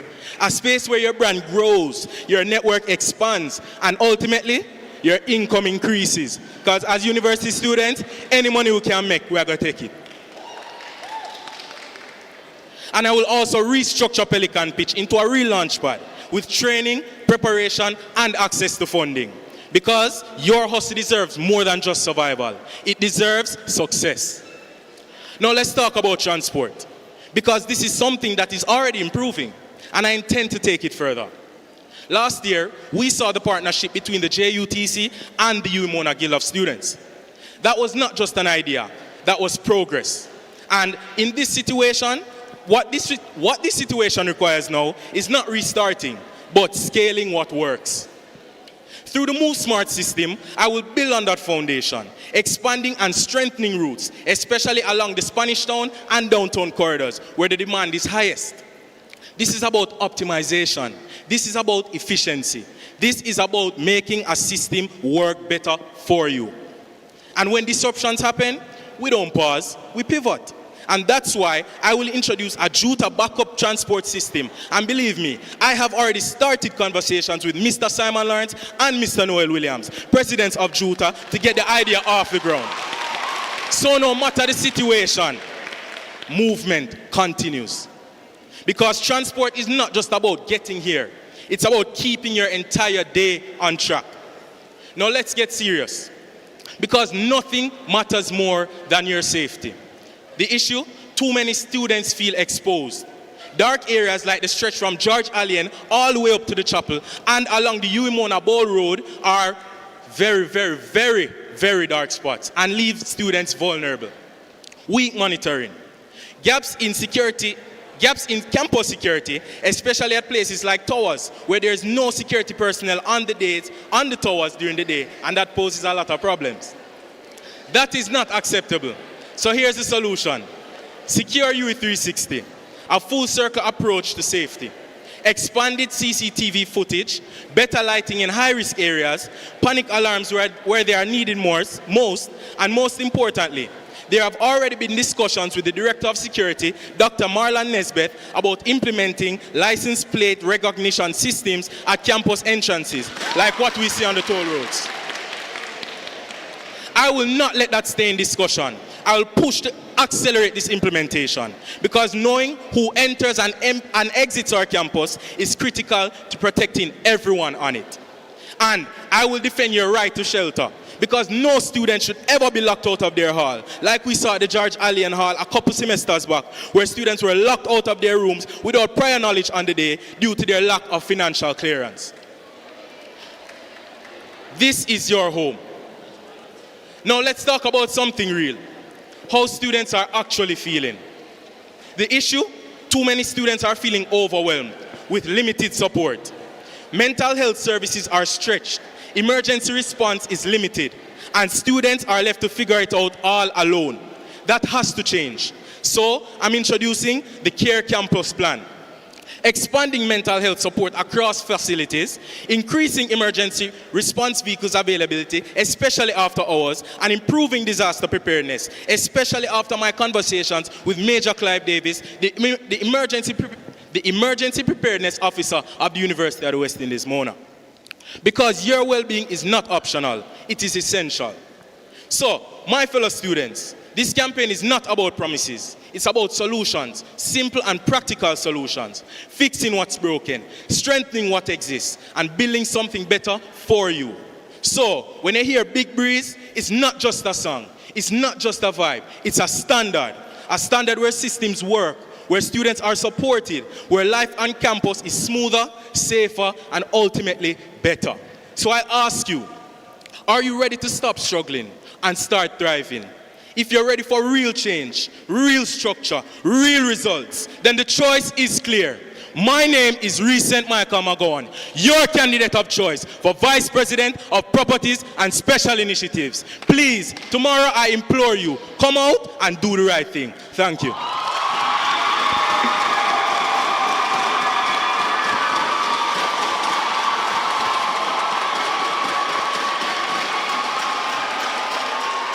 Okay. At this time, I open the floor to the candidates. Each candidate will pose a question to each other, and they will respond accordingly. And then we will open the floor for 10 minutes. Already the questions are coming in at a pace. Starting as was before, Francis will pose his question. Then McGowan will do the same.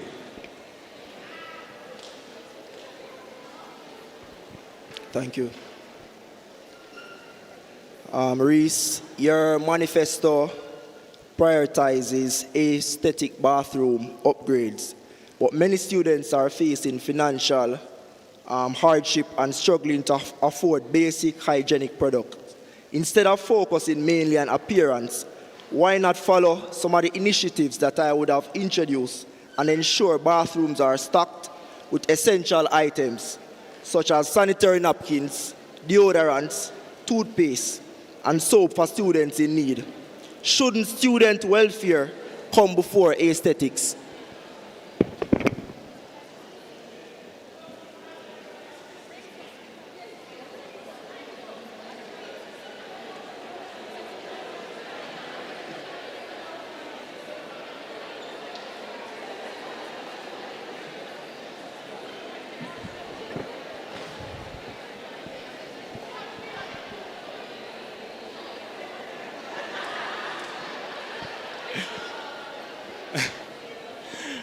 Can I step around the rostrum?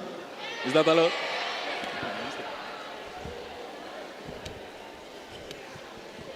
All right, to be honest with the students, he posed a question that was going around and around and coming around and around and around. But I think I picked out the question.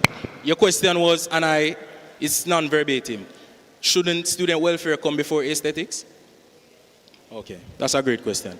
I do think student welfare should come before aesthetics. But at the same time, I do agree with the fact that each and every single one of us are paying at a minimum $300,000 and something to be here. And as such, for the money that we are spending, I believe that we deserve the best facilities to go along with the student welfare aspect. So, as much as I do agree with the fact that student welfare is important, for the money that we are paying, we deserve it to be reflected in our everyday transport, our everyday, everywhere we go, everywhere we operate, whether we live or learn in the space, we deserve the best. And as such, I answer your question. Thank you so much, Mr. Francis.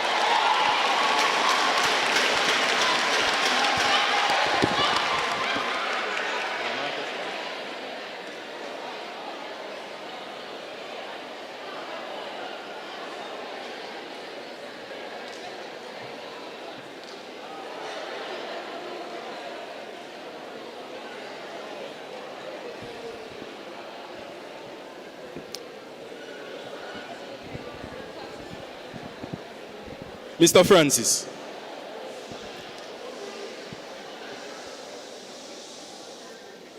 Now, one of the things I would have noticed about the basis for your campaign is proven leadership, the fact that you've been on the guild before, and as such, I'd expect you, naturally, to have more of knowledge as it pertains to the guild council. So my question to you is, and this is really the constitution, What specific mechanisms will you be putting in place to ensure that guild members do not violate the Constitution? That's my question to you.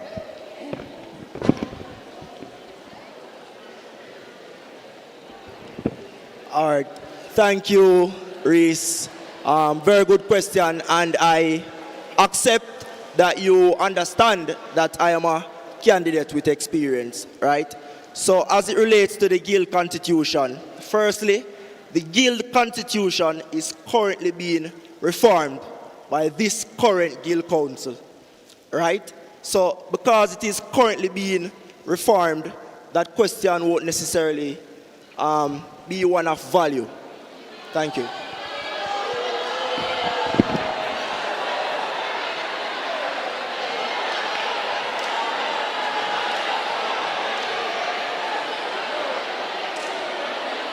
Okay.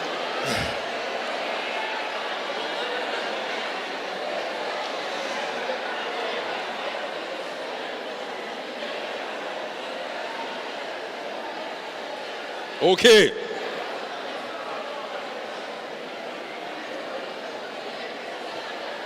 Now, we open the floor to questions for both candidates. Now, please, I ask you, refrain from ad hominem attacks. Ask questions speaking to the candidate's competence or manifesto. Do not, given the fact that we have maybe a lot of questions, don't ask the same questions twice. I will strike down one. Okay. Now, online, a question for both candidates. Leaders are servants to the people, whether they have power or not. What specific initiative can you only do as VP PSI versus being as deputy or ordinary advocate?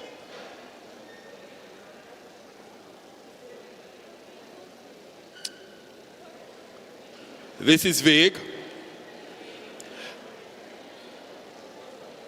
I suspect the question is asking what unique and advantageous proposal you may have for your portfolio that is unique to PSI. Next, Therese. We need a leader who isn't learning the role the first few months. We need results. With no guild experience, how can students trust you to perform effectively in this role from day one? Next question to Francis.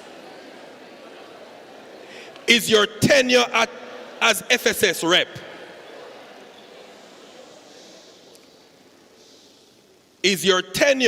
as FSS rep focused mainly on fulfilling cupboard and sponsorships rather than key faculty issues? Why should I trust you, and what more can you offer? Those are the questions from online.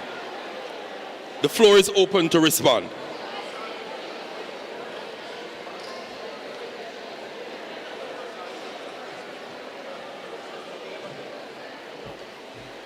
The first question is for both candidates.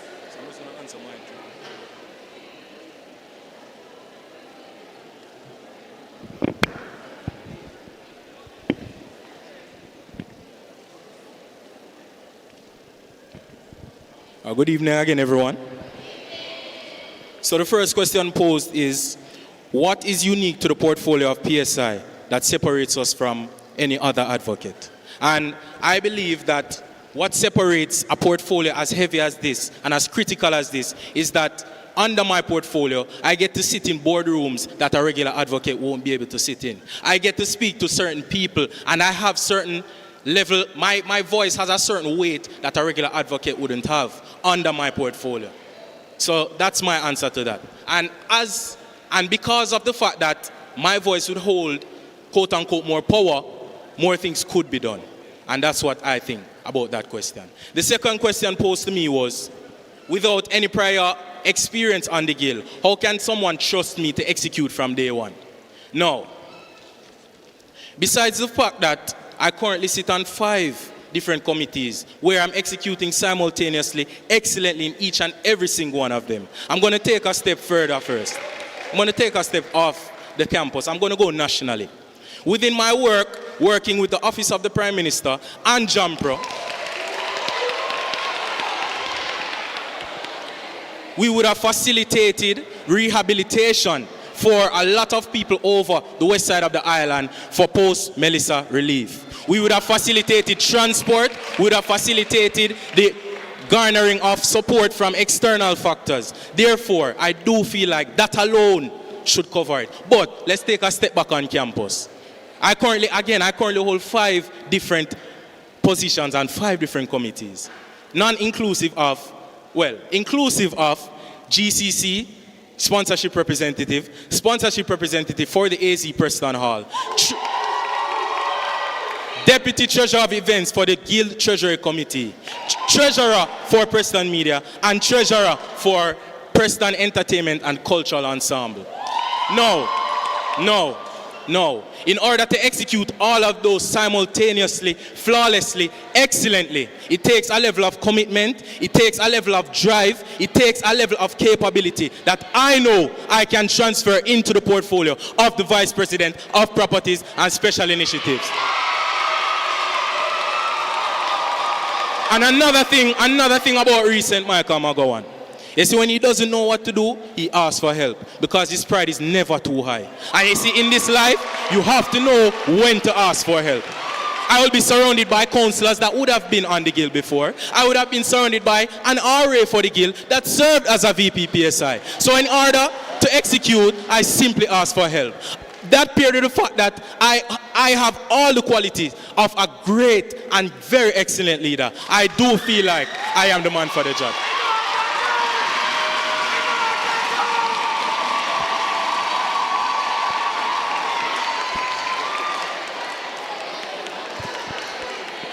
All right, thank you everyone. So in answering the first question, as it relates to doing work external from the PSI work, right? And this is a very emotional topic, a very emotional question, right? It wasn't a part of my duties, but in the aftermath of Hurricane Melissa, right? I would have partnered with Lasco distributors and a host of different entities, including our very own Guild President, Mr. Roshan Winter. 4 days after Hurricane Melissa, we would have donated over 1,000 care packages to students and their families in St. Elizabeth, Westmoreland, Trelawney, and St. Anne.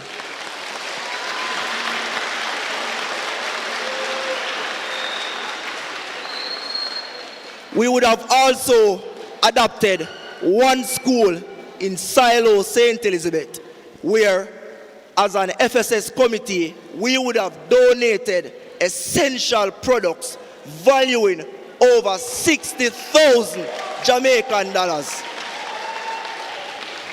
And now to answer your second question, right? External from the free liquor cupboard. The wellness initiatives, right? As a faculty committee, we would have built partnerships, right? Partnerships that improve your education, right?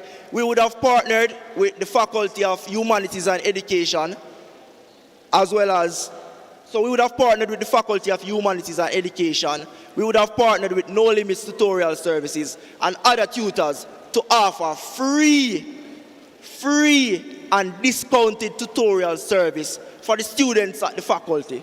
So my work is not just about adding to the free liquor cupboards or giving out very, very essential sanitary products, but we also advocate and implement measures that assist the students at the Faculty of Social Sciences as it relates to their education. So thank you.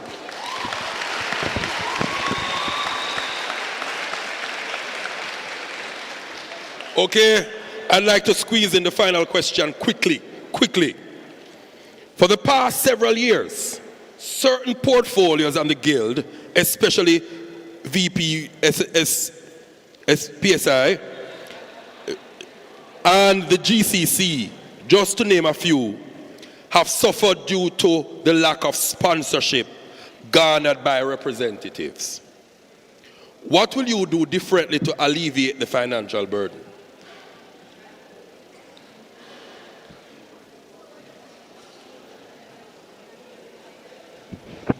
So now I guess it's my time to come to the front of the stage. Right? So Pelicans, you would have all known that on the Mona campus, I am the sponsorship done. Right? And I'm so happy that my guild treasurer is here, because from the starting of this semester, the Faculty of Social Sciences Guild Committee has been that committee that has garnered the most sponsorship on campus. Right? We would have used very minimum of the allocation that we would have received from the guild allocation. So your miscellaneous fees are safe. I would have partnered with sponsors to ensure that our events are executed very efficiently, at a minimum cost, to ensure that you, the students, can enjoy without a financial burden. Thank you.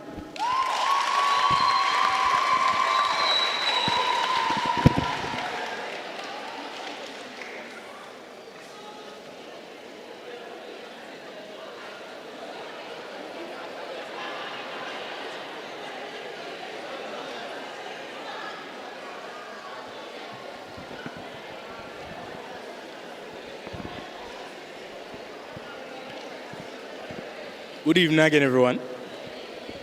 So, as it pertains to sponsorship, two of the 5 positions I hold on the campus are as follows. Sponsorship representative for the Games Committee, the Guild Games Committee, who executed Champions League, the same new Champions League that all of you seem to enjoy, all of you seem to love, and all of you were raving about, saying that it was a success. I was a big factor in that. I garnered some of the biggest sponsors that helped to execute that event. Now, I do understand that within my scope is not as big as his right now, because he's on the Guild, I am not. Therefore, he would have access to more things. But I do believe that within my scope, I have executed to the maximum. I have executed to the maximum, to the full of my potential. And I know that once given a larger role, I will execute even more, because I'm a man that knows a lot of very important people. People that are in my phone. And all it takes is one call, ladies and gentlemen. So therefore, you know,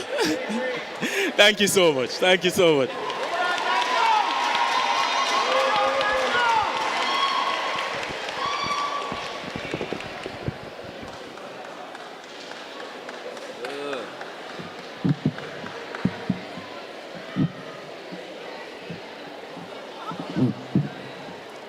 Okay, so good evening. My first question, I have 2 questions, right? My first question is for you, Mr. Francis. You said that you are planning to implement 2 systems, one being a report system for like when we have safety issues, and the other being a digital tracking system for the JUTC buses. How exactly are you planning to implement those systems? Hold on, ask the next question. And the second question, this one is for Mr. McGowan. How exactly will, if I'm not mistaken, you had mentioned something that if the JUTC fails or does not deliver sufficiently, you will put something in place with JUTA, right? Okay, cool. Glad me get that right. How exactly will you fund these buses, right? As well as the license plate tracking system that you plan to implement. I do love the ideas. I will give you that.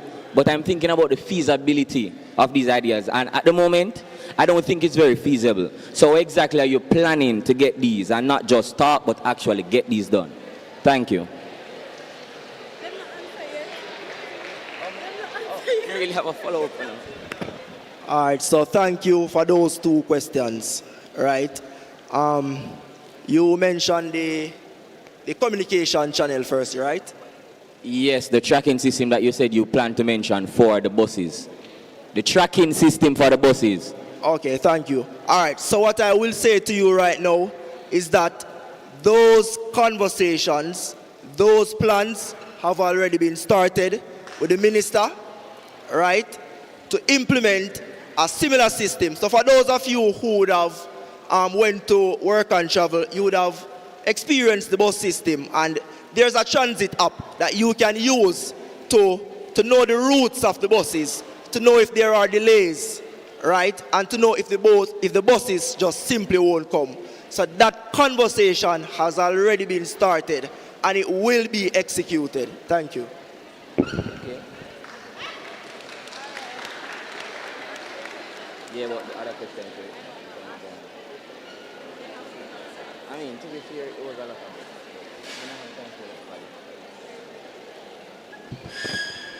All right, so your question posed was, hello? You want me to repeat the question? All right, so your question posed was how exactly will the JUTA buses be funded, correct? Yes, as well as the license plate tracking system that you plan to implement. How's that? As well as the license plate tracking system. All right, I'll start with the license plate readers. So as for the license plate readers, again, I had discussions with Dr. Nesbitt, Director of Security, not too long ago. And I'll have you know that the license plate readers and the cameras, they're already implemented in the system. They're already present on campus. So it's just about enforcing them. I will be lobbying to enforce them because as it stands, when I had a discussion with him, he was saying that we have it, but to enforce it is kind of tricky. So we will be lobbying to ensure that they are enforced because we do understand that who comes on and off the campus is of great importance. Now, for your second question. For your second question now, the buses. Again, I would have had the discussions with the presidents of JUTA, Mr. Lawrence and Mr. Williams. And to be quite transparent, the discussions haven't started for a very long time. They're still early in discussion. So how they will be funded, we'll be getting into that very, very soon. And once I'm elected, I will be more transparent as to how they will be funded. But as for now, it's important that a backup plan is in place for you guys as students. Because I do understand that sometimes there are disruptions with the JUTC system, and as such, we have to put in the provisions to at least open up the idea to ensuring that there are backup plans for you as students. So I thank you very much for that. Persons in the line, my absolute apology. Only the young lady can pose her question. The rest will have to close at this time. Big up yourself. My question is to Reese. Very serious question. You had exposed the lack of security on the Elsa Leo-Rhynie Hall, and we do not appreciate that because a lot of people did not know that we are without security, so that has exposed us to the wider university community. How what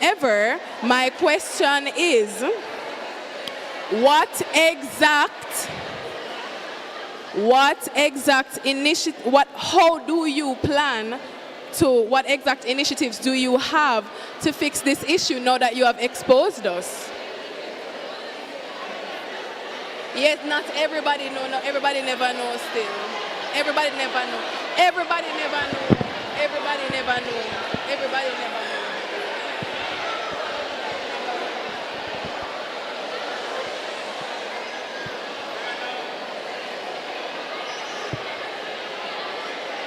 It's a good question. Me not make nobody tell me nothing. Him expose with.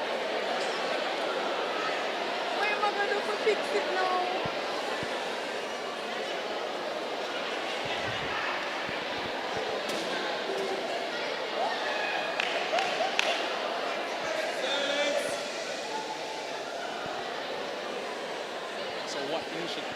So your question posed was, what initiative will I do to help ease that situation? Is that what you're asking?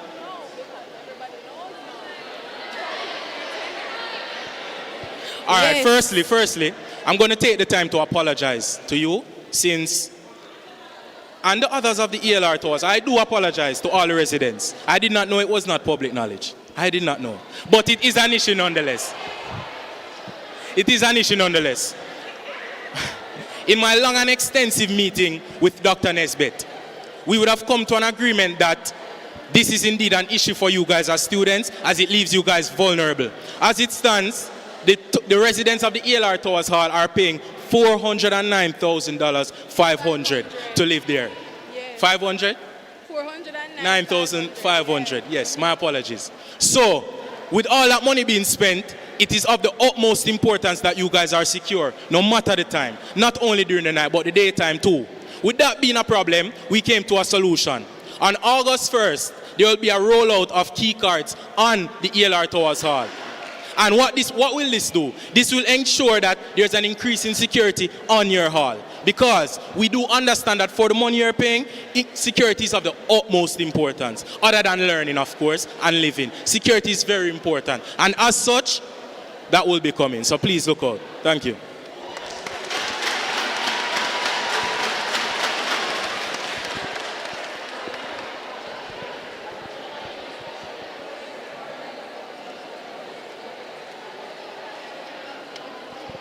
Thank you very much.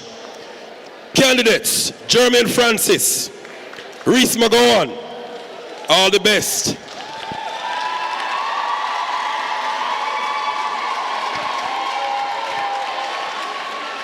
To the second VP position, Vice President Services and Special Projects. Two candidates vying for this position.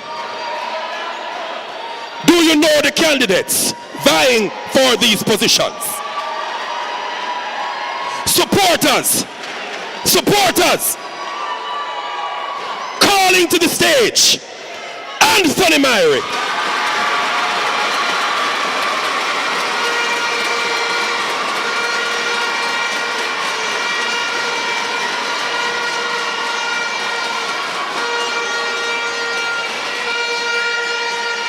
Where's the candidate? Where's the candidate?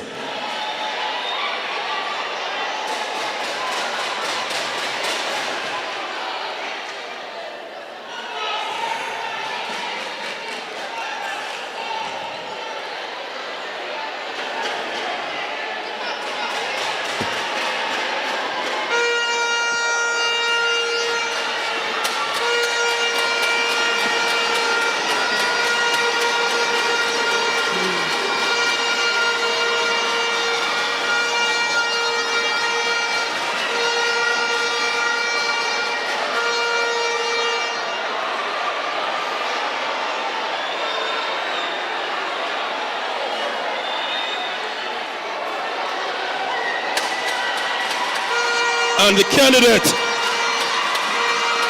has arrived. Move the microphone for me. Move the microphone. Move the microphone.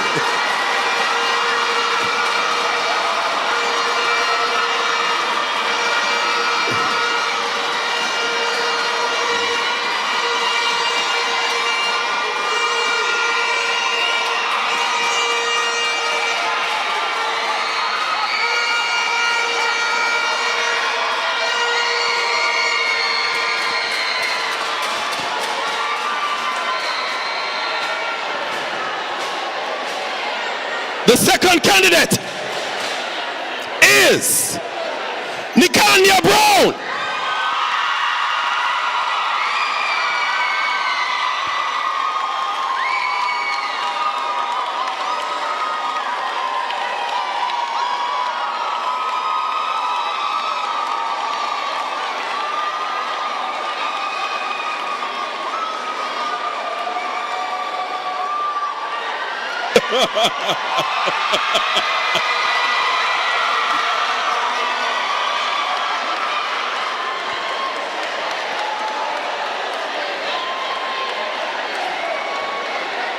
Each candidate will have 6 minutes in which to present and 10 minutes in which to field questions from the floor.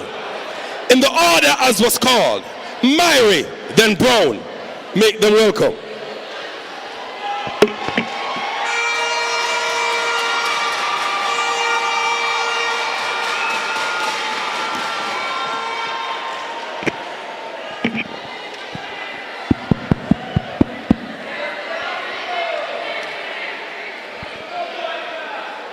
The voting booth go tumble down.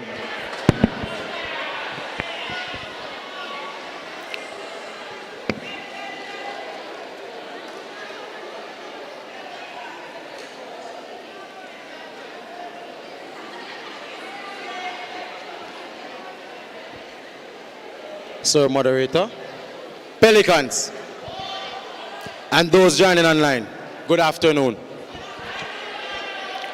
Proverbs 19 verse 21 reads,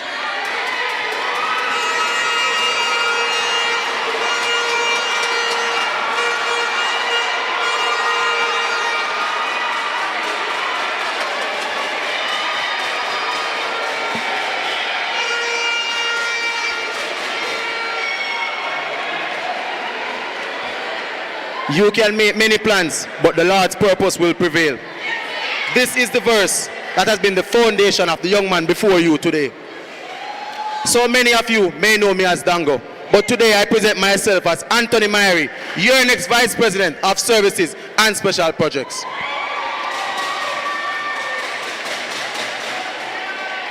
Whilst having over several years of experience in service to my community, my alma mater, and the students of the Faculty of Social Sciences and the wider Guild of Students, I have served in various capacities. Whilst at Manis, I serve as a Spirit Committee President. At UWI, I was the Faculty of Social Sciences GCC last year. Likewise, Chancellor Hall's Vice President for Clubs. Currently, I serve as your Guild GCC.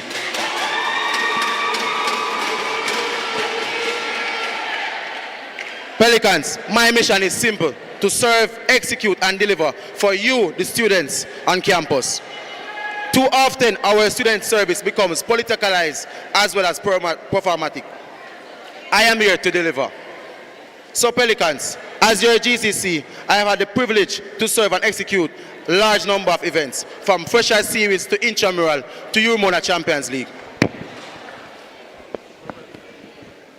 So Pelicans, if elected as your Vice President of Service and Special Projects, my focal point of all initiatives will cover 6 main pillars, which are practical, targeted, and designed to improve your campus life. Project number 1, Student Life Efficiency Program. I will reduce the red tape, improve response time, and make it easier for students to access the support and resources they need to thrive. Simply, I call it Operation Sleep, starting with the SSP Digital Guide, a one-stop service program with guys accessible with the QR codes around campus for quick campus support. Also, I will improve the bus gas initiative by adding a consistent and variation options through collaborations with various food partners.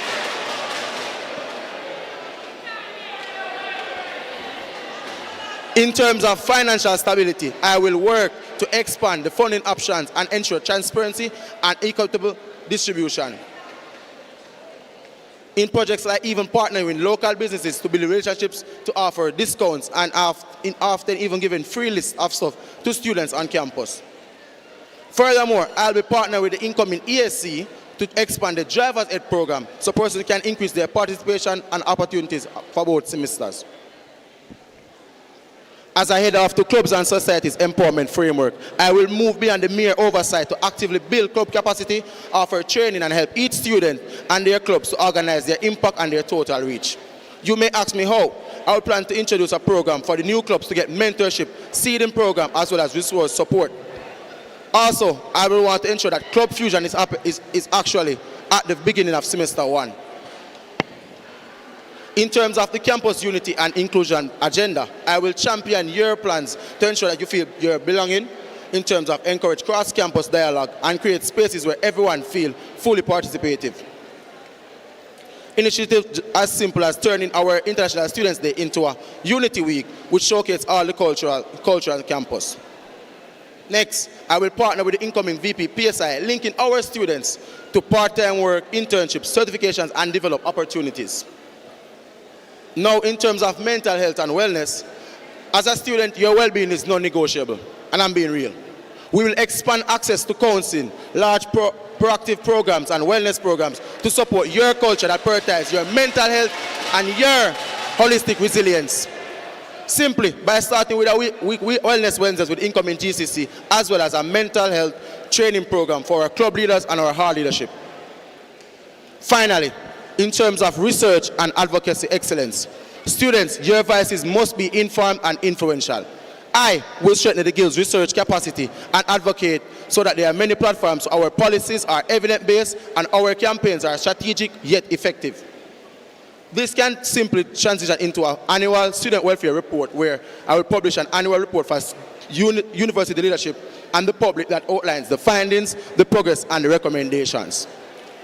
So my UWI Massive, in my ongoing pursuit to fix what's wrong with UWI, with what's right, join me, lend me your voices to create action with Anthony as Dango will deliver as your Vice President of Services and Special Projects.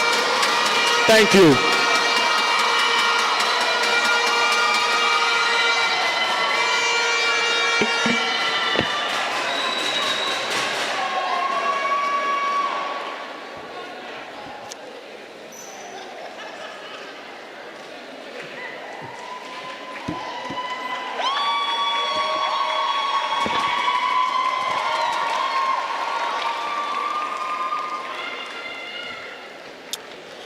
God is within her, she will not fall. Good evening, UWI Pelicans. My name is Nikania Brown Patrick. And before I begin, I need to tell you a story. It starts exactly on this day, March 18, 2023, a Saturday in the height of UWI Carnival.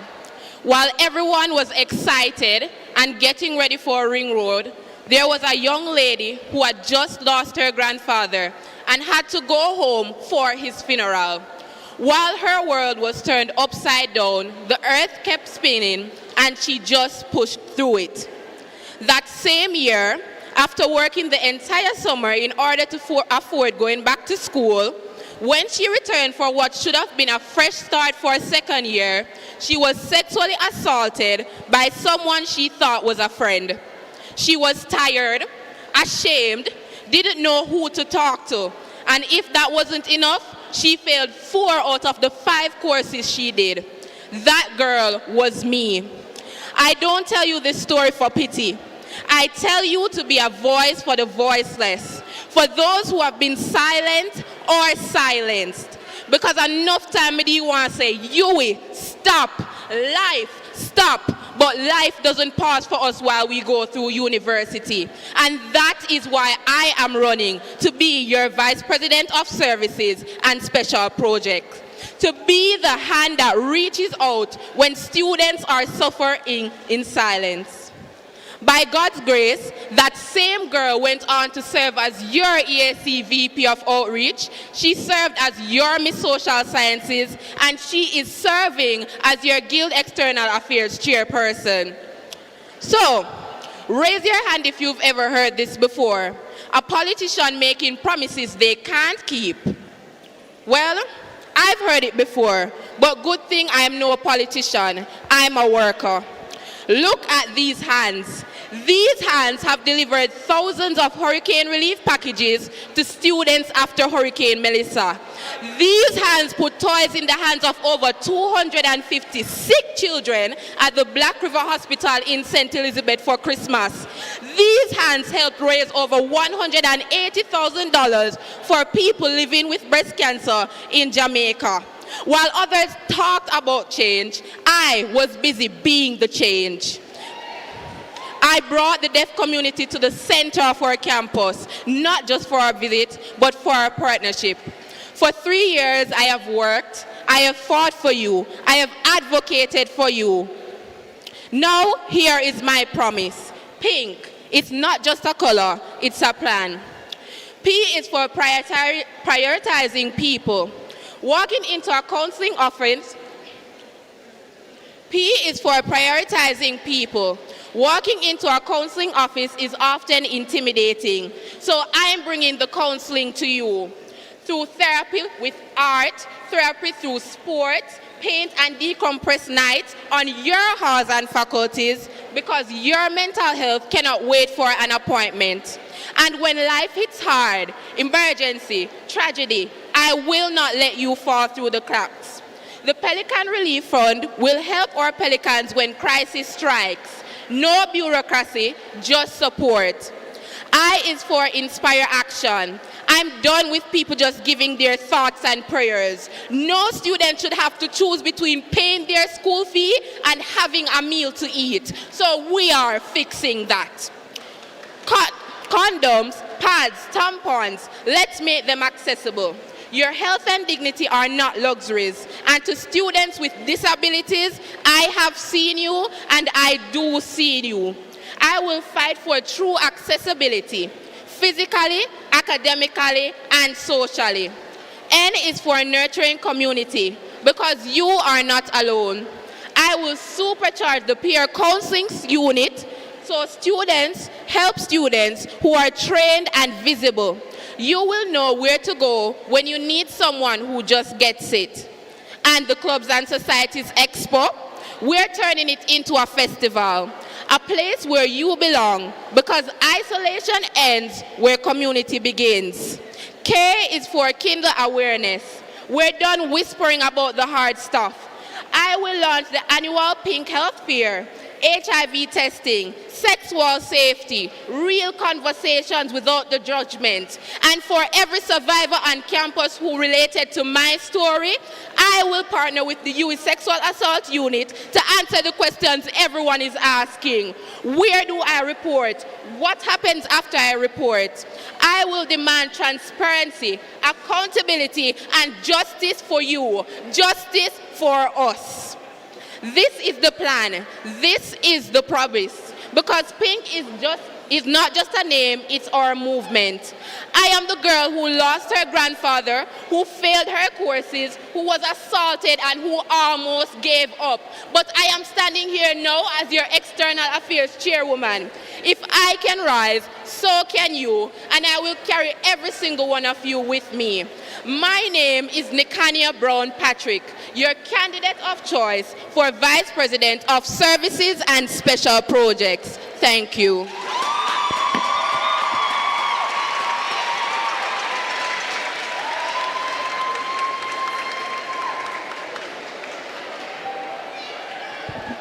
Okay, thank you, candidates. We open the floor for questions to be posed to Myrie and Brown. I'm seeing the online coming again feverishly.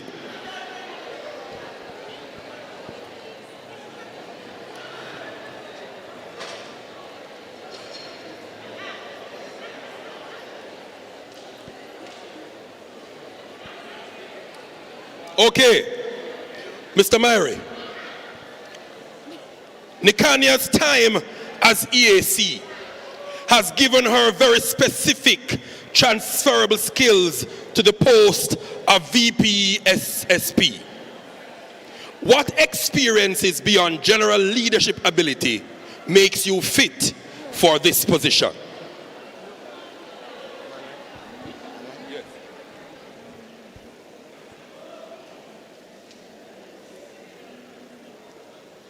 So, thank you for the question.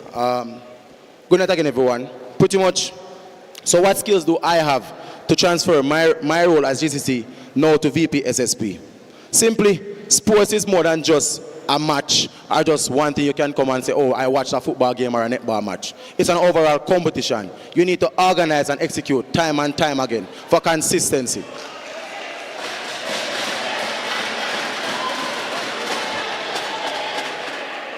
In terms of the skills that I'd have served as the project manager for Key Club whilst at Mannings.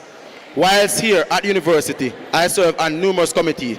Even as EAC and a subcommittee on EAC as Chancellor as a first year, I'd have learned how to manage my time, being heavily involved and how to execute events time and time again. Also, I would have served in various different roles. Whilst at GCC, sometimes it's not only about hosting an event, but actually planning things from before. So I would normally set like calendars, reminders, those stuff that are crucial to ensure that your portfolio doesn't go unnoticed and unaware of. So pretty much, in terms of the ability that I have already proven it on the UMona campus, and I'll continue to do as your next Vice President of Services and Special Projects.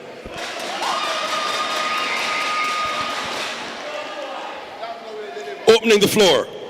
Pose your question, please.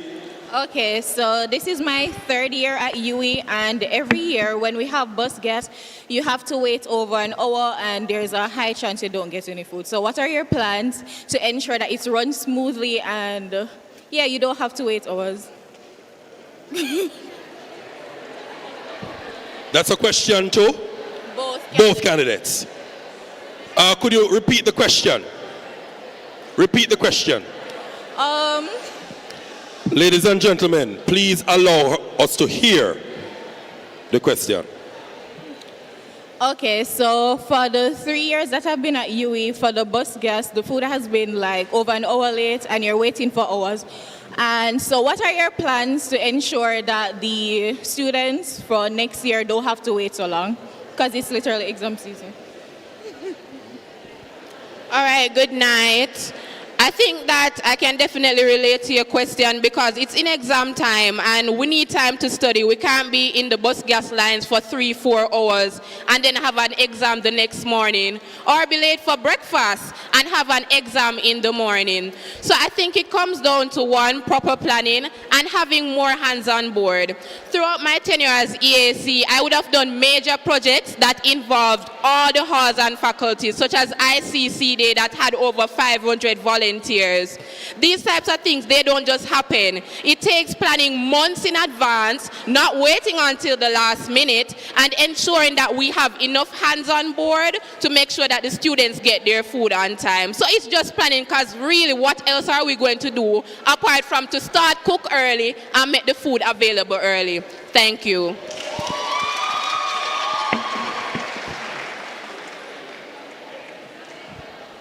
Thank you for that question, or concern rather. So in terms of bus gas being late sometime, guys, we all understand in project management. You can plan, but mitigation is something that is crucial. If the food is late, we have to understand that sometimes they are trying as well. My plan is to ensure that we have more sponsorship on board, to ensure that we have more resources being given out at each bus gas session, as well as, even though we have the line to start at 7 p.m., sometimes persons may have delays, and we have to accept that. Persons who are waiting in line, you're at the back of the line, so it might take you an hour to get your food. Yes, the food is coming. You will get through.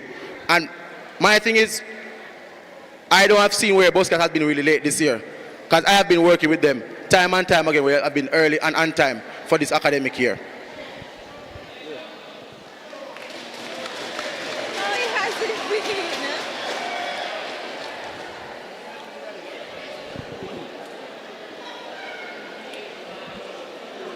Greetings all. So my question is to both candidates. Again, please allow for the candidates to hear the question. All right, so my question is to both candidates. Now, clubs play an important role in student life, yet many feel under-supported. And myself as a club leader for the last 3 years feel very unsupported. Why do you think this is happening, and what concrete plans do you have to ensure clubs receive consistent support, communication, and recognition under your leadership?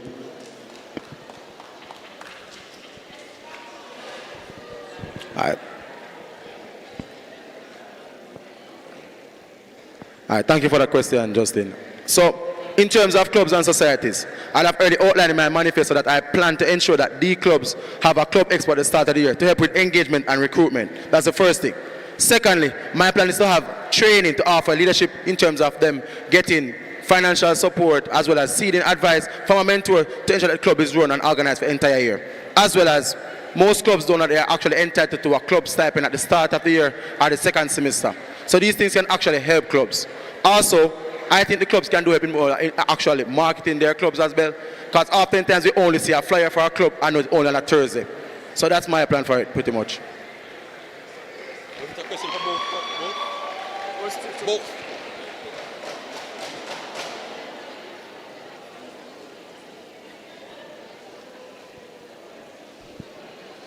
All right, thank you for your question. So the Club Expo is something I have in my manifesto as well, so I think that's a great idea. But outside of that, I think that the clubs can integrate more with the guild, or the guild can integrate more with the clubs, because most clubs have transferable skills that we can use throughout the guilds and get more students engaged. So one of the things in my manifesto is to have counseling sessions with the halls and faculties, right?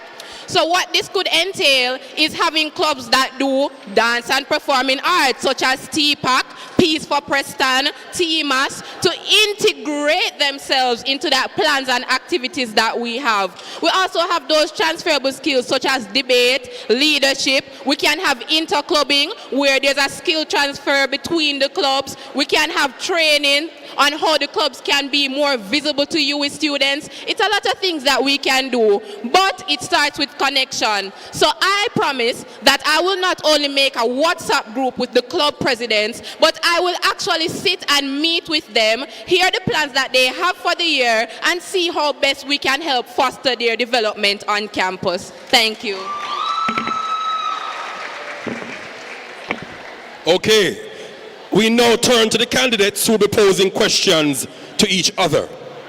As is the format, Mr. Myrie will go first. Okay, no questions from Mr. Myrie to the...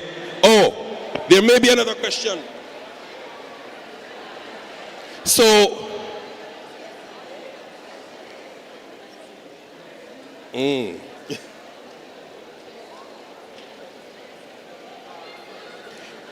There's another question for you.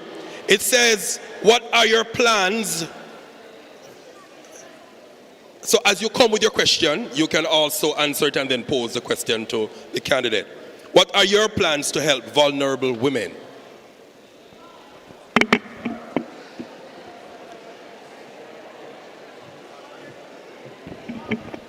Thank you for that question, and even though I hit that sensitive topic, in my speech I'm going to answer it again because maybe it was missed.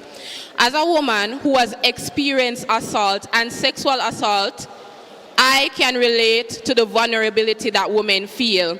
And on a campus that is 70% women, this is a very important issue that we must tackle.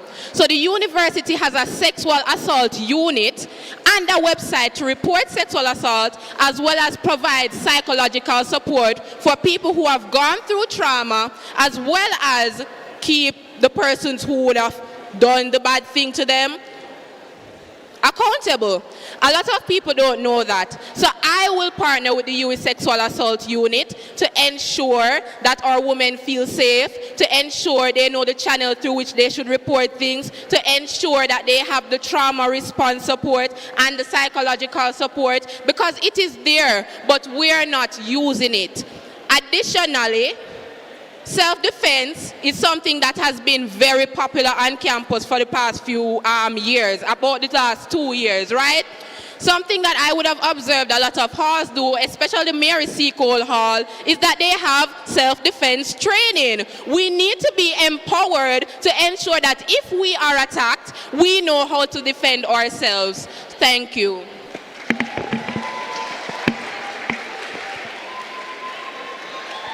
Yeah, so I was told I should pose the question to Mr. Myrie. So, Champions League is a very large project, very successful project, I would say. It was very well thought out and planned. Big up to your team. However, when it comes on to the funds that were spent on Champions League, over $1 million was overspent on Champions League in semester 1 alone. As a current leader, how are you going to not misappropriate funds in your current position? $1 million that could have been used for more food at bus gas, that could have been used for students who are hungry, that could have been used for Pelican relief, money that could have helped people clear their balances and sit their exams. This is not a secret, because the Guild's financial reports will soon come out, and this should be public information. So as someone would have led something like this, and something like this happened under your watch, how will you prevent it from happening for this tenure as your potential VP candidacy? Could you pose, Nikania, could you pose the question? You made a couple of comments. What is the question? This is the question clearly. With the misappropriation of funds, how will you ensure that this is not something that occurs again if you were to gain the position of VP SSP? And how will you ensure that funds are properly used in accordance to the rules and responsibilities that guild members have?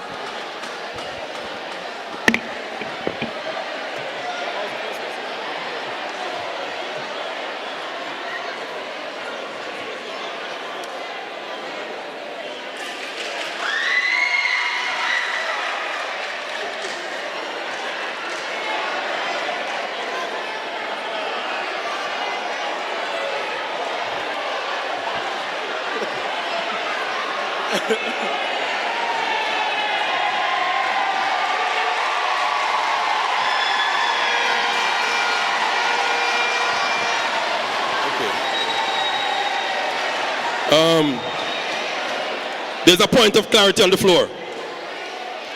Proceed. Thank you very much, moderator. So we have two guild councillors who are running. So ordinarily, I would not want to intervene, but just a point of clarification. There has been no misappropriation of funds.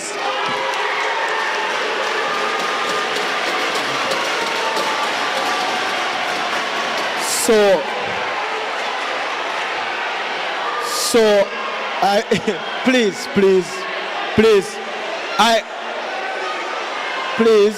So in a bid to protect the organization, moderator, I have to say, especially for those online, we have not had any misappropriation of funds. There may have been overspending, and if that is being addressed, we can hear it being addressed. But there was no misappropriation, there was no malfeasance or anything like that. Okay, you want to address the issue of overspending?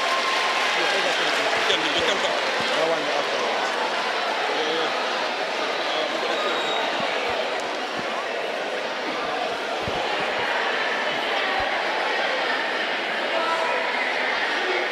So good night again, everyone. Thank you for the question. So firstly, you mentioned Champions League. Yes, it was a success. Yes, it was the best thing in semester one. Yes, it's only second to Carnival in terms of attendance and participation. That's the first thing. Second of all, I ensured that at the start of the year, I started to plan for Champions League well in advance. It was only up until the point of Melissa that our sponsorship got hit. And if you ask me as a councillor, would I show up or would I cancel it? I would always show up for my students. That's my thing.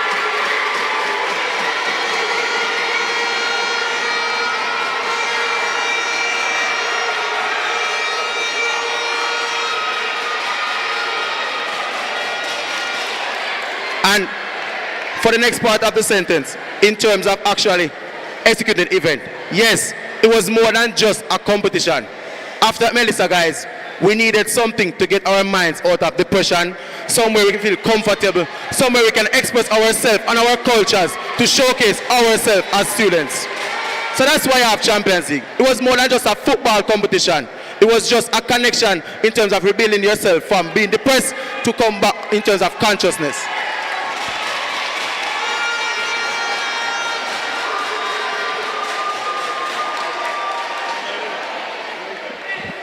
The password.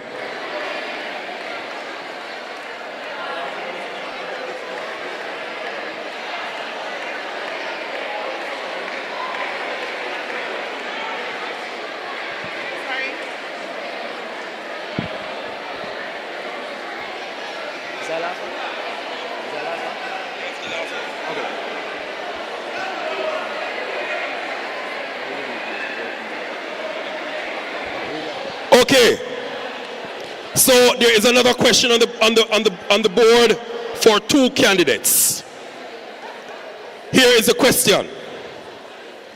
How will you bolster a working relationship with offices like the OSSD to better serve your constituents? That's one. There's also a question for Nikanya. It says, we have noticed that your visibility throughout the year has been nada for a role that requires handling clubs, welfare, mental health, etc. How can we trust you to be effective as VP? Nikanya will answer both questions when she comes. So, all right, Pelicans. To answer the question, how will I foster a relationship with OSS&D? Simply, when you're planning your initiatives, have the conversations before you set everything in stone. You alone can't do this. You need feedback from everybody. If you need to work with somebody, ensure that they're on board in terms of everything that you're doing. As GCC, I've already started working with them. I worked with them to ensure that we have the buses to go to Mona Hockey Field for intramural hockey. That's the first thing. And in terms of now as VP SSP, in terms of the overall execution of my portfolio and my events, I will ensure that I start to reach them from early to ensure that they are aware and ensure that all our initiatives do not collide with each other and ensure that they work out for the best of everyone. Thank you.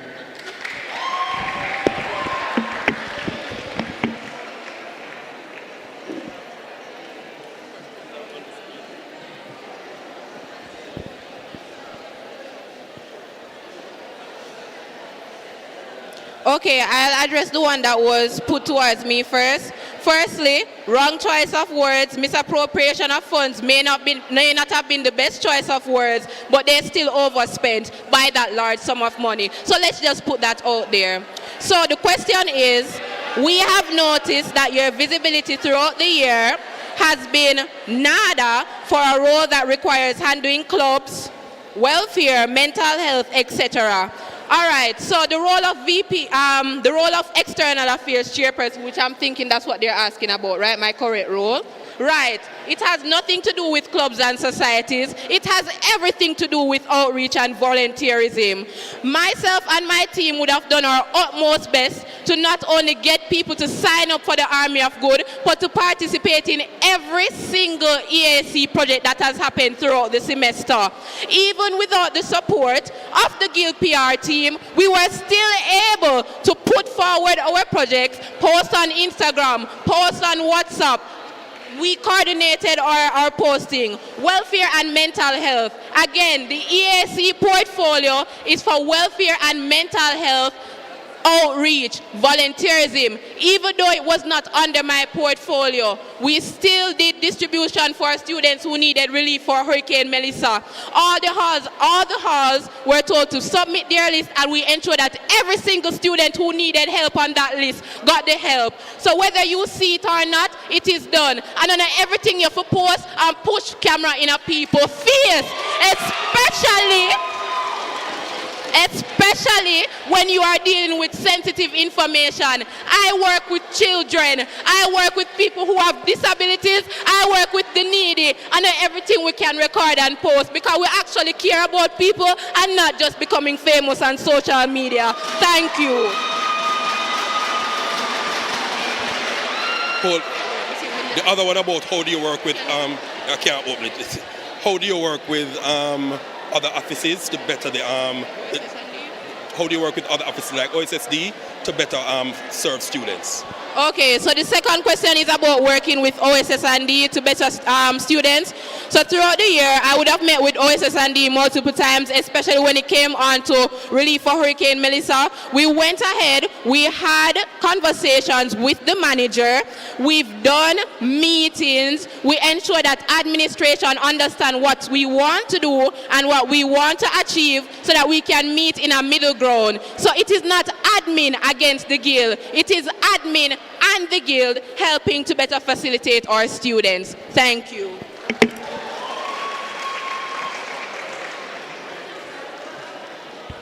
Okay, thank you. The candidates are for Vice President Services and Special Projects, Anthony Myrie.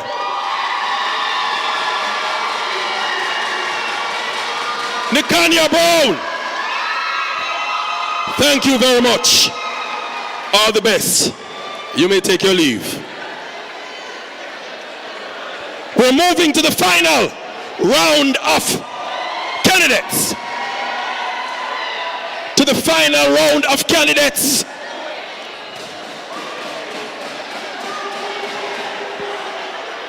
Are we ready for this? Are we ready for what is about to happen? This can't be normal. Are we ready, people?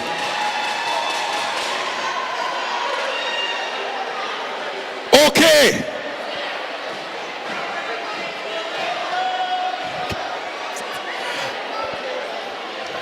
Two candidates are in this race. Heavyweight candidates. They've served on the guild before.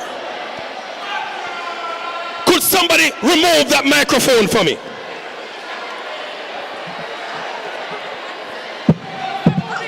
Please make the aisles clear. The candidates for guild president for the 2026-2027 academic year is about to take the stage.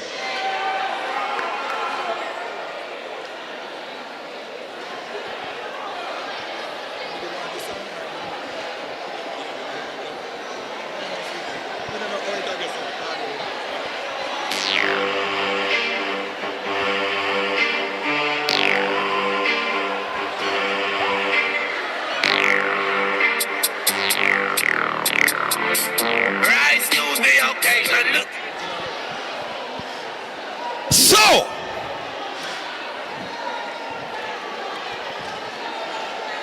yes, coming in first,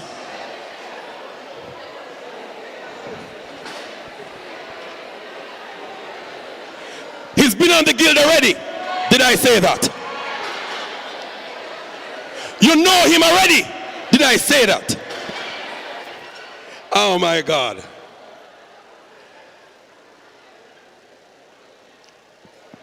You've seen his posters.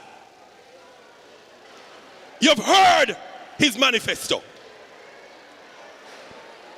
The first to take the stage, Keshawn McGrath.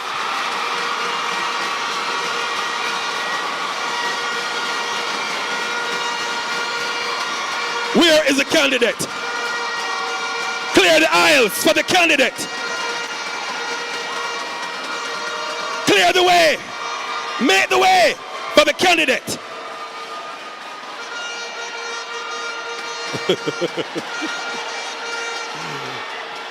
Pandemonium. Pandemonium.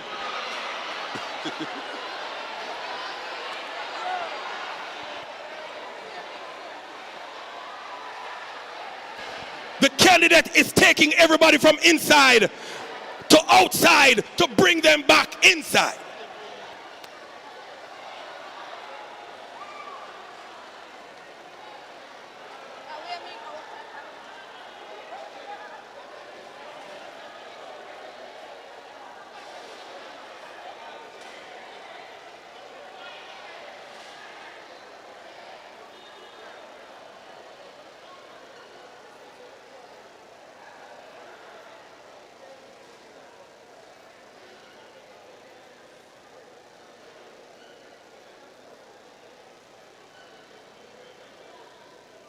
The moderator is wondering what is happening.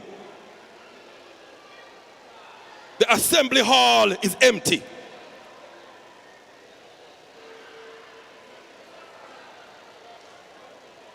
The road outside of the assembly hall is full of people.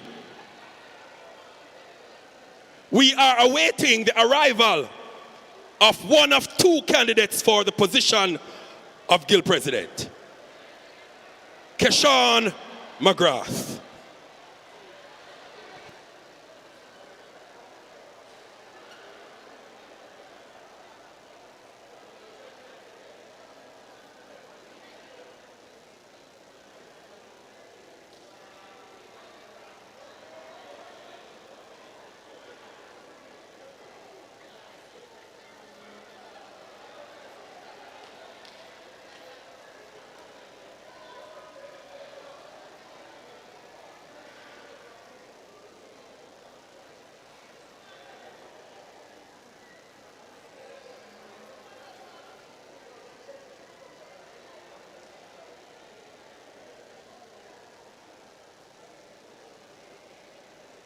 Candidates, please make your appearance. Candidate, please make your appearance at this time.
I will attempt it another time.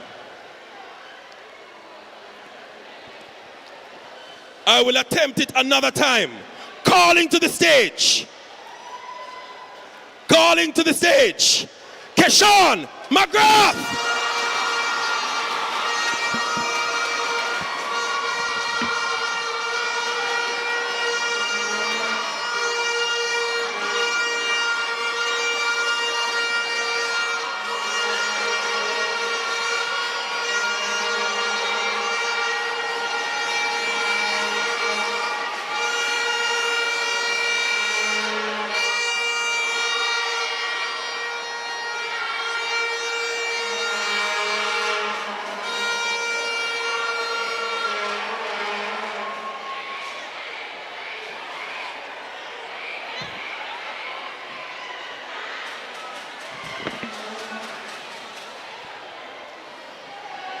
Are the supporters of Keshawn McGrath in the auditorium?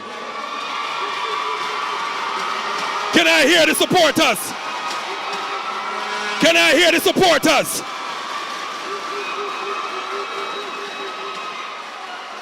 All right, I hear you. I hear you. The next candidate to enter the stage. The next candidate to enter. You've seen his posters. You've seen his name. The candidate is Roger Bennett.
Calling to the stage another time.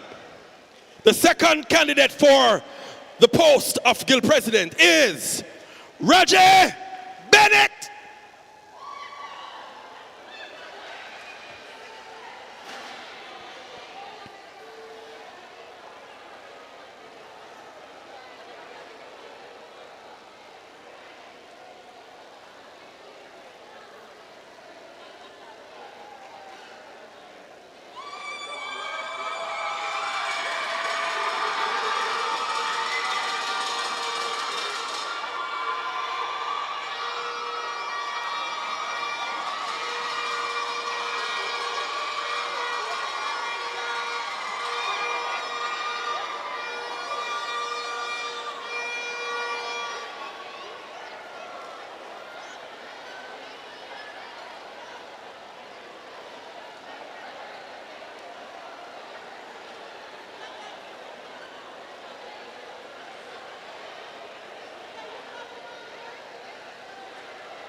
Each candidate will have 10 minutes to present.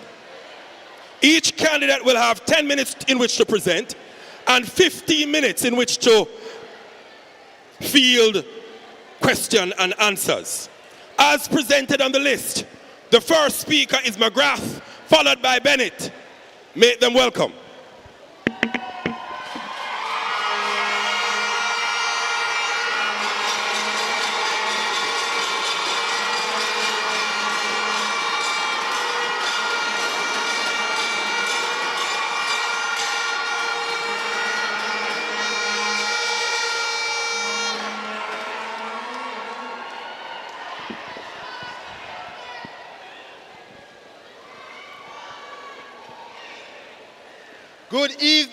Good evening, Mona. To my Pelican family, from whom I have received immense support and love, to every hall of residents, commuters, and to every faculty, to every student who has ever felt that their voice was not loud enough to reach the rooms where decisions about your life on this campus are made. I stand before you today, not simply as a candidate, but as a fellow Pelican. My name is Keshawn McGrath, and I am your preferred Guild President. I believe students of this great institution deserve leadership that speaks and fights for them.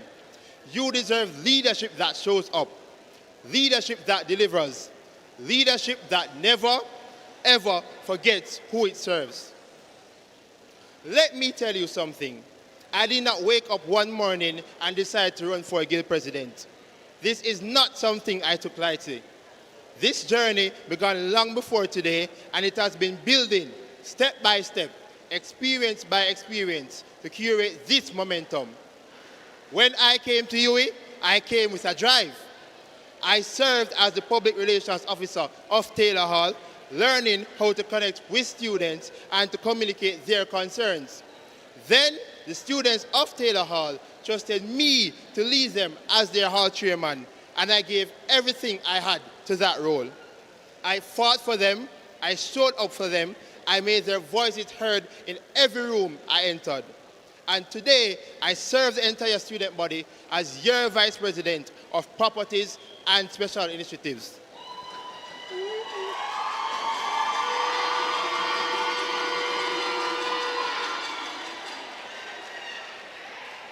I sit at the table where decisions about your campus, your facilities, your safety, and your daily experience are made.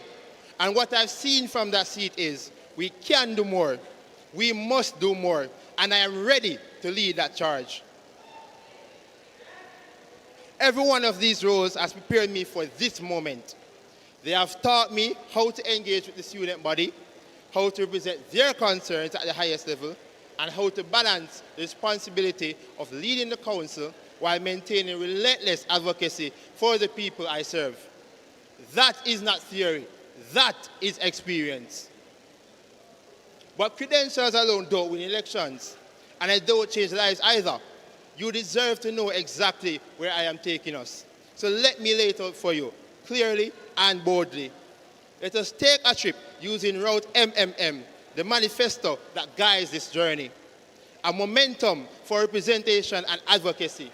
A momentum for opportunities and career development. A momentum for utilities and essential services. A momentum for transportation and security. And a momentum for engagement, equity, and student welfare. McGrath means momentum, and momentum means movement.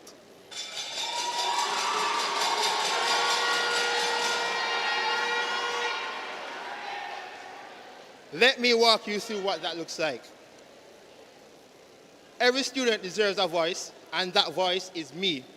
As president, I intend to advocate for increased mental health support, including more psychiatrists, expanded counseling services, and expanded mental health seminars and wellness programs on campus. It should never be a case where students are facing mental health issues and there is no medium to facilitate those conditions to ensure that students of this institution are well taken care of. Pelicans, this is the vision, to curate a collaboration between the counseling unit on campus and the Ministry of Health and Wellness with the Guild to promote the creation of wellness spaces for students on campus, strengthening advocacy for students as well with disabilities, including improved accessibility and continuation of disability grants. I heard the demands of the WJC Hawks. I am here to work.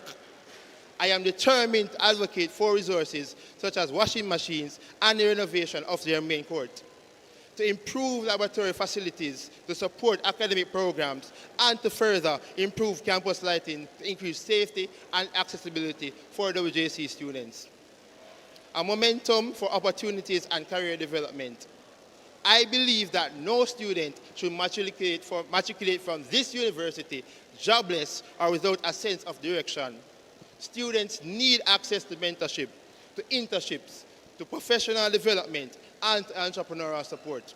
I aim to bridge that gap, collaborating with both the private and public sector entities to provide dedicated grants and internship opportunities for students certified to each degree program. Again, McGrath means momentum, and momentum means movement.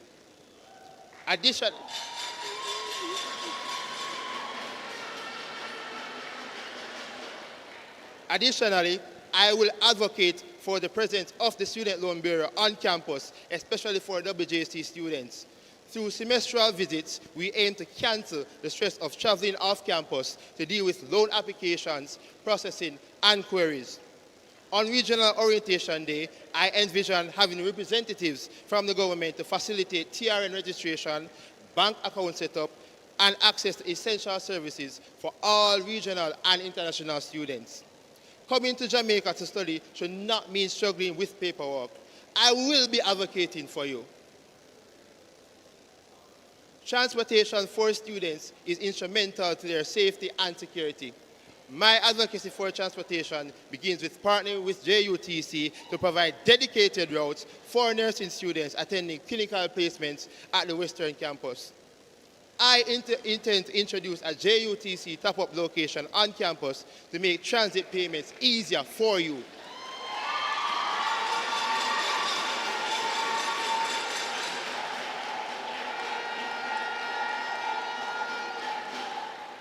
My advocacy extends to the provision of a JUTC shuttle service transporting students across campus and for students on clinical and practicum rotations.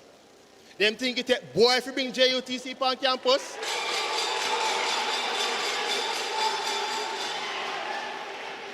Your safety is not optional. It is not a luxury. It is the absolute foundation of everything we do on this campus. Under my presidency, we are going to continue treating it that way. An undefeated Pelican force we are. As president, I will ensure that campus life should be fun, educational, and transformational. A division between WJC and Mona will be non-existent under my leadership. I aspire to integrate both campuses in events to strengthen the wider campus community. I aim to foster greater Guild Council support at events and activities across campus. WJC deserves greater food options. My advocacy aims to establish food partnerships, exploring options such as RB Chicken, which I already have on speed dial. Accountability is a pillar of leadership that is significant to success. I will ensure that extended access is granted to the Councillor Accountability Meter Portal system to improve student transparency and participation. Post-Guild meeting updates are prevalent to ensuring that students are aware of the happenings on campus. I understand the significance of this and how instrumental it can be in ensuring that students have a medium to access and hold all Guild councillors accountable as we serve you. I have been on the Guild. I have seen what works and I have seen what must change. I know the administrators, I know the processes, and I know the challenges. I have the experience, the discipline, and the unshakable passion for every single student at this university. Pelicans, on March 19th to the 20th, I am imploring you to consider the fitter candidate, the candidate that will represent your voice, the candidate that will bring a momentum to this campus that has never been experienced before. That candidate is me. McGrath means momentum, and momentum means movement. Let us keep the momentum going together. Thank you.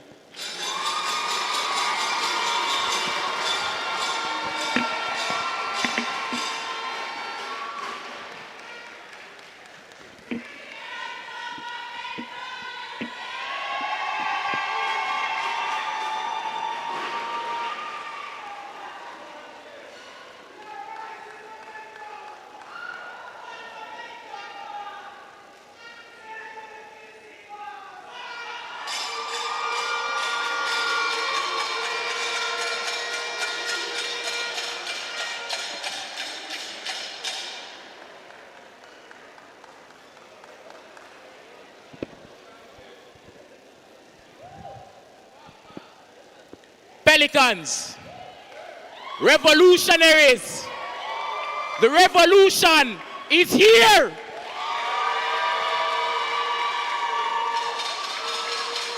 Good evening, moderator. Good evening, chair. Good evening, my fellow candidates still in the room. And a special greeting to you, the main reason why we are here tonight. The Pelicans about to take flight. The Pelicans about to rise. The soon-to-be revolutionaries. My name is Raji Bennett. Remember it. Your next Guild president and the architect of the revolution of this student union. Today I march down the asphalt of the ring road to come to this assembly hall to incite this revolution. When I say revolution, many people start to think about pitchfork and cutlass. But put on the cutlass. This is not that type of revolution. This is a refocusing and reframing of our student union.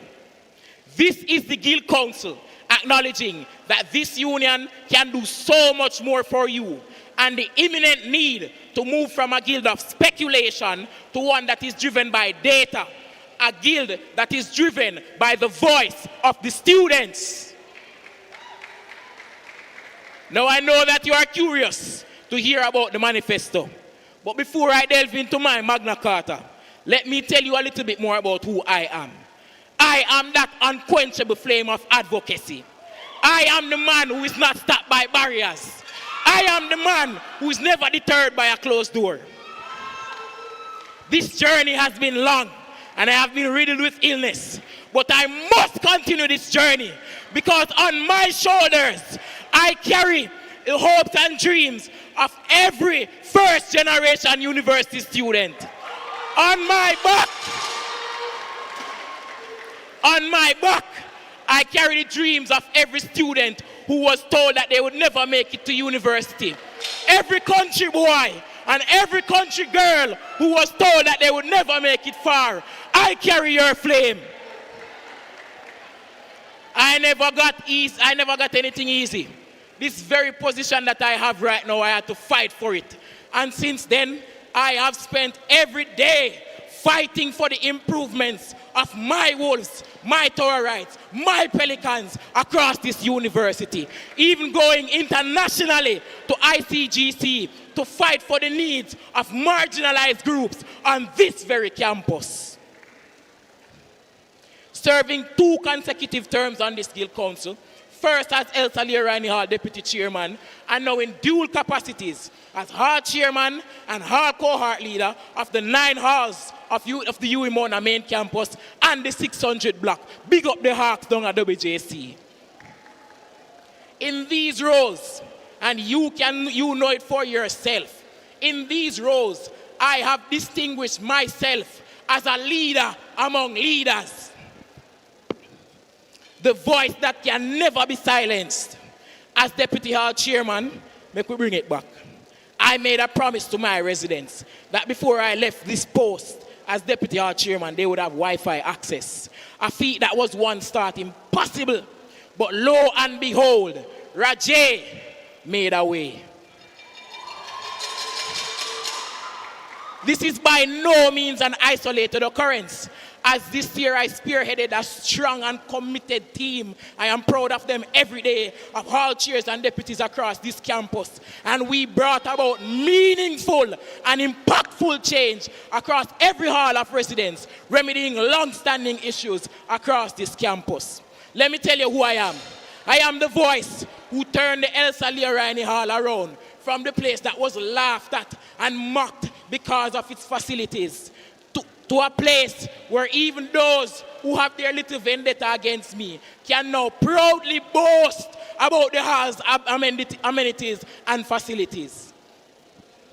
I am the advocate who realized the struggles of the diverse religious population and went all the way to Trinidad. Bring up Trinidad, bring up the Trini crew in here. To fight for more inclusive policies for Muslims, Seventh-day Adventists, and all other religious minority groups on this campus. I am the leader who felt the plight of the students who were stranded on this campus following Hurricane Melissa and went above and beyond to seek hundreds of thousands of dollars in donations to prepare packages for these students. My advocacy was relentless in demanding improvements for the halls of residence across this campus. From the newly delivered and much needed laundry improvements on the Elsa Leo-Rhynie Hall, the Taylor Hall, the Chancellor Hall, the Rex Nettleford Hall, the AZ Preston Hall, and even the sometimes forgotten Marlene Hamilton Hall. This voice rung in the ears of the administrators of this campus and demanded better for those who are paying so much on this campus. Now let us get into the meat of the matter. Your voice, my mandate. As revolutionaries, we are putting your voice back in the center of everything that this union does. As Guild President, I will accomplish this to the UWI Mona Guild polls, a formal feedback collection mechanism across both campuses through which the Guild can hear the thoughts and views on every matter. Through this system, the Guild Council is empowered to act on pertinent issues based on the needs of the students. No more guesswork for this Guild. These are techniques I've employed in my own Hall of Residence to great effect, because try as they might, this administration cannot argue with data. And when we run a poll across this university, following Hurricane Melissa, to ask the students if they can withstand another fee increase, and 90% of them come back with a resounding no. Tell them to increase fees. When we bring forward the position paper on the tuition lock, which I will discuss further, this is a different caliber of advocacy that we are bringing to this administration. As we continue to revolutionize this union, we must maintain a keen focus on providing opportunities for professional student engagement and development through this very Guild Council. Your council can do more for you. I will accomplish this through the Mona Guild Call for Submissions. This initiative aims to bridge the gap between the work of the Guild Council and the students who make up the union by extending opportunities for students to lend their expertise as we work on projects of national level significance, and in so doing, give professional level, internship level experience, complete with the national recognition and internship opportunities that this guild can provide for you. The call for submissions allows us to put the talent here in this university on full display for the pelicans who are ready to rise, the pelicans who are ready to take flight. With the flames of revolution in our heart, we tackle the issue of financial insecurity brought about by the constant fee increases by advocating for the implementation of a tuition lock. This is a complete policy shift that says to the university that the fees that you sign up to pay when you start this university are the fees that you should pay until you complete your 3-year degree program. After all, why should a pelican who is doing well, or even if you just manage to get by academically, be forced to have to choose between your basic necessities and paying your tuition? I understand fully that a tuition increase of just 30,000 or just 40,000 can mean the difference between completing your studies and dropping out. The revolution comes with even more opportunities. Let me ask you now, how many of you in here have a passport? How many of you in here have a driver's license? Not even half of the room. Through the Right Start program across both campuses, we will be partnering with key government stakeholders such as PICA, Tax Administration Jamaica, and the Transport Authority to bring about essential adult life transitional services that include passport sign-up, even your learner's permit. Our regional students will be able to apply for their extension of stay right here on campus without having to leave and figure it out on your own. Finally, as Guild President, I provide transparency and accountability. I'm committed to establishing mandatory office hours for the President and Vice President. This measure aims to ensure that students have guaranteed access to their leaders. The mandatory office hours will improve communication and provide a consistent space for students to share their concerns and ideas with their representatives directly. No more Chinese telephone. This revolution has more plans for WJC. All right, I'll just move to the end. Pelicans, the revolution is brewing. It is time for us to unite as one union, to stand together, to fight for a union that serves every pelican, a union that is deliberate in creating opportunities for you. This is not a pipe dream. This is no one-day flame. It is the result of you making a singular choice. You can choose mediocrity. You can choose mediocrity. You can choose to demand more from your union. You can choose this revolution, a choice that you can make today, a choice to spread your wings, a choice to rise with Rajay for your next Guild President. Thank you. You've heard them. Before shots, verbal shots, that is, begin to fire, I'm going to allow the candidates to pose a question to each other, starting with McGrath.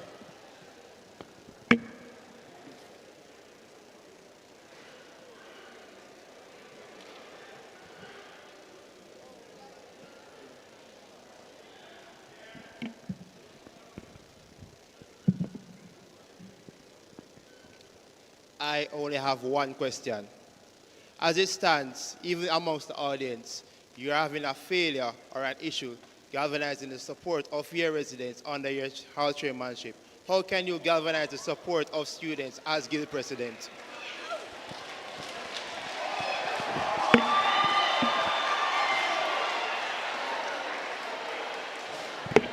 Thank you for your question, Mr. McGrath. You are the man.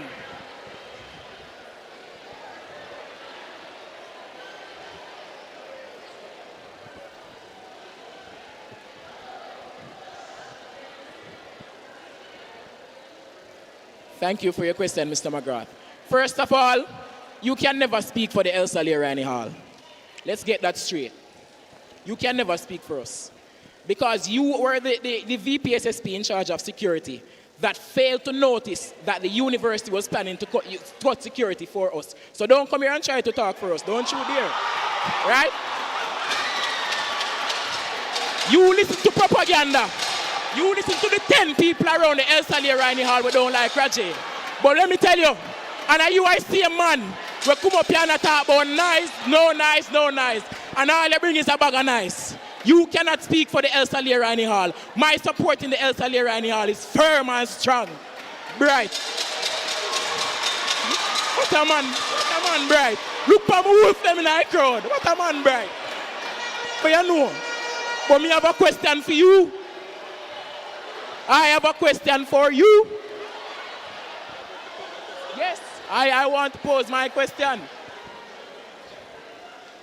Because you built your entire campaign around the JUTC bus program. Putting yourself up as the savior of this university, the man who did all the work, the man, the man who brought the bus system on campus.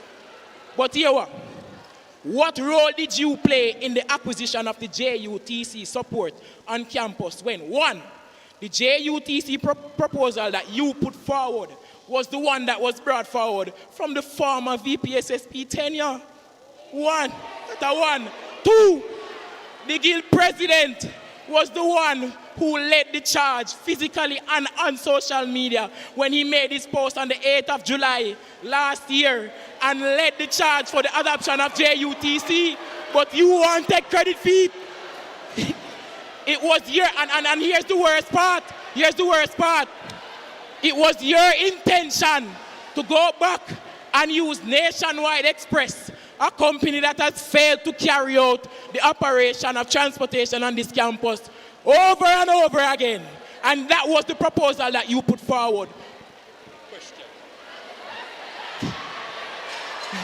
All right, so the question is, what essential role did you play other than a paper pusher for the adoption of JUTC? What role did you play? What meaningful role did you play other than sitting in a meeting and saying nothing for the JUTC to come on this campus? Thank you.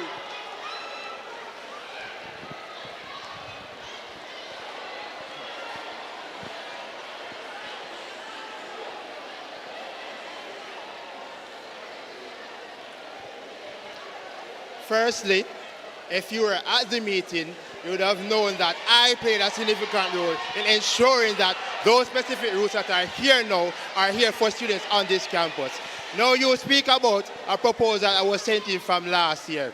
That proposal was tabled by Tashana Taylor, yes, but it was my proposal upon consultation with the now President, Mr. Roshan Winter, that was brought forward to JUTC for a specific route to come onto this campus.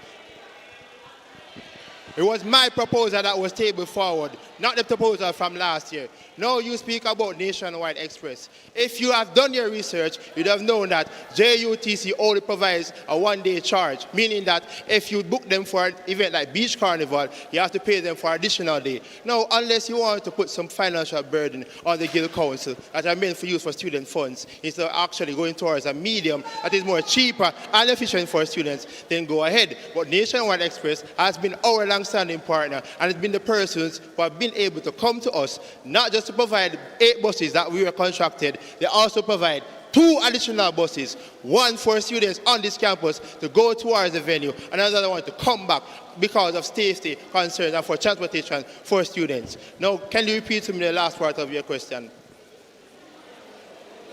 That's it? So it means that your question is null, because my proposal was the one that was brought forward to JUTC. My proposal, which was submitted in July as well to the guild president, is the one that was tabled in that same meeting, with students, for the students. My proposal, again, was the same one, still in context right now, to be put forward to actually get additional roads for our students on this campus so that we don't have a dedicated road just for Old Harbour, for other roads that include Hagley Park and other proposals that were included.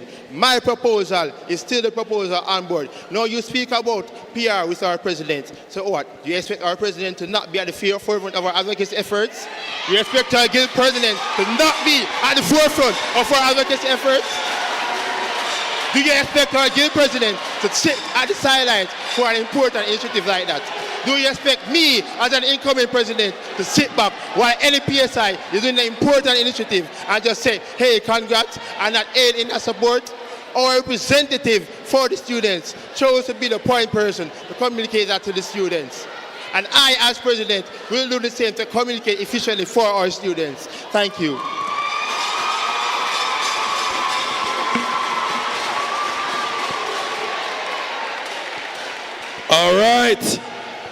All right, the energy is good. The energy is good. So because the energy is so good, I use the opportunity to mention again the student satisfaction survey. The QR codes are all around. Use your phone and scan it. It's your opportunity to give your feedback to the university. 15 questions, 5 minutes max. You also have the opportunity to win an Amazon gift card, right? So don't miss the opportunity. You can also get free online short courses from the UE5 Island campus. So lots of giveaways, just 5 minutes of your time while you're listening to a question. You can do that. Now, to the questions online. It says here, to all candidates, the role of the president is to advocate and persuade administration for the benefits of students. Something our previous presidents are solid in. Seeing how poorly you presented your manifestos to convince us tonight, what are your proposed strategies that you plan to adopt, especially for advocacy with the higher heads? Okay, I am in the spirit of what is a good question. I'm going to scrap this. If you can't be polite, if all the English and years of education can't allow you to be polite, I'm not going to allow them to answer it.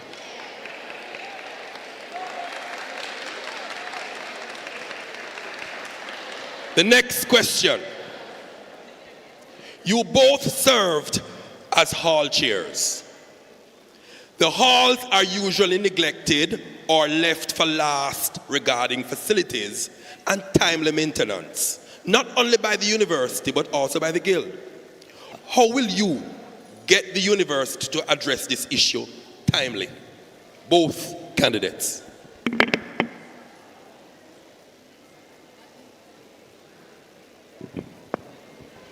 All right, thank you for that question. Now, for clarity, when I was hall chairman of Taylor Hall in that academic year tenure, our guild at that time started that mandate to ensure that we advocated for improvement of infrastructure across all hall spaces. We have started with advocacy for washing machines, Wi-Fi access, refrigerators, as well as fire extinguishers and other important amenities. Whilst we did not get the chance to actually achieve everything in our tenure, we ensured that we did everything in our power to do complete advocacy for our students. We conducted meetings with administration very frequently to ensure that our voices are still represented, or ensure that our students' voices are being represented. When it came to our end of our tenure, we ensured that we passed along every single piece of advocacy efforts that we tried in our tenure to the incoming guild to ensure that our advocacy chain is not lost. Now, as a result of that advocacy chain, we were successful in getting washing machines for almost every hall of residence on this campus. We were successful in getting refrigerators for halls of residence across the space. We were successful in getting mattresses for hall of residence across the space. We were also successful in getting fire extinguishers, not just this semester, for all other residents across the space. I say this not just to say that we are one guild council. I say this to say that advocacy is something that is continual. If you as a student leadership don't see the future side of advocacy being continual, then you need to look at it, because advocacy in 1 year may not be enough for one tenure. But if we can leave a dent enough to allow the other guilds to actually pivot and continue building the momentum on the work that you have done, then we can achieve real results. Thank you.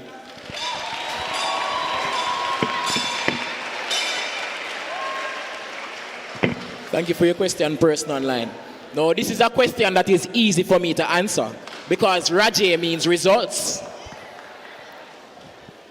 The main thing that we need to do when we're approaching advocacy, especially as it relates to halls of residence that is claimed to be left behind, is to ensure that we are proactive in our advocacy efforts. I reached out to the deputy principal as soon as, may his soul rest in peace. I reached out to the former deputy principal as early as June of this month, as soon June of this year. Apologies.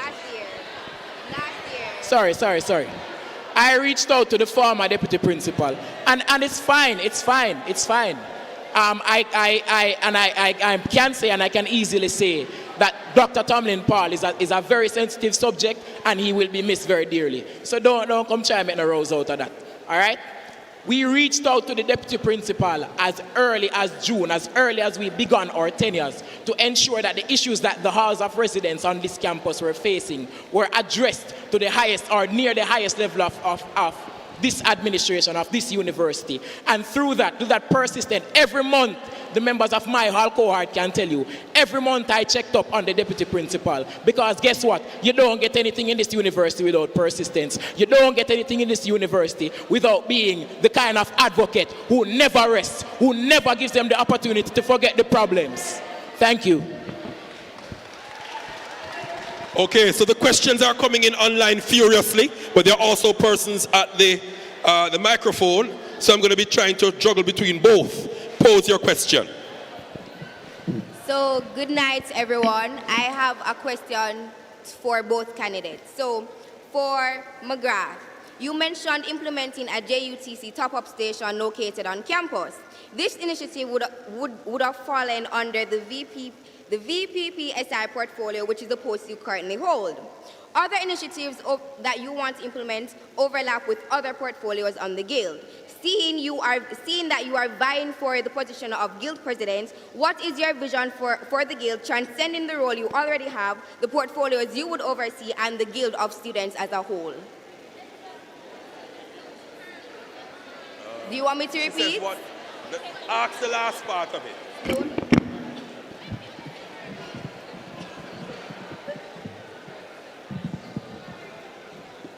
Can you hear me? Okay. Let me repeat. Ask the last part, the final part of the statement. That's the question.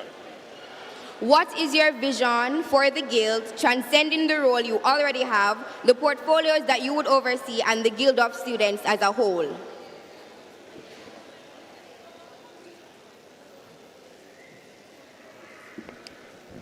All right, good evening. Thank you for that question, firstly. Can you hear me?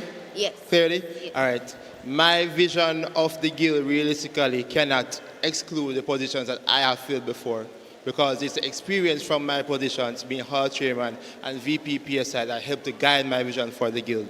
firstly. My vision of the Guild is a Guild Council that maximizes in every way possible to increase the livelihood of all students on this campus. Keep it plain and simple. That does not exclude my experience from being Vice President of Properties and Special Initiatives, where I got first-hand experience on how to execute as a Guild Council from the executive level. That cannot exclude my experience as being a hall chairman, where I got to be mainly on the ground with my residents, understanding their way of life, how to interact with them, and actually how to uplift their spirits. Those two experiences are helping to shape my candidacy for president and help to shape my journey, if elected, as being a Guild president. For Rajay, right? The tuition lock sounds like a great initiative and all students would benefit. However, knowing the administration of UWI-Mona, how would you ensure that this is actually implemented and not just a campaign promise?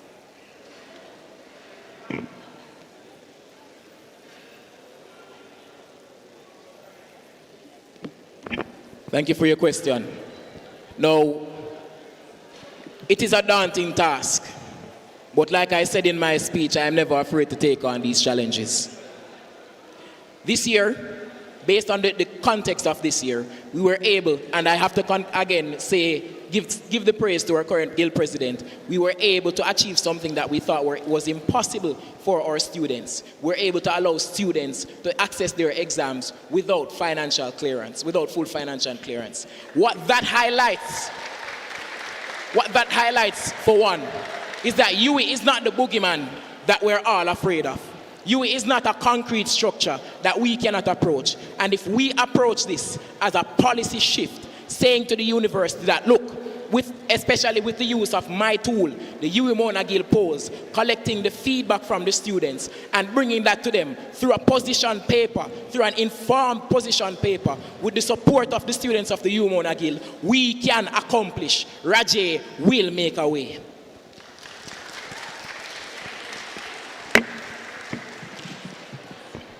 In the interest of time and to ensure that we get as many questions as possible, those persons in the line, please pose one question. Okay, good evening. My question is to Rajay.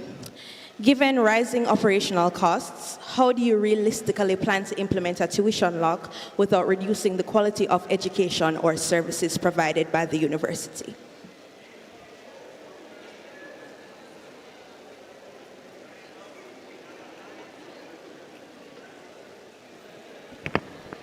All right, so there's one thing I must clarify in answering this question. The vast majority of the money that the university uses to function is not necessarily from tuition. It's from the contributions of the governments of this region. And it is our responsibility as the guild of this university and as the guild of every university across the Caribbean to lobby our governments to ensure that they hold up their portion of the bargain to the students, right? Now let's speak specifically about the tuition lock. The tuition lock says a student that is enrolled, when you enroll in the university, what you sign up to pay, that is what you pay until you graduate. Of course, the university will want to increase tuition based on their operational costs, but this should not affect a student. And of course, as the guild, we're going to stand up to them if we think the increases that they're proposing is unreasonable, or they are unreasonable. But these increases should not apply to a student who already planned, who already made their plans to come to university. It should apply to students who are coming into university so they can make a conscious decision about whether or not they are willing to pay the incoming fees or the increase in fees for the next 3 to 5 years of their degree program. Thank you.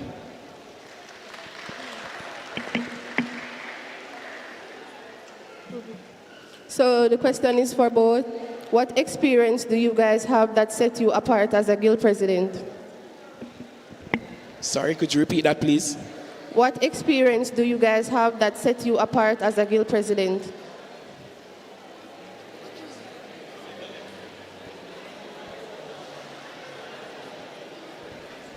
Could you repeat that? What experience do you have that set you apart as a guild president? What experience does he have to be guild president? It's okay. It's all right. He just needs to be a student. He just needs to be a student.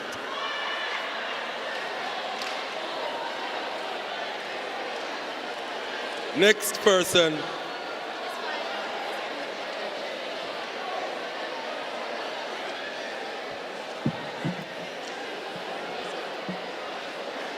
Yes.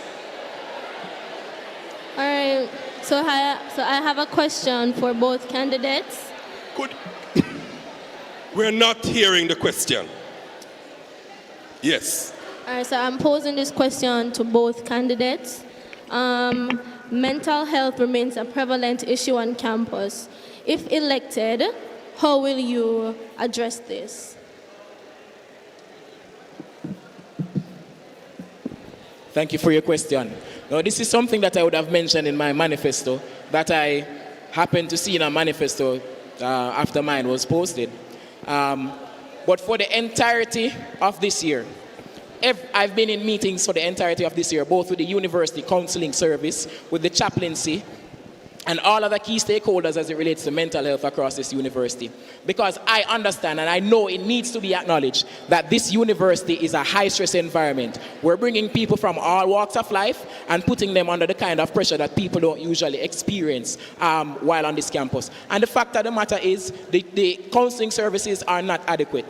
It's 2 counselors to 2 permanent counselors to almost 15,000 students. It's not adequate. And that's one of the reasons why I initiated the therapeutic drumming section on the Elsa Leo-Rhynie Hall following Hurricane Melissa, because we wanted to give students a creative outlet. So there are 2 things I want to say to you. 1, we need to diversify how we apply mental health services across this campus. It cannot just be if a student is not feeling well, they have to walk down to the health center. We must do more. We must meet students, and fortunately, there are counselors assigned to each hall of residence on this campus. And I know that faculties like my beloved faculty, Medical Sciences, has PPDO, Personal Development Officers, who are assigned to do that, right? So that's 1. We need to change the way we view mental health and the way we apply mental health services. And 2, it's a conversation that I had with the director of the counseling service. We as the guild need to... And I was told by them, look, they've done a lot. They've pushed all they can, but it's time now for advocacy to take root. It is time now for us as the guild to push for more mental health services, for more counselors, more than anything else on this campus. Thank you.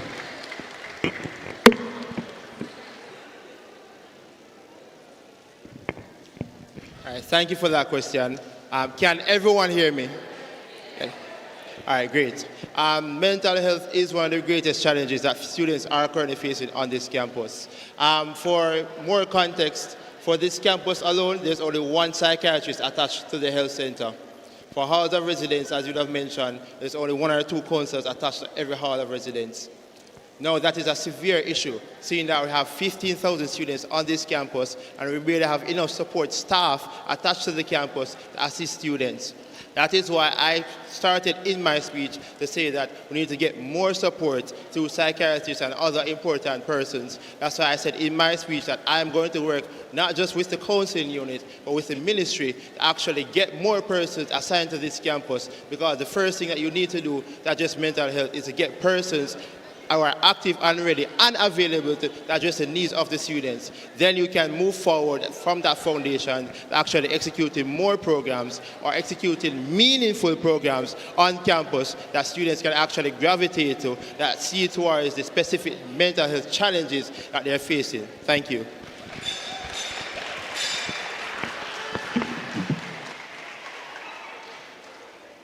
Just hold on a bit, just hold on for a second. I'm not cutting you. Just, we're going to insert a question here before the machine goes down. This is a question for both candidates from online. What specific advocacy actions will be taken to reduce or to standardize housing costs and have SLB include housing in its loan scheme, including peaceful protest if necessary? I repeat, what specific advocacy actions will be taken to reduce or standardize housing costs and have SLB include housing in its loan scheme, including peaceful protest if necessary? Yes, no, SLB to include housing in its scheme. And then the other one is to reduce or standardize housing costs. All right, thank you for that question.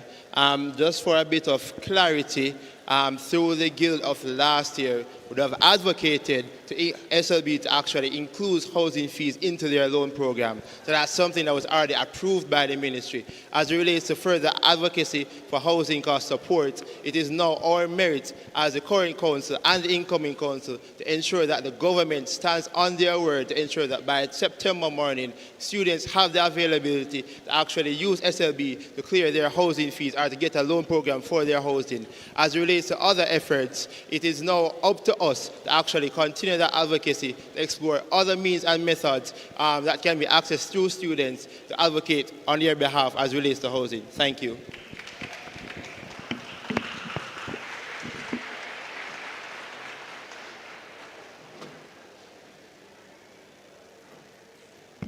I mean, as it relates to SLB, it was just said, this is something that the Guild has already undertaken. This is a move that we are pursuing. And again, just like I said earlier, we have a mandate to lobby our government to ensure that, one, they keep up with the financial commitments that they made to us as students and to the university. It is also our mandate to ensure that they keep up with these promises that they made for us. And I can say very truthfully, I am proud to see that a lot of the things that we advocated for this year, last year, through the government of Jamaica, are coming to fruition. As it relates to further efforts, this is where we need to stand up as a guild, as a union, stand together and say, no more. Say it with me, no more. No more.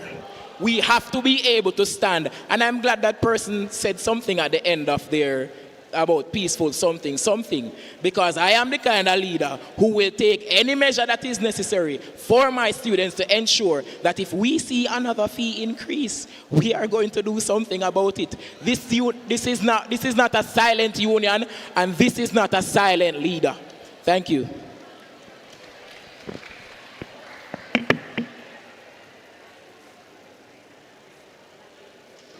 Good evening, everyone. My question is being posed to Mr. McGrath. Now, we all know you for the JUTC bus system, right? But my question is, what is the first initiative that you plan to implement and why? What can we most look forward to if you are elected as Guild President?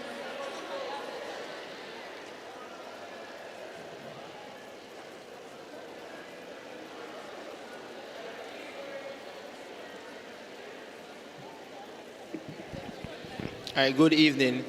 Can you repeat the question? I didn't hear you clearly. Okay, so I was saying that we all know you for the JUTC bus system. Now, my question is, what is the first initiative besides that you plan to implement if elected as Guild President, and why? So, as I was stated earlier, one of the main concerns on this campus is mental health support. As President, that would be the key thing that I would actually advocate for out of this election.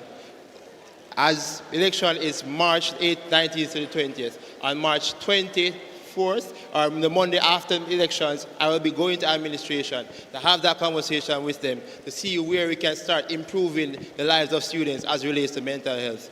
Out of this election, before my tenure starts, there will be some form of advocacy started to ensure that students on this campus have greater access to mental health support. Thank you. Thank you.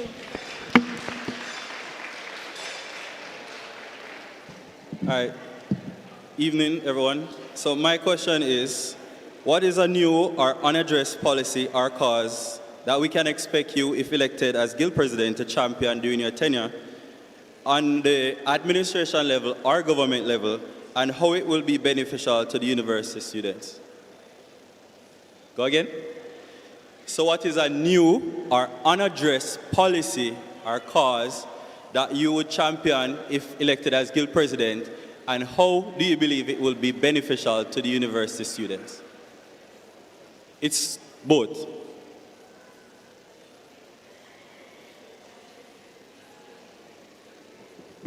Thank you for your question.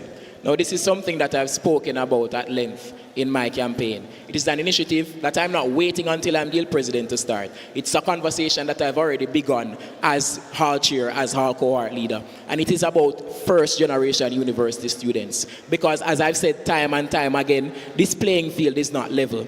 The first-generation university students don't have the mentorship, they don't have the support, they don't have the financial assistance, because in many occasions and in many instances, these persons are from lower socioeconomic backgrounds. And so I've approached both the ministry and our neighboring universities to say to them, look, these students need assistance. We need to ensure that there's a framework in place to provide more assistance, both financially, socially, and of course, mental health support for these students by firstly identifying that there is an issue for first-generation university students. Thank you.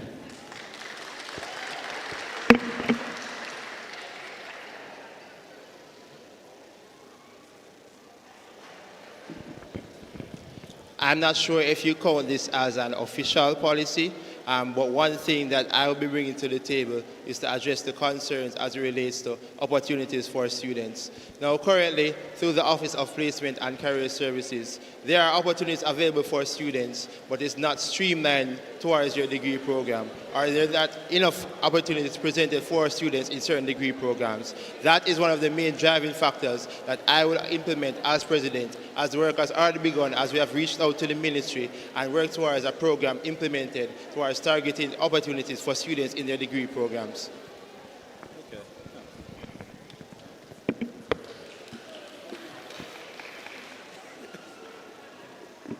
All right, so one simple question to both candidates. It's not a contentious question. So as outgoing president, and I realize that both councillors, you both sit on the Guild, and you both acknowledge that we have made strides in different areas while identifying the areas that, we have come short. So I want to know, what is your outlook for continuity, ensuring that the Guild remains stable while you improve on what needs to be improved? And you can let us know what policies you definitely want to maintain and improve, and those that you would do away with. All right. Thank you for that question, Mr. Winter. Firstly, let me start by acknowledging the work that you have done in your tenure. Most Guild presidents, admire your work, and I, for one, as your vice president, admire the work that you have put in.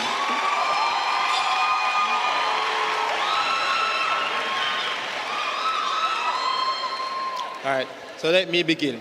As it relates to one, accountability, through that same initiative that you brought forward, CAM, Council Accountability Meter Portal, I plan to ensure that that initiative is widely known towards the students. You understand, from your viewpoint, you understood that one of the main issues that we had releasing that initiative was the amount of students it actually arrived to in terms of the reach towards this campus. I plan to ensure that the reach towards students of this campus is greater, so that all students know the work that the Guild Council has been doing from June 1 to our current post in our tenures. As it relates to opportunities, you and I have sit in the same rooms where we advocated for increased opportunities for students. As a matter of fact, you and I sat in the same room yesterday when we were speaking with the Ministry of Education as it relates to implementing a program in place for students for their degree programs. As it relates to transportation, the same conversations that we had with JUTC as it relates to increase more routes for students, as it relates to getting more opportunities for students, commuting students, to get more buses on this campus towards not just specific destinations, but towards more times during the day where more commuters can actually get to use this service. As it relates to safety, when you and I sat in the same room having the same conversations about increasing the physical safety apparatus on this campus, getting more CCTV footage, CCTV cameras, my apologies, getting even more security personnel on campus, and other important elements. Those are some of the things that I plan to continue in my tenure, as well as the things that I have in my plans. What would you discontinue? Okay. What would you discontinue? It's a two-prong. What would you maintain? What would you discontinue? What would I discontinue? I would not use the term discontinue. I would use the term of trying to re-envision. One of the things that we need to envision is the way that we interact with students as a council. It was one of your main mandates this year as Guild President, and I would say that you have tried your best to ensure that this council actually has a meaningful engagement lifestyle with the students. But we still need to do more. I'm sure that the students in this room would say that for some of the members of the council, they don't feel that they've been engaged enough with them. So I need to ensure that if I'm elected as president, that engagement is one of the top priorities, because if a student cannot engage with the councillor and understand their roles and responsibilities and understand their vision for the students, then they're less likely to want to follow behind that guild council or follow behind the guild in all initiatives that we try to execute.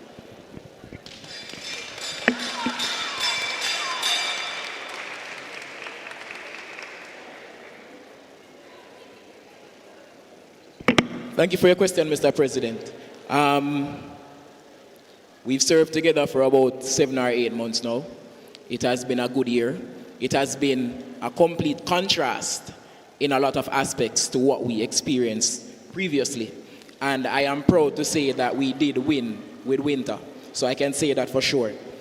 The first thing that we need to do, and it's something that you brought forward and something that I really hope that we complete before the end of this tenure, is drafting that 5-year plan for this Guild Council. Because that ensures that we have continuity, right? We have a mandate, we have a focus for the next 5 years as a Guild Council on the issues that we need to resolve and need to tackle, as well as the initiatives that we need to adopt to improve our service to our students, right? We'll be continuing camps. We'll be continuing post-guild meeting updates. We will be maintaining our connection, big up Tony. We'll be maintaining the connection that we forged this year with the Ministry of Education, because it is only through that solid connection with the ministry that we can really go back to them and say, hey, remember that you promised to pay this amount to the university. Please help us out when we need it, right? We will be continuing our push, and as a matter of fact, advancing our push for safety and security across this campus. We've seen a lot of improvements to safety and security, thanks to the advocacy efforts of this and members of the previous Guild Council. We'll be continuing, big up Player J, we'll be continuing the Know Your Guild campaign in the fashion that it was held this year, because trust me, more people know about the Guild than what it is now. There's a lot of work to be done, and that's one of the things that I want to ensure that we have at the end of my tenure as Guild President. And one of the things that I think we should ensure, and I won't say it's something that we should discontinue, but it is something that we must change. We must have summer professional training workshops for Guild councillors before the start of the academic year, so they understand the caliber, the weight of the work that they're taking upon themselves, and understand how they should operate as Guild councillors across this campus. Thank you.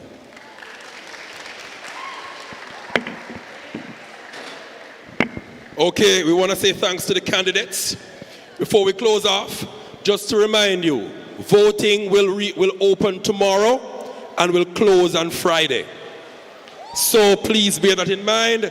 The candidates that you have just heard: Keshawn McGrath, Rashane Bennett. Have a good rest of evening, everyone, and may the best candidate win.